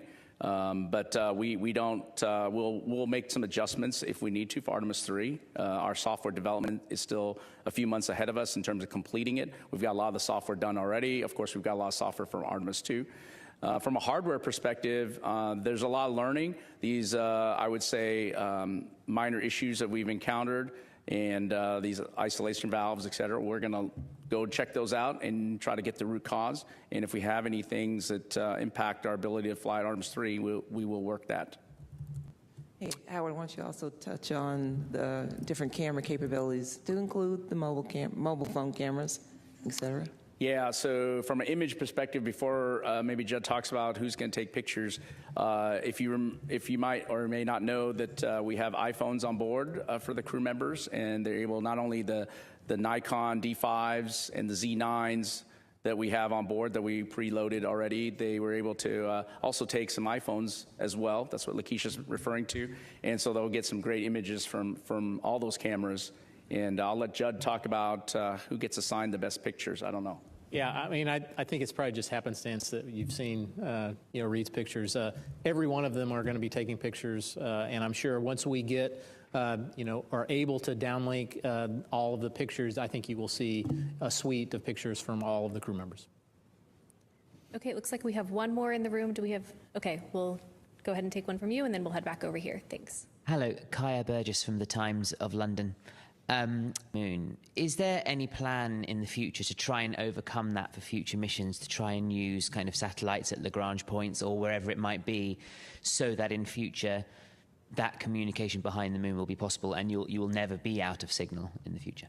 Obviously, it's been possible for Chinese missions that have landed landers on the far side. Is that something that you will be looking into? So I'll just mention, as part of the administrator's Ignition initiative, he has talked about all kinds of different capabilities that we are going to try to add in a stepped approach to include capabilities on the surface on the moon, as well as communication capabilities. And relay capabilities will be absolutely a part of that for supporting us in the future. Okay, we have another question right here. And do we have any additional questions after this one? All right, one last question in the room. Thank you. Rod Pyle at Astra Magazine. Similar question. How long do you expect the blackout to be during the flyby? And given that there's no burn back there, is there any reason to be chewing our pencils? And is there anything to learn from the timing when they come back out and you reacquire signal? Thank you. So as to your second question, no, physics takes over, and physics will absolutely get us back to the front side of the moon. Let's see, I don't think I have the timing yet on this for how long we're going to be out of comm, but I can get you that. Is it about 40 minutes? Yeah, it's around. Somewhere in that vicinity? Mm-hmm. Yes, it is 40 minutes.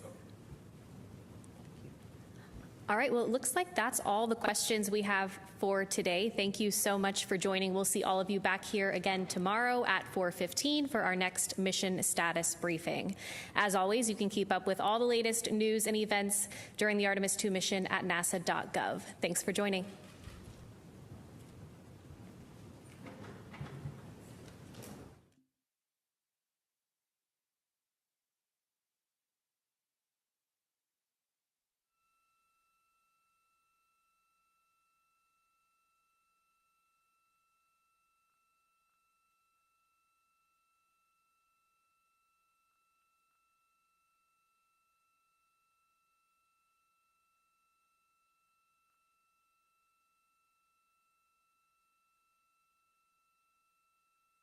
Hi, everyone, and welcome back to Artemis Mission Control here at Johnson Space Center in Houston, Texas.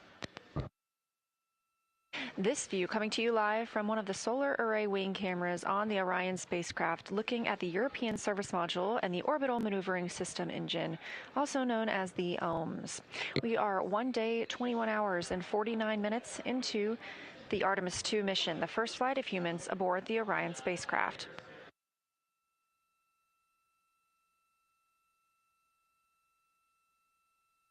Orion and her crew, Reed Wiseman, Victor Glover, Christina Cook, and Jeremy Hansen, are now 111,482 statute miles from Earth and continuing to increase that distance as we continue to grow closer to the moon, 153,763 miles away.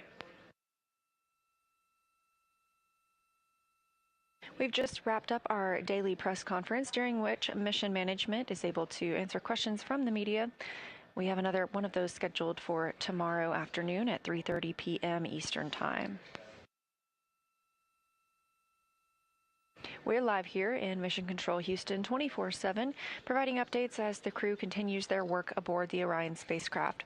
One of the most major events for today was the OTC-1 burn. That was the Orbital Trajectory Correction 1 burn.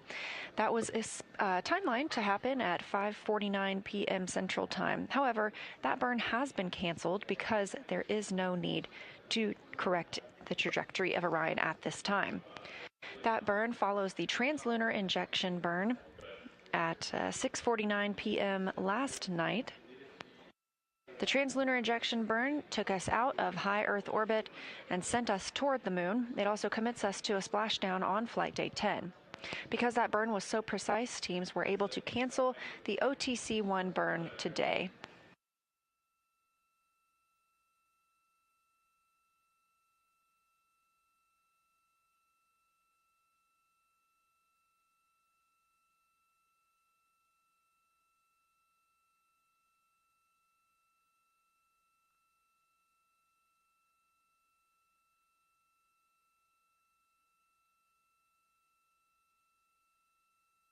And a quick correction, the briefing for tomorrow afternoon is at 5:15 p.m. Eastern. This is the channel you'll need to look for that on, and we will continue our communications and coverage on our second YouTube stream. However, we are back here with the crew for the rest of the day. They woke up at 12 p.m. Central Time and have since then configured the cabin. They also spoke with the teams on the ground for the daily planning conference, and we got some great views inside the cabin.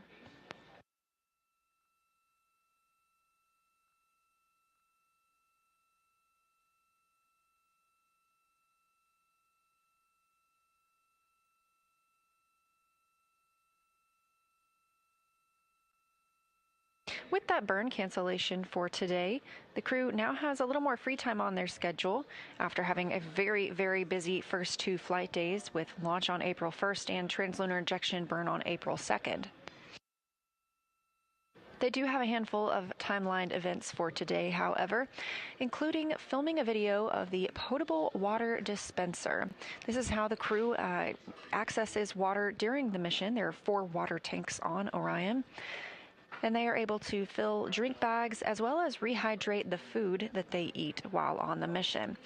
As this is the first time we have crew living and working in Orion, the team's timelined an event for them to video themselves filling up those drink bags, filling up a rehydratable food bag to help us understand how the system is working in orbit. They will review that video once the crew has returned to Earth.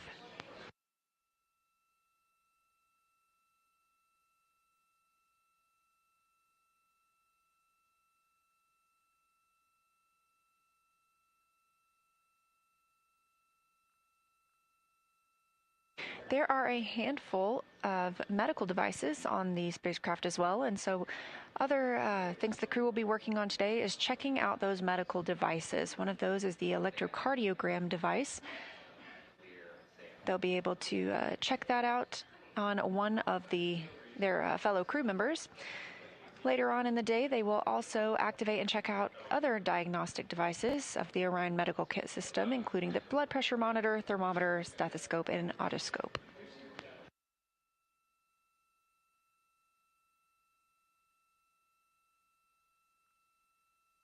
And staying in that medical timeline, the crew will also be conducting a CPR demonstration. They'll be using their medical emergency procedures to simulate methods to treat an airway obstruction if one were to occur on Orion.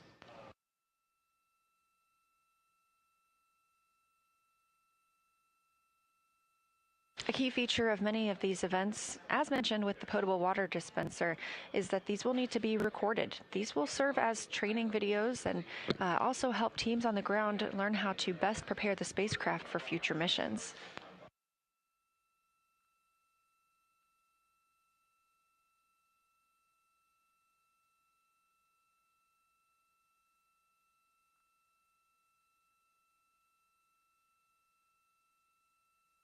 Later this evening, it looks like about 10 p.m. Central Time, the crew will also work on configuring the cabin for lunar flyby. Now, they will deconfigure it because flyby is not until flight day 6, but this gives them an opportunity to practice their positioning throughout the cabin as they prepare for flyby.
Integrity, Houston, with a status and a timeline, Delta.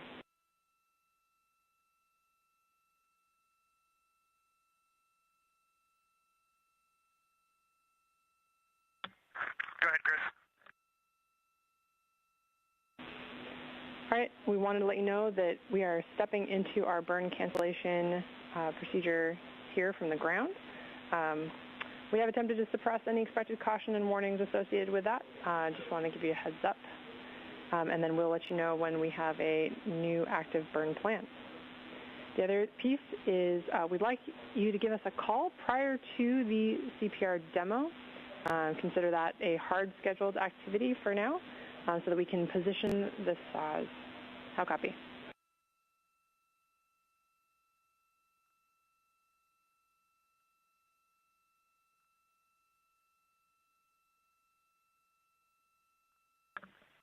Copy all, and let me know when you're ready for me to start exercise.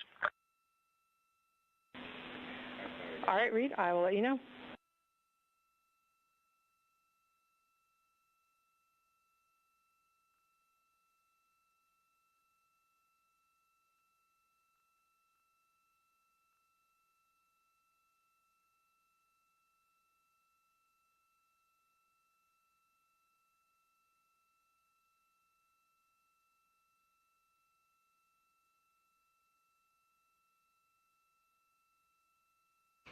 As previously mentioned, we are expecting the crew to get into the CPR demo later today.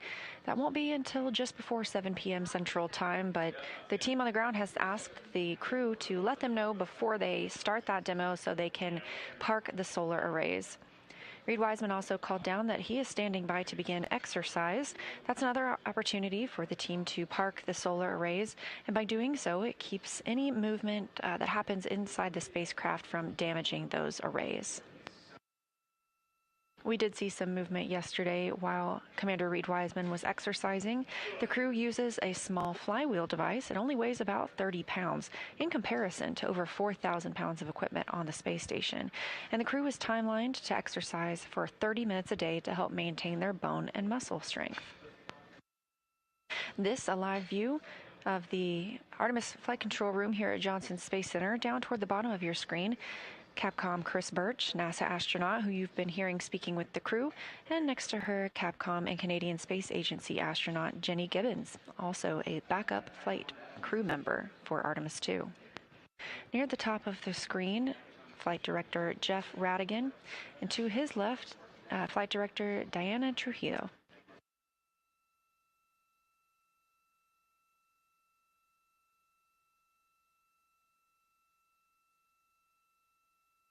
On the left side of your screen, a live view from the Orion spacecraft, now over 112,000 miles away from Earth.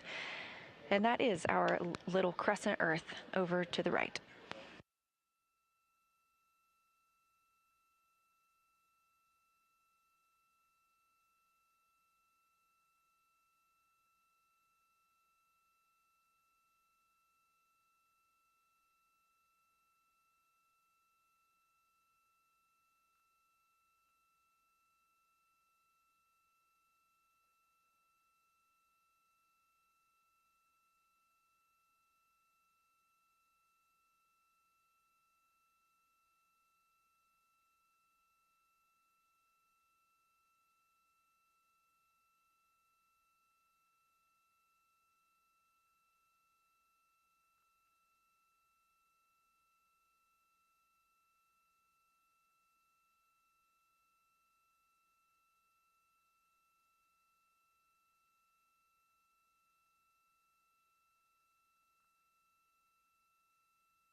Integrity with a mag stowage follow-up for Christina.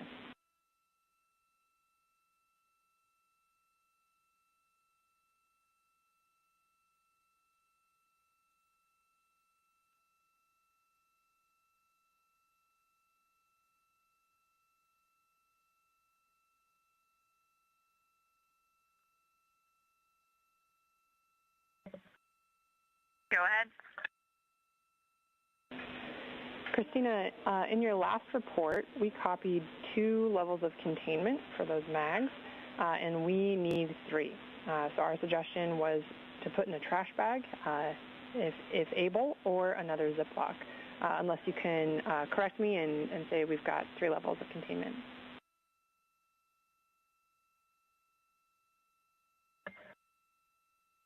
We'll go. Thank you. Thank you much.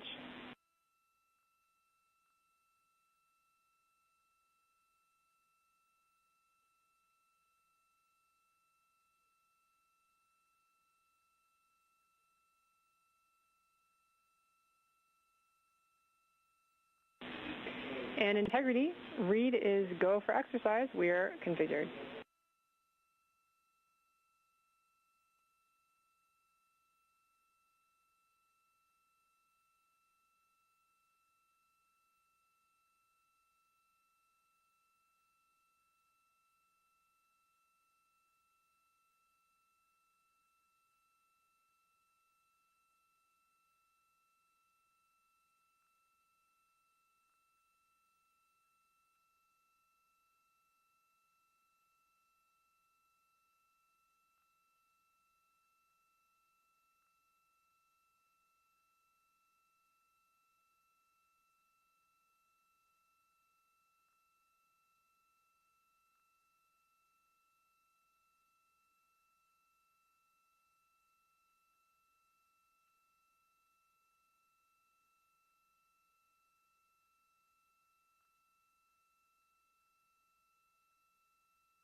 Just as everything is properly and precisely tracked aboard Orion, there are procedures for everything as well. So whenever disposing waste, the crew is calling down, they need to track exactly where that is stowed and how. Even for Commander Reed Wiseman cleaning the windows last night, there are specific ways to take care of all systems aboard the spacecraft, and so it's important that the crew checks with the ground to make sure that they are properly caring for Orion.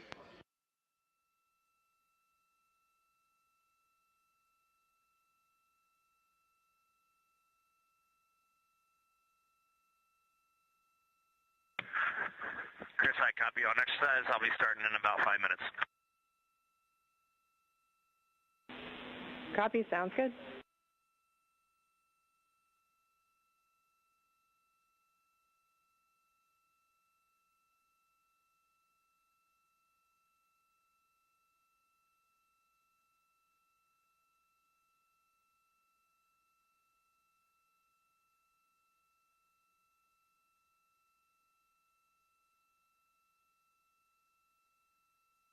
Commander Reed Wiseman calling down that he is planning to start exercise pretty soon, and yesterday we did see some motion as he was exercising.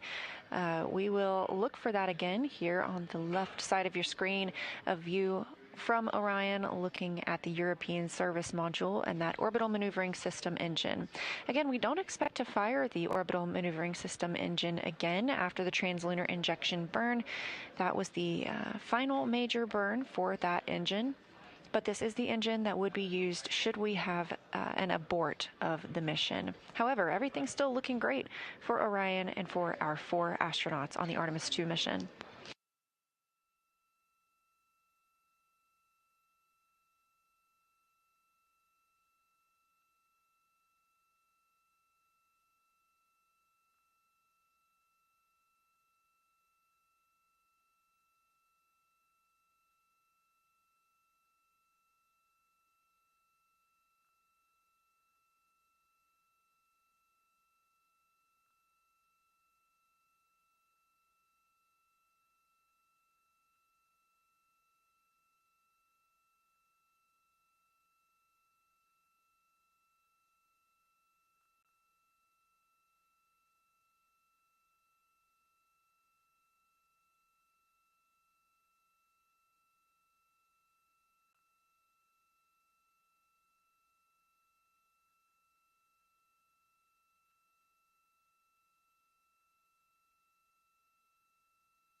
integrity regarding the enabled caution ORD guide unconverged. Unexpected from us down here, probably related to our recent burn plan uplinking. No crew action.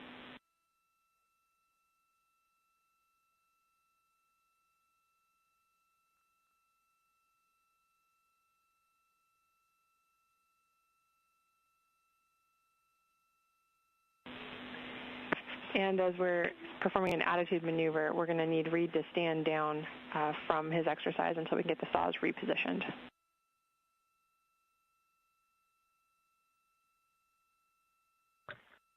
We copy standing down from exercise and copy your words about the caution as well.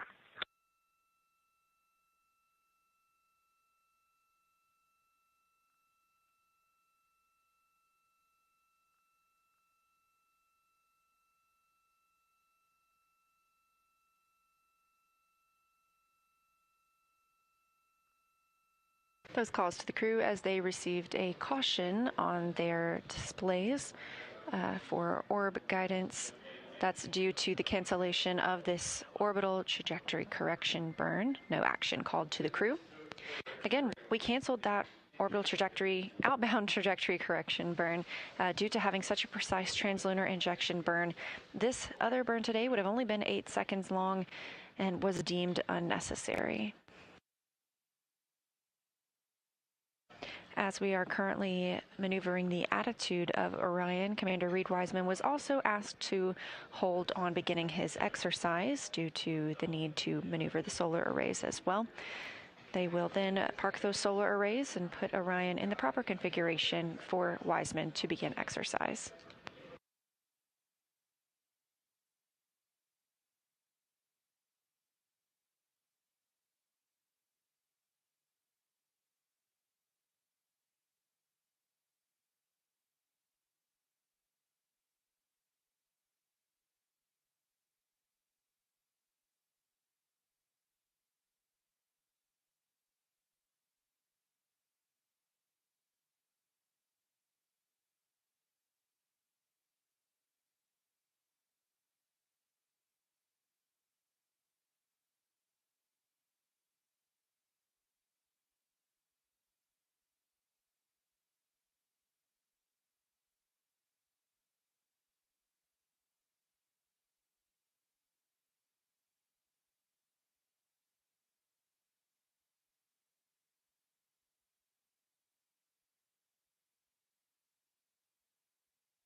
Mission Planning Officer here in Artemis Flight Control in Houston, Texas, reports that the crew is go for exercise as the solar arrays are now in place.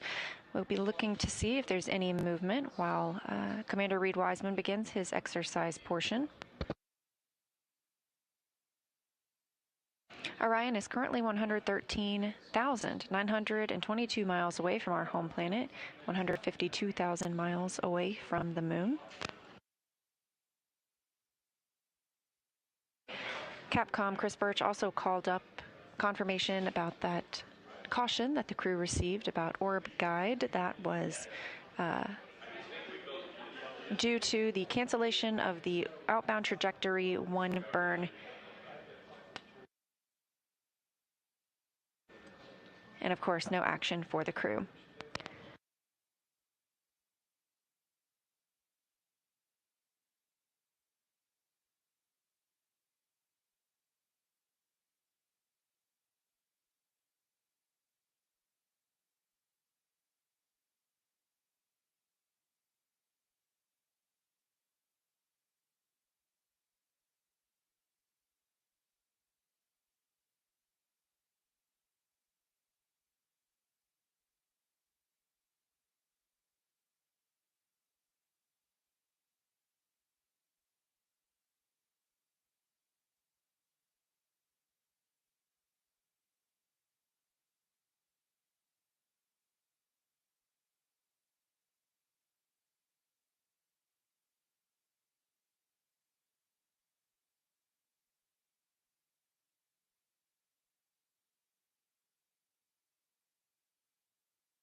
Canadian Space Agency astronaut Jeremy Hansen answering Capcom Chris Birch's call to conduct an AGA reading. That's an anomaly gas analyzer reading.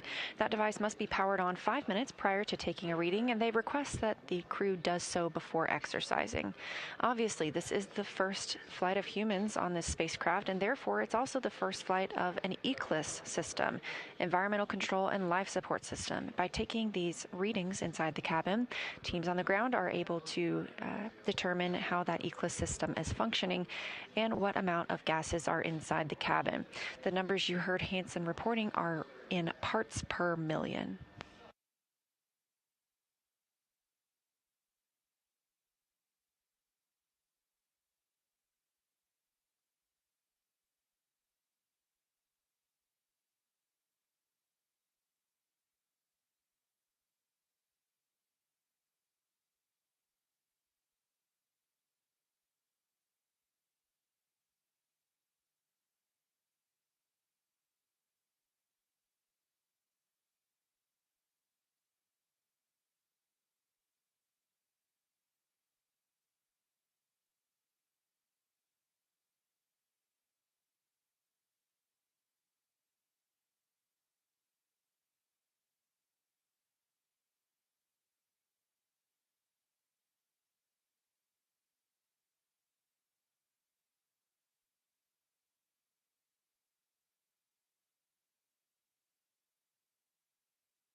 This is Artemis Mission Control. As you can see, some motion on your screen from this camera on the solar array wing looking back at Orion.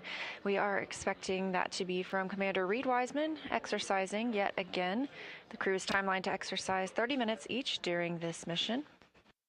This keeps their bones and muscles strong while in the microgravity environment.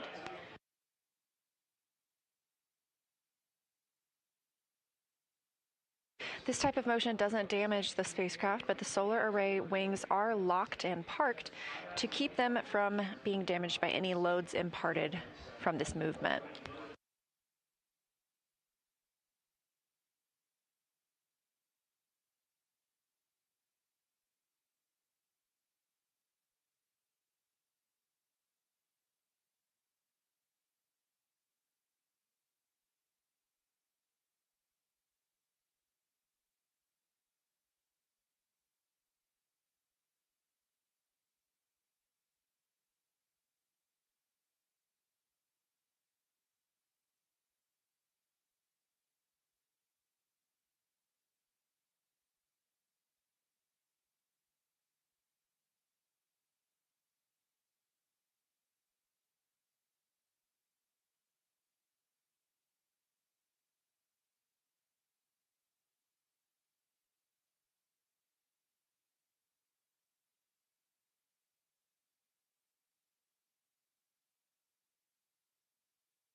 This is Artemis Mission Control, 1 day, 22 hours, and 37 minutes into the flight of Orion and the Artemis II crew.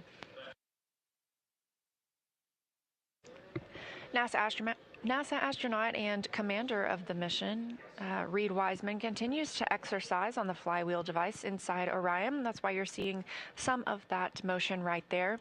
And earlier today, the team decided to cancel the outbound trajectory correction 1 burn. This was going to be a small burn to keep Orion on the path to fly around the moon. However, our translunar injection burn was so precise that this correction burn was not necessary. So the crew has a little bit of free time back on their day.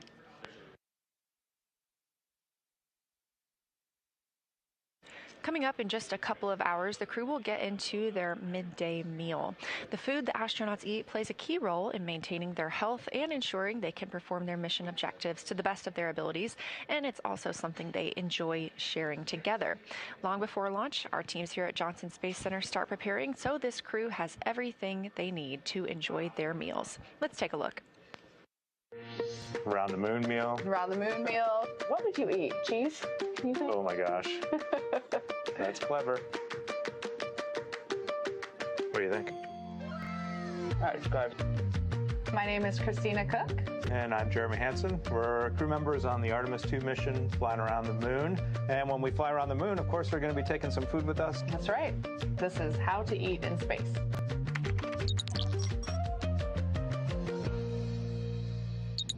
Here we are in what we call our food lab at NASA Johnson Space Center. We come in here quite often to sample space food. The neat thing about the food selection is it is so diverse. Different entrees that you wouldn't imagine can be rehydrated and actually good in space are completely fair game. And it's pretty awesome. We came in for Artemis to do this. We got about halfway through the first session and we're like, we're not really sure we're going to have time on board to warm this stuff up. We talked a lot about day one. It's a long day. It's hours before we even leave the launch pad on our way to space. And then when we get to space, we have a lot of important events that day. We just did a sim yesterday where lunch is scheduled. It's midday meal. Yeah, midday meal for all 4 of us. And so those would be great moments, I think, in our mission to have prepped some food and sit down or float as a crew and just have a joint meal. For sure. I think that would be fun.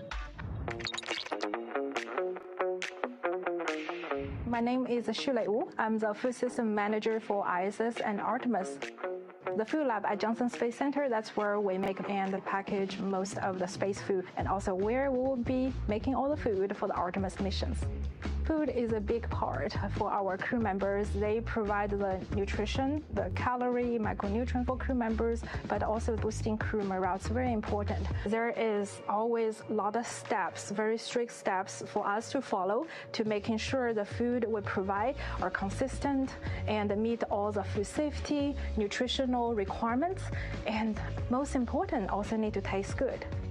The other strategy is always promote the variety, because everybody's food preference can be very different. Therefore, the more variety we can have, the better to meet the needs of the astronaut group. They bring out these little tiny samples of each food, and you're like, oh my gosh, I thought we were having lunch. And then by the end, there's so many space foods, and every time you leave, you're like, I am so full. I'm so full, I'm in pain. And you just rate them like, I love this, I don't want to eat it, I'd eat it if you tell me I need it. Because what the food lab does is they take all your preferences, but they're also like good parents and they're like, you need a well-balanced diet. Exactly. They were like, no, you can't have mac and cheese every day, Christina. Sorry.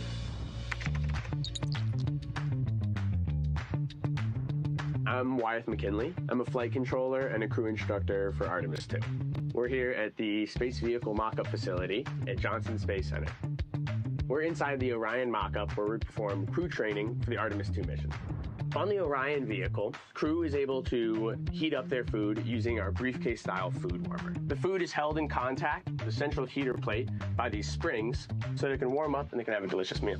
Much of the food and drink that's on Orion is rehydratable. And so crew at our potable water dispenser will fill up their food and drink, and then at that point, you go ahead and pop it into your food warmer. I'm kind of envisioning there's maybe one person putting the stuff in and out, kind of tossing it out to everyone as it's done. Or maybe if we're not scheduled together, you're just on your own over there, popping some things in. Or maybe just in your 2 minutes of free time between things, you're kind of getting it ready so it has time to warm up. Well, we'll see. Eating together really resonates with me. I think it's just a human thing to break bread together and to enjoy that necessary thing you have to do, the thing you should be grateful for. And so doing that as a group, as a family, has always been meaningful for me. Absolutely.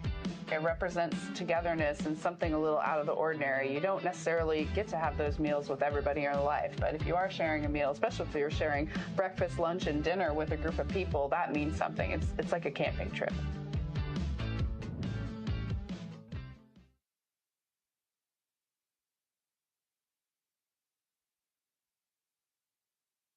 This is Artemis Mission Control, just a little inside look at some of the food flying aboard the Orion spacecraft with the crew. Today for lunch, the crew has a variety of options. Some of the things they'll be enjoying include beef stew, smoked turkey, chicken with peanut sauce, roasted turkey. They have cheese tortellini, butternut squash, cauliflower and cheese, and of course a fruit salad in there too.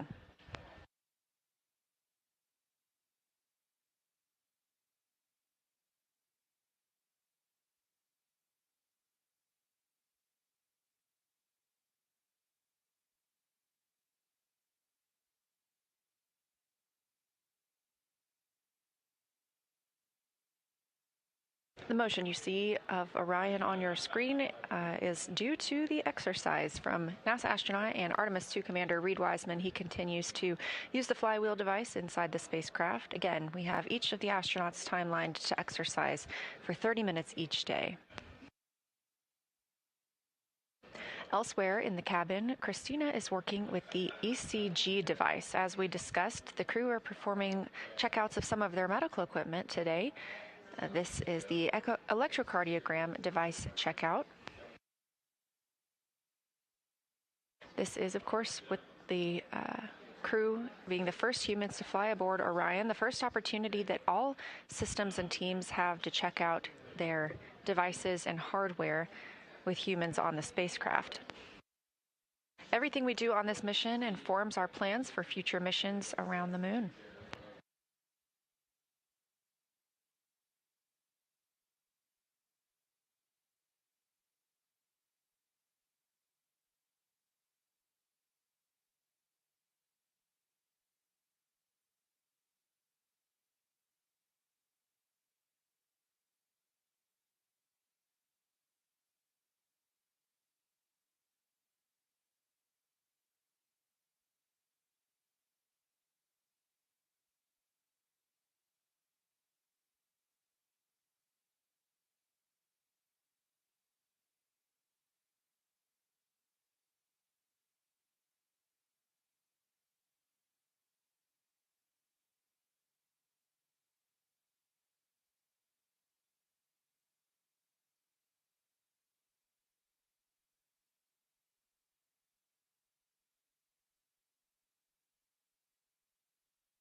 This is Artemis Mission Control.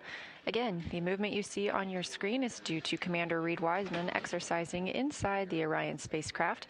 That's a view from a solar array wing camera looking at the European service module, that large thruster in the middle, the OMS engine, the Orbital Maneuvering Services engine. We were expecting to have an outbound trajectory correction burn today at 5:49 p.m. Central Time. However, that burn was deemed unnecessary due to our precise trajectory thanks to the translunar injection burn. Earlier this morning during the daily planning conference, Wiseman called down his thanks to the FIDOs, the Flight Dynamics Officers, for their excellence in that burn. Once he's complete with exercise, Wiseman is also timelined to work on his National Geographic filming. Again, we selected National Geographic through a competitive selection process to help us document and tell the story of the Artemis II mission.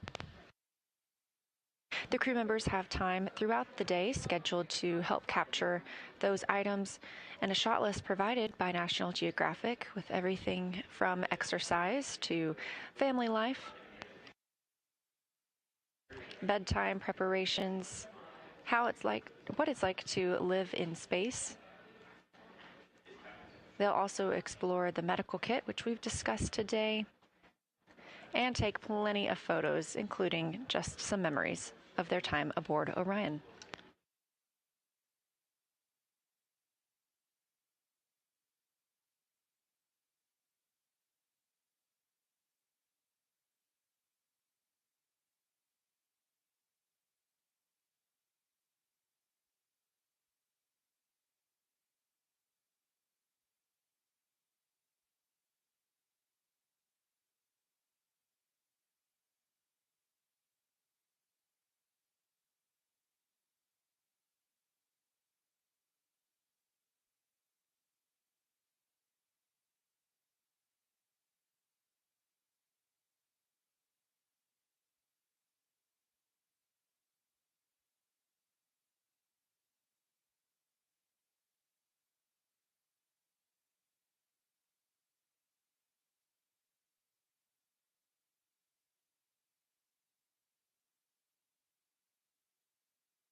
This is a live view of the Orion spacecraft, and we were seeing some motion due to Commander Reed Wiseman exercising on the spacecraft. We have seen that cease for the time being, so we may be anticipating a call that that is completed.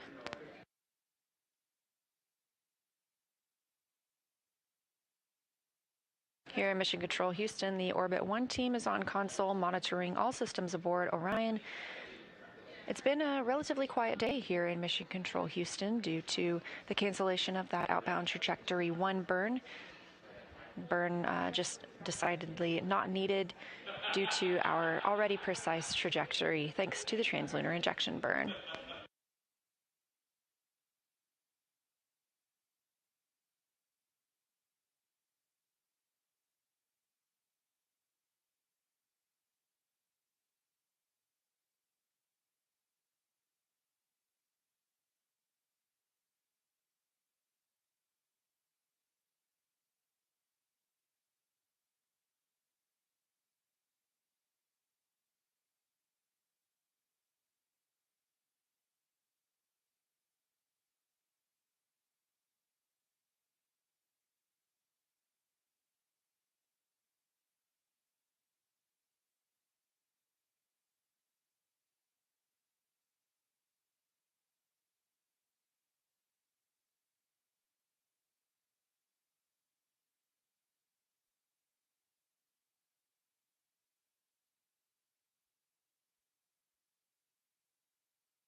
That call from NASA astronaut and mission specialist for the Artemis II mission, Christina Cook.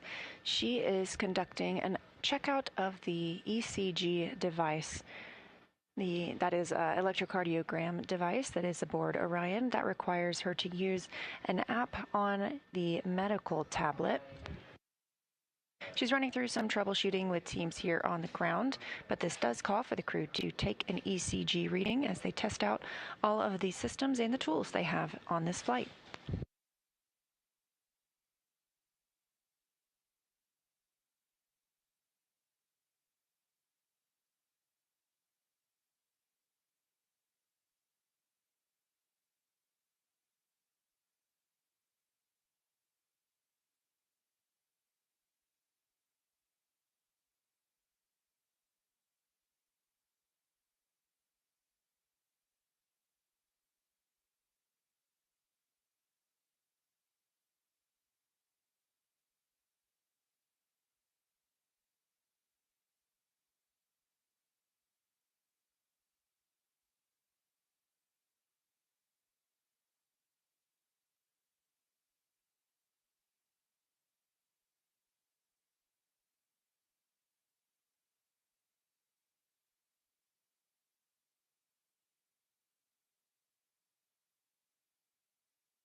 As we continue to monitor the Artemis II mission, now mission elapsed time of 1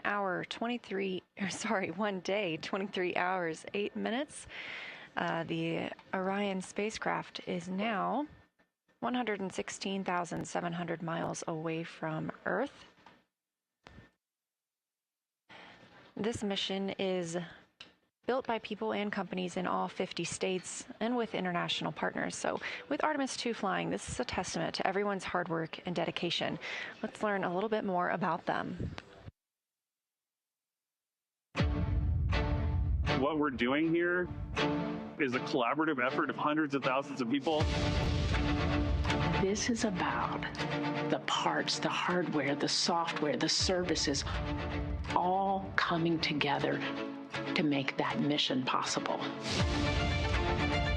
My dream for this space program is that we would not just push the boundaries, but that we push them together.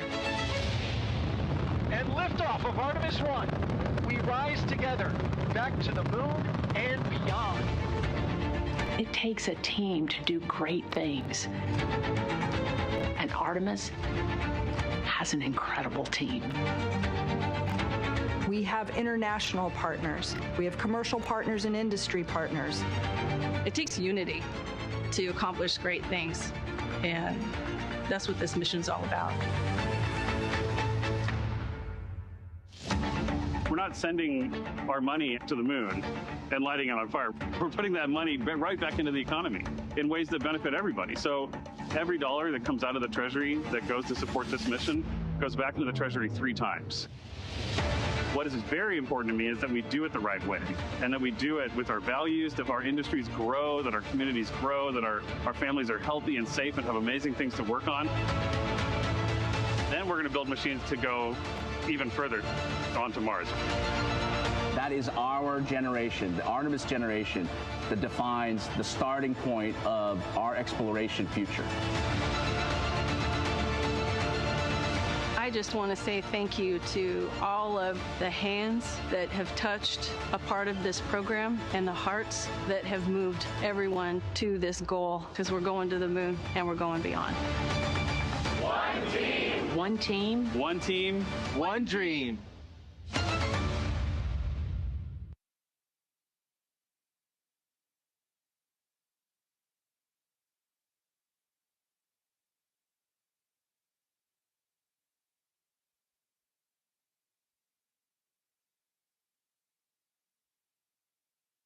Y'all to exercise right until midday meal.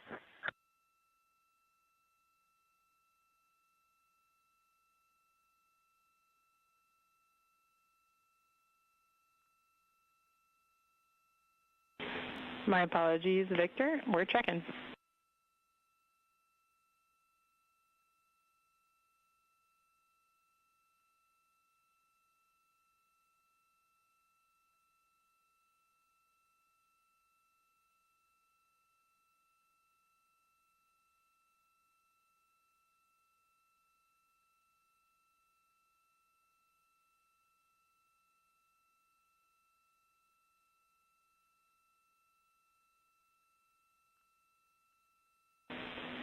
Integrity, Victor, you can go exercise all the way up to midday meal.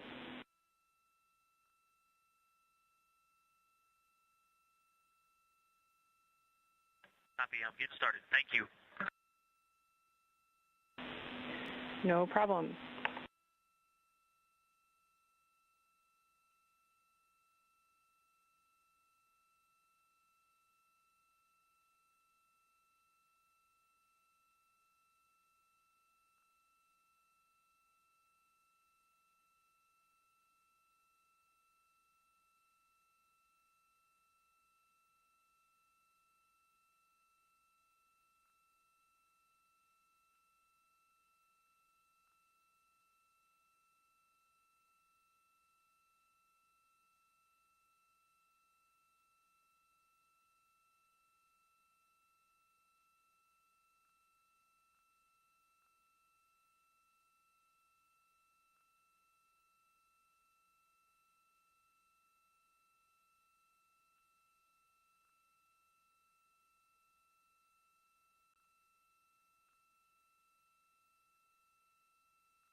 This is Mission Control Houston, specifically the Artemis Flight Control Room. NASA astronaut and pilot of the Artemis II mission, Victor Glover, calling down to report he is hoping to get started soon on his scheduled exercise for the day. And since it's a little late, he's hoping to continue that until the midday meal. Now, we were expecting the outbound trajectory correction burn during that time. However, that burn has been canceled as we did not need it. We are on a perfect trajectory toward the moon.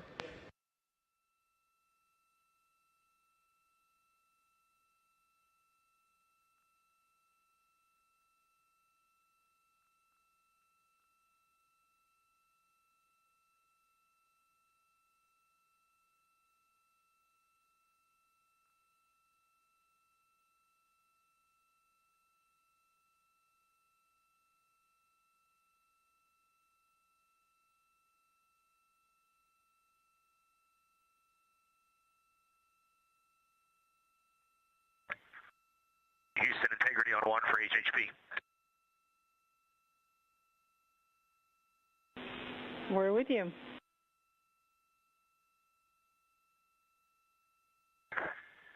Hey, Chris, Victor's about to start exercise, but he's encouraging video downlink, so if you want to come on the HHP, I'll start the stream.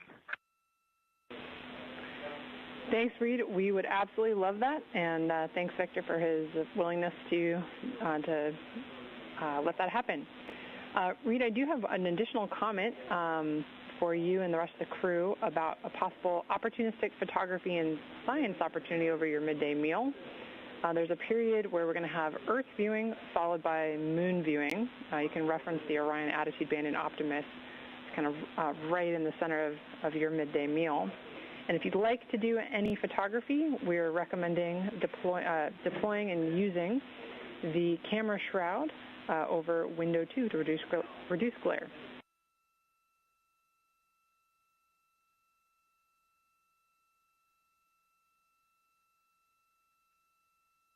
Okay, we love those little opportunities. Thanks for sharing them. Keep them coming.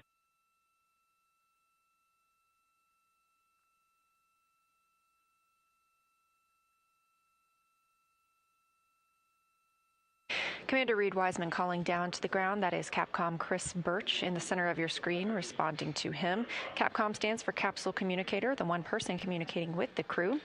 Wiseman reporting that they expect to be able to turn on the camera inside the cabin soon, so we look forward to gaining those views of the crew. And Birch sharing Houston integrity for ECG. Go ahead, Christina. How's the troubleshooting going? Hey, Chris. We are connected and charging on the little tablet. However, no joy getting a signal on myself nor Jeremy. Two things I can think of to try. One would be to let it continue to charge. It did just reach 20%. I checked, and it does not seem to be in any battery saver mode. In fact, it says battery saver unavailable. I also checked the Bluetooth devices. The ECG is showing up as a device. However, it is giving me the option to connect in the Bluetooth area, and nothing happens when I do it. It does seem to be finding the device when I'm in the app. So the other thought I could try would be to forget and reconnect the device.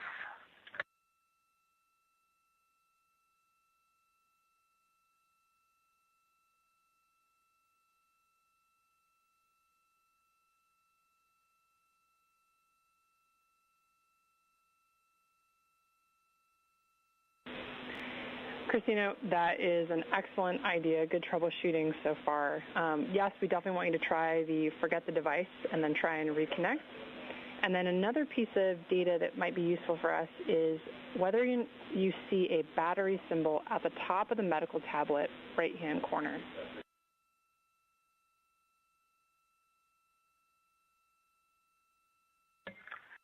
Do you mean within the app or just in the screens of the tablet? Good clarification, within the app.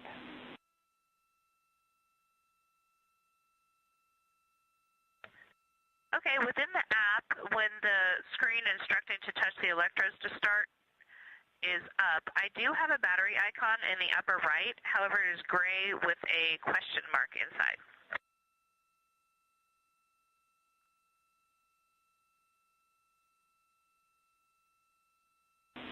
Okay, Christina, thanks. Yeah, that just gives us that confirmation that it's not connected to the ECG. Let's go ahead and continue with that Bluetooth troubleshooting steps, forgetting and reconnecting.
You're getting a live view inside the Orion spacecraft during some general daily activities that the crew is conducting. You heard communications with Christina Hansen, Christina Cook calling down to Chris Birch here, our Capcom in Mission Control Houston. She continues to troubleshoot the ECG device that they are testing out.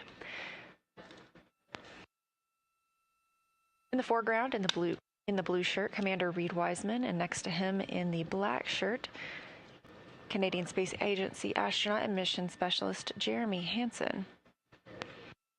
In the background, you're getting a look at NASA astronaut Victor Glover, pilot for the Artemis II mission, preparing to exercise.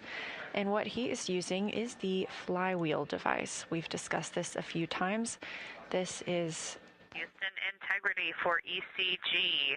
No joy seeing the device in the list of available devices when I attempt to repair it after doing the Bluetooth forget.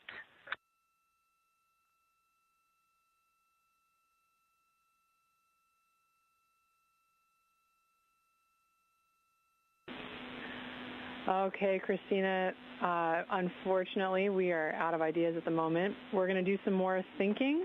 We really appreciate all of your troubleshooting steps and actions you've taken.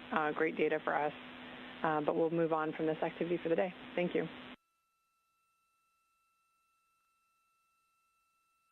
Copy all. I will keep the medical tablet charging and restow everything. Thanks for the help. Copy all.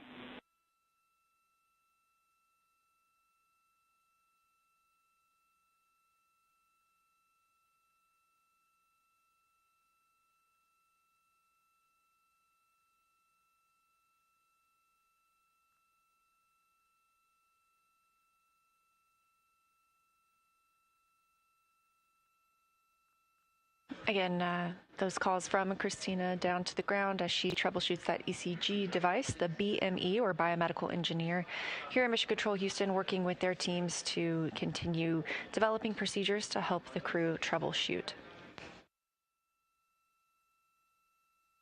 Back inside Orion, Victor Glover is in his timelined exercise for the day. On the flywheel device,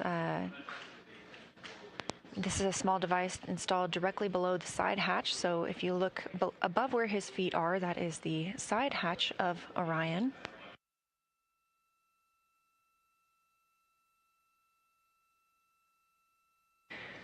The flywheel is a cable-based device, so you can use it for either aerobic exercises like rowing or resistance workouts like squats and deadlifts, and today Glover is timelined to do resistive workouts.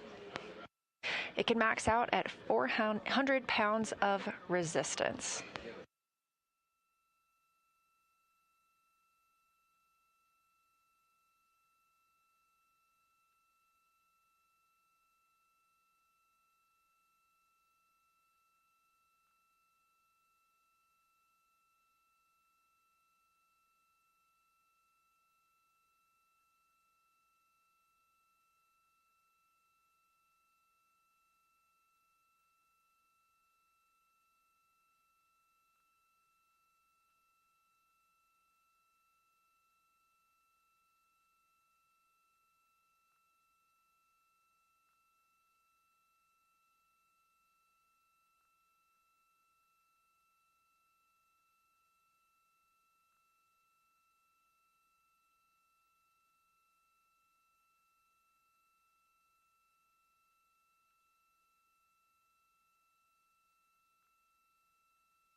This view really gives a great look inside Orion and at the size and space available. Again, you're looking at 330 cubic feet habitable volume, so about the size of 2 minivans inside.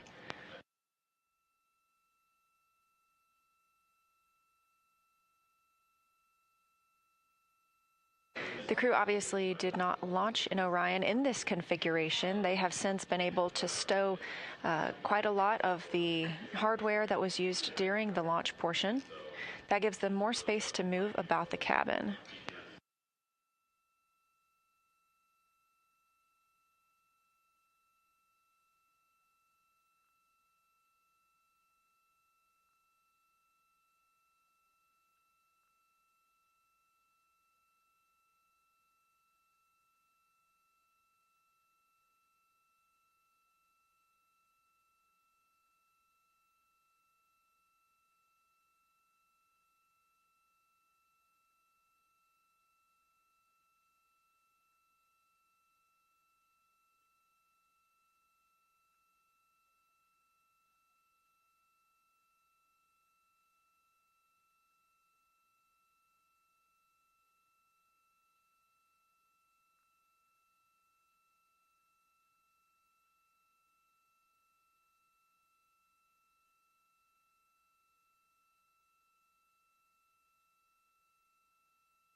As pilot Victor Glover continues exercising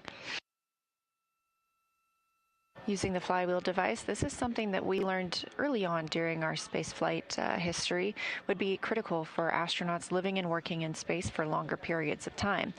On the International Space Station, astronauts are timelined to work out for approximately 2 hours a day to help maintain their bone and muscle health. On Orion, they're timelined to exercise for 30 minutes a day.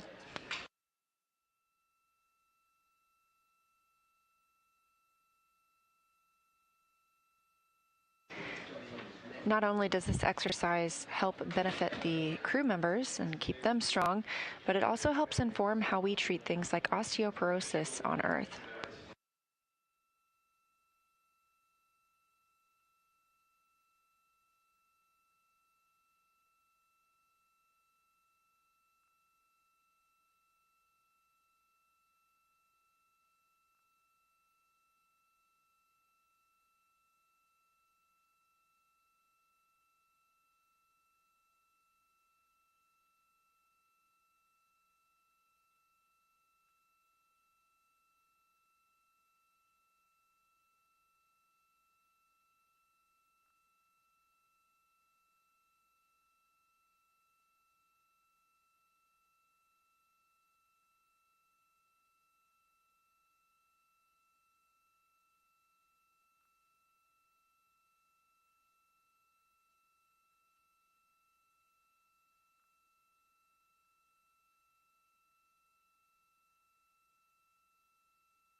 This is Artemis Mission Control, the spacecraft traveling 3,400 miles per hour, now over 118,000 miles away from Earth and 148,000 miles away from the Moon. You can track those stats for yourself anytime at nasa.gov/trackartemis. We also got some beautiful images from the crew this morning. Their first look back at Earth after the translunar injection burn. You can also see those images as well as the ones we intend to release as they come down on NASA's social media accounts at NASA and at NASA Artemis.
In this live view from inside the Orion capsule, you can see Canadian Space Agency astronaut Jeremy Hansen there in the black t-shirt. Looks like he is unpacking some of the crew's meals ahead of their midday meal coming up. We talked through some of their lunch options for today: beef stew, roasted turkey, cauliflower and cheese, cherry blueberry cobbler, butternut squash, roasted turkey again, cheese tortellini, vanilla pudding, and the most appetizing, chocolate pudding cake.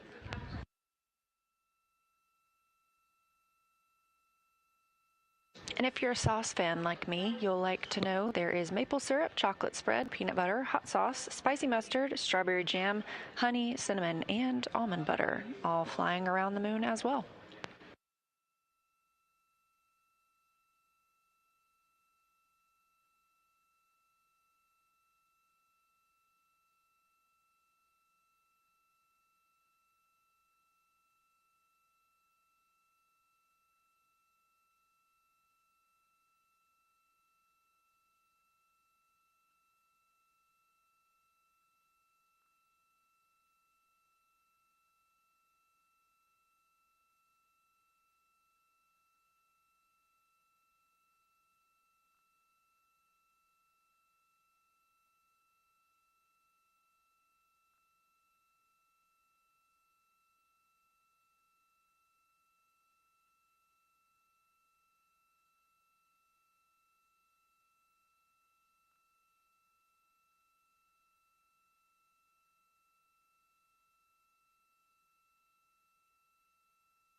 If you look closely at Canadian space astronaut Jeremy Hansen, it appears that if he is wearing two watches, but one of those is Archer.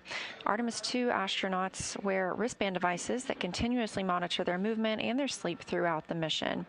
This data is going to be used for real-time health monitoring and safety assessments. And what they've completed pre-flight and will complete in post-flight evaluations help us get deeper insights into their cognition and behavior, their teamwork, of course, and their sleep quality in the deep space environment and inside Orion. Archer stands for Artemis Research for Crew Health and Readiness.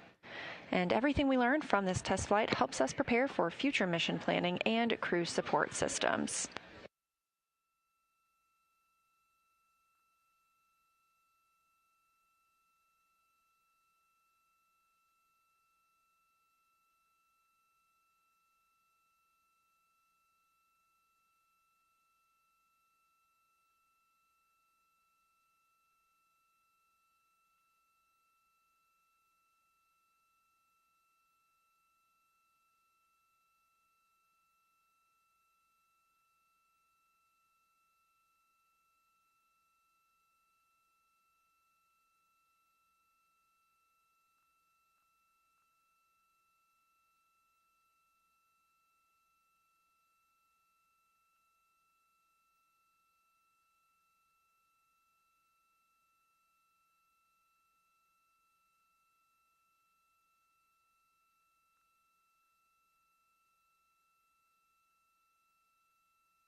Houston, integrity exercise complete. Thank you.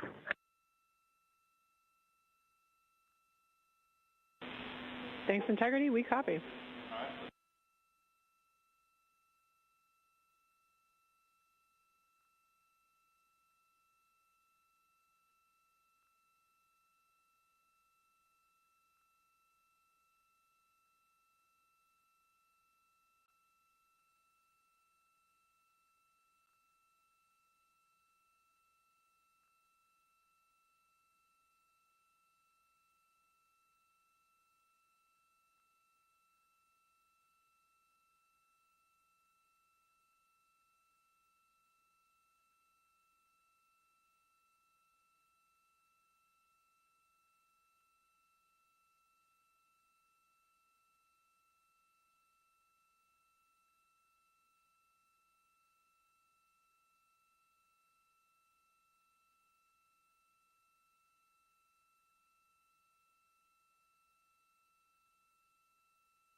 As you heard the call from pilot Victor Glover, he has completed exercise and was very kind enough to give us a view inside the cabin while he was exercising. We previously have seen the views from outside the cabin while the crew is exercising and how that imparts movement on the spacecraft.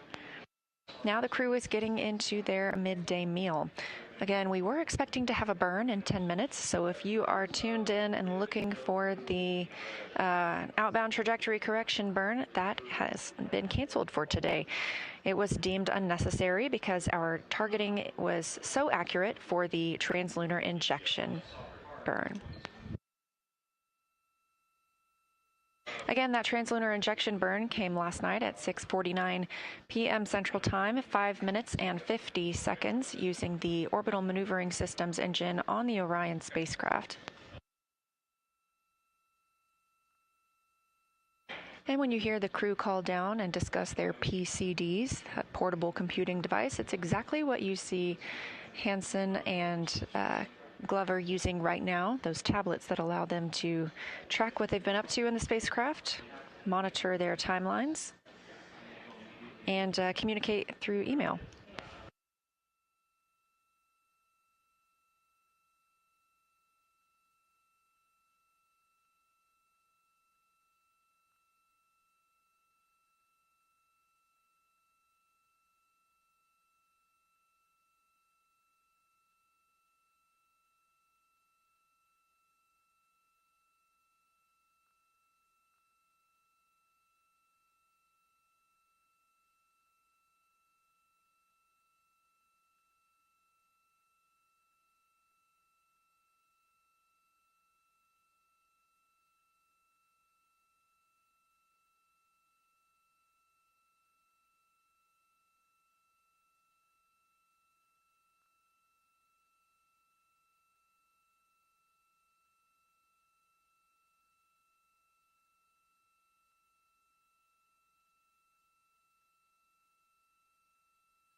Houston Integrity AGA readings when ready.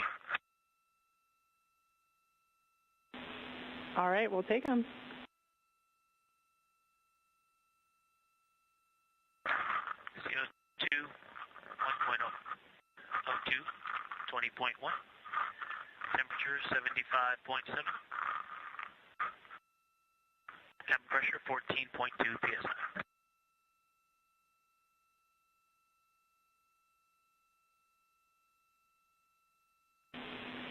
Copy all, and we believe we copied CO2 1.0. Just want to confirm.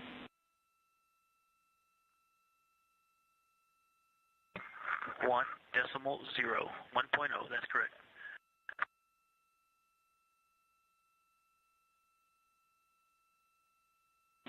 Okay, thank you.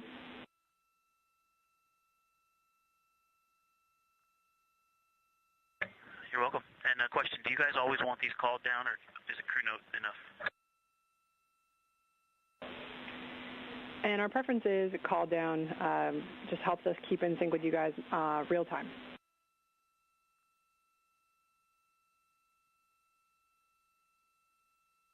Copy.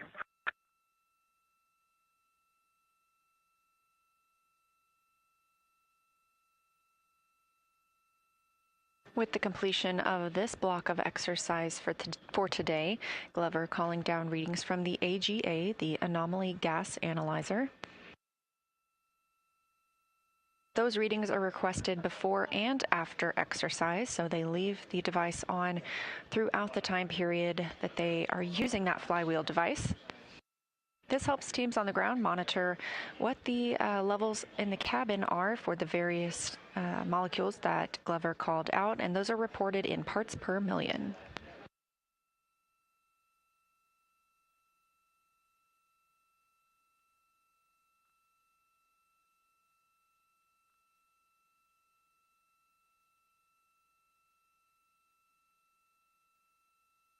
And we have just passed 2 days mission elapsed time. 2 days since the launch of Orion atop the Space Launch System spacecraft from Kennedy Space Center in Florida, a very smooth ride uphill. We are now 3 days and 19 minutes away from the opening of our lunar flyby, targeted for flight day 6, when the crew will fly around the moon, the first time in over 50 years for humans to do so.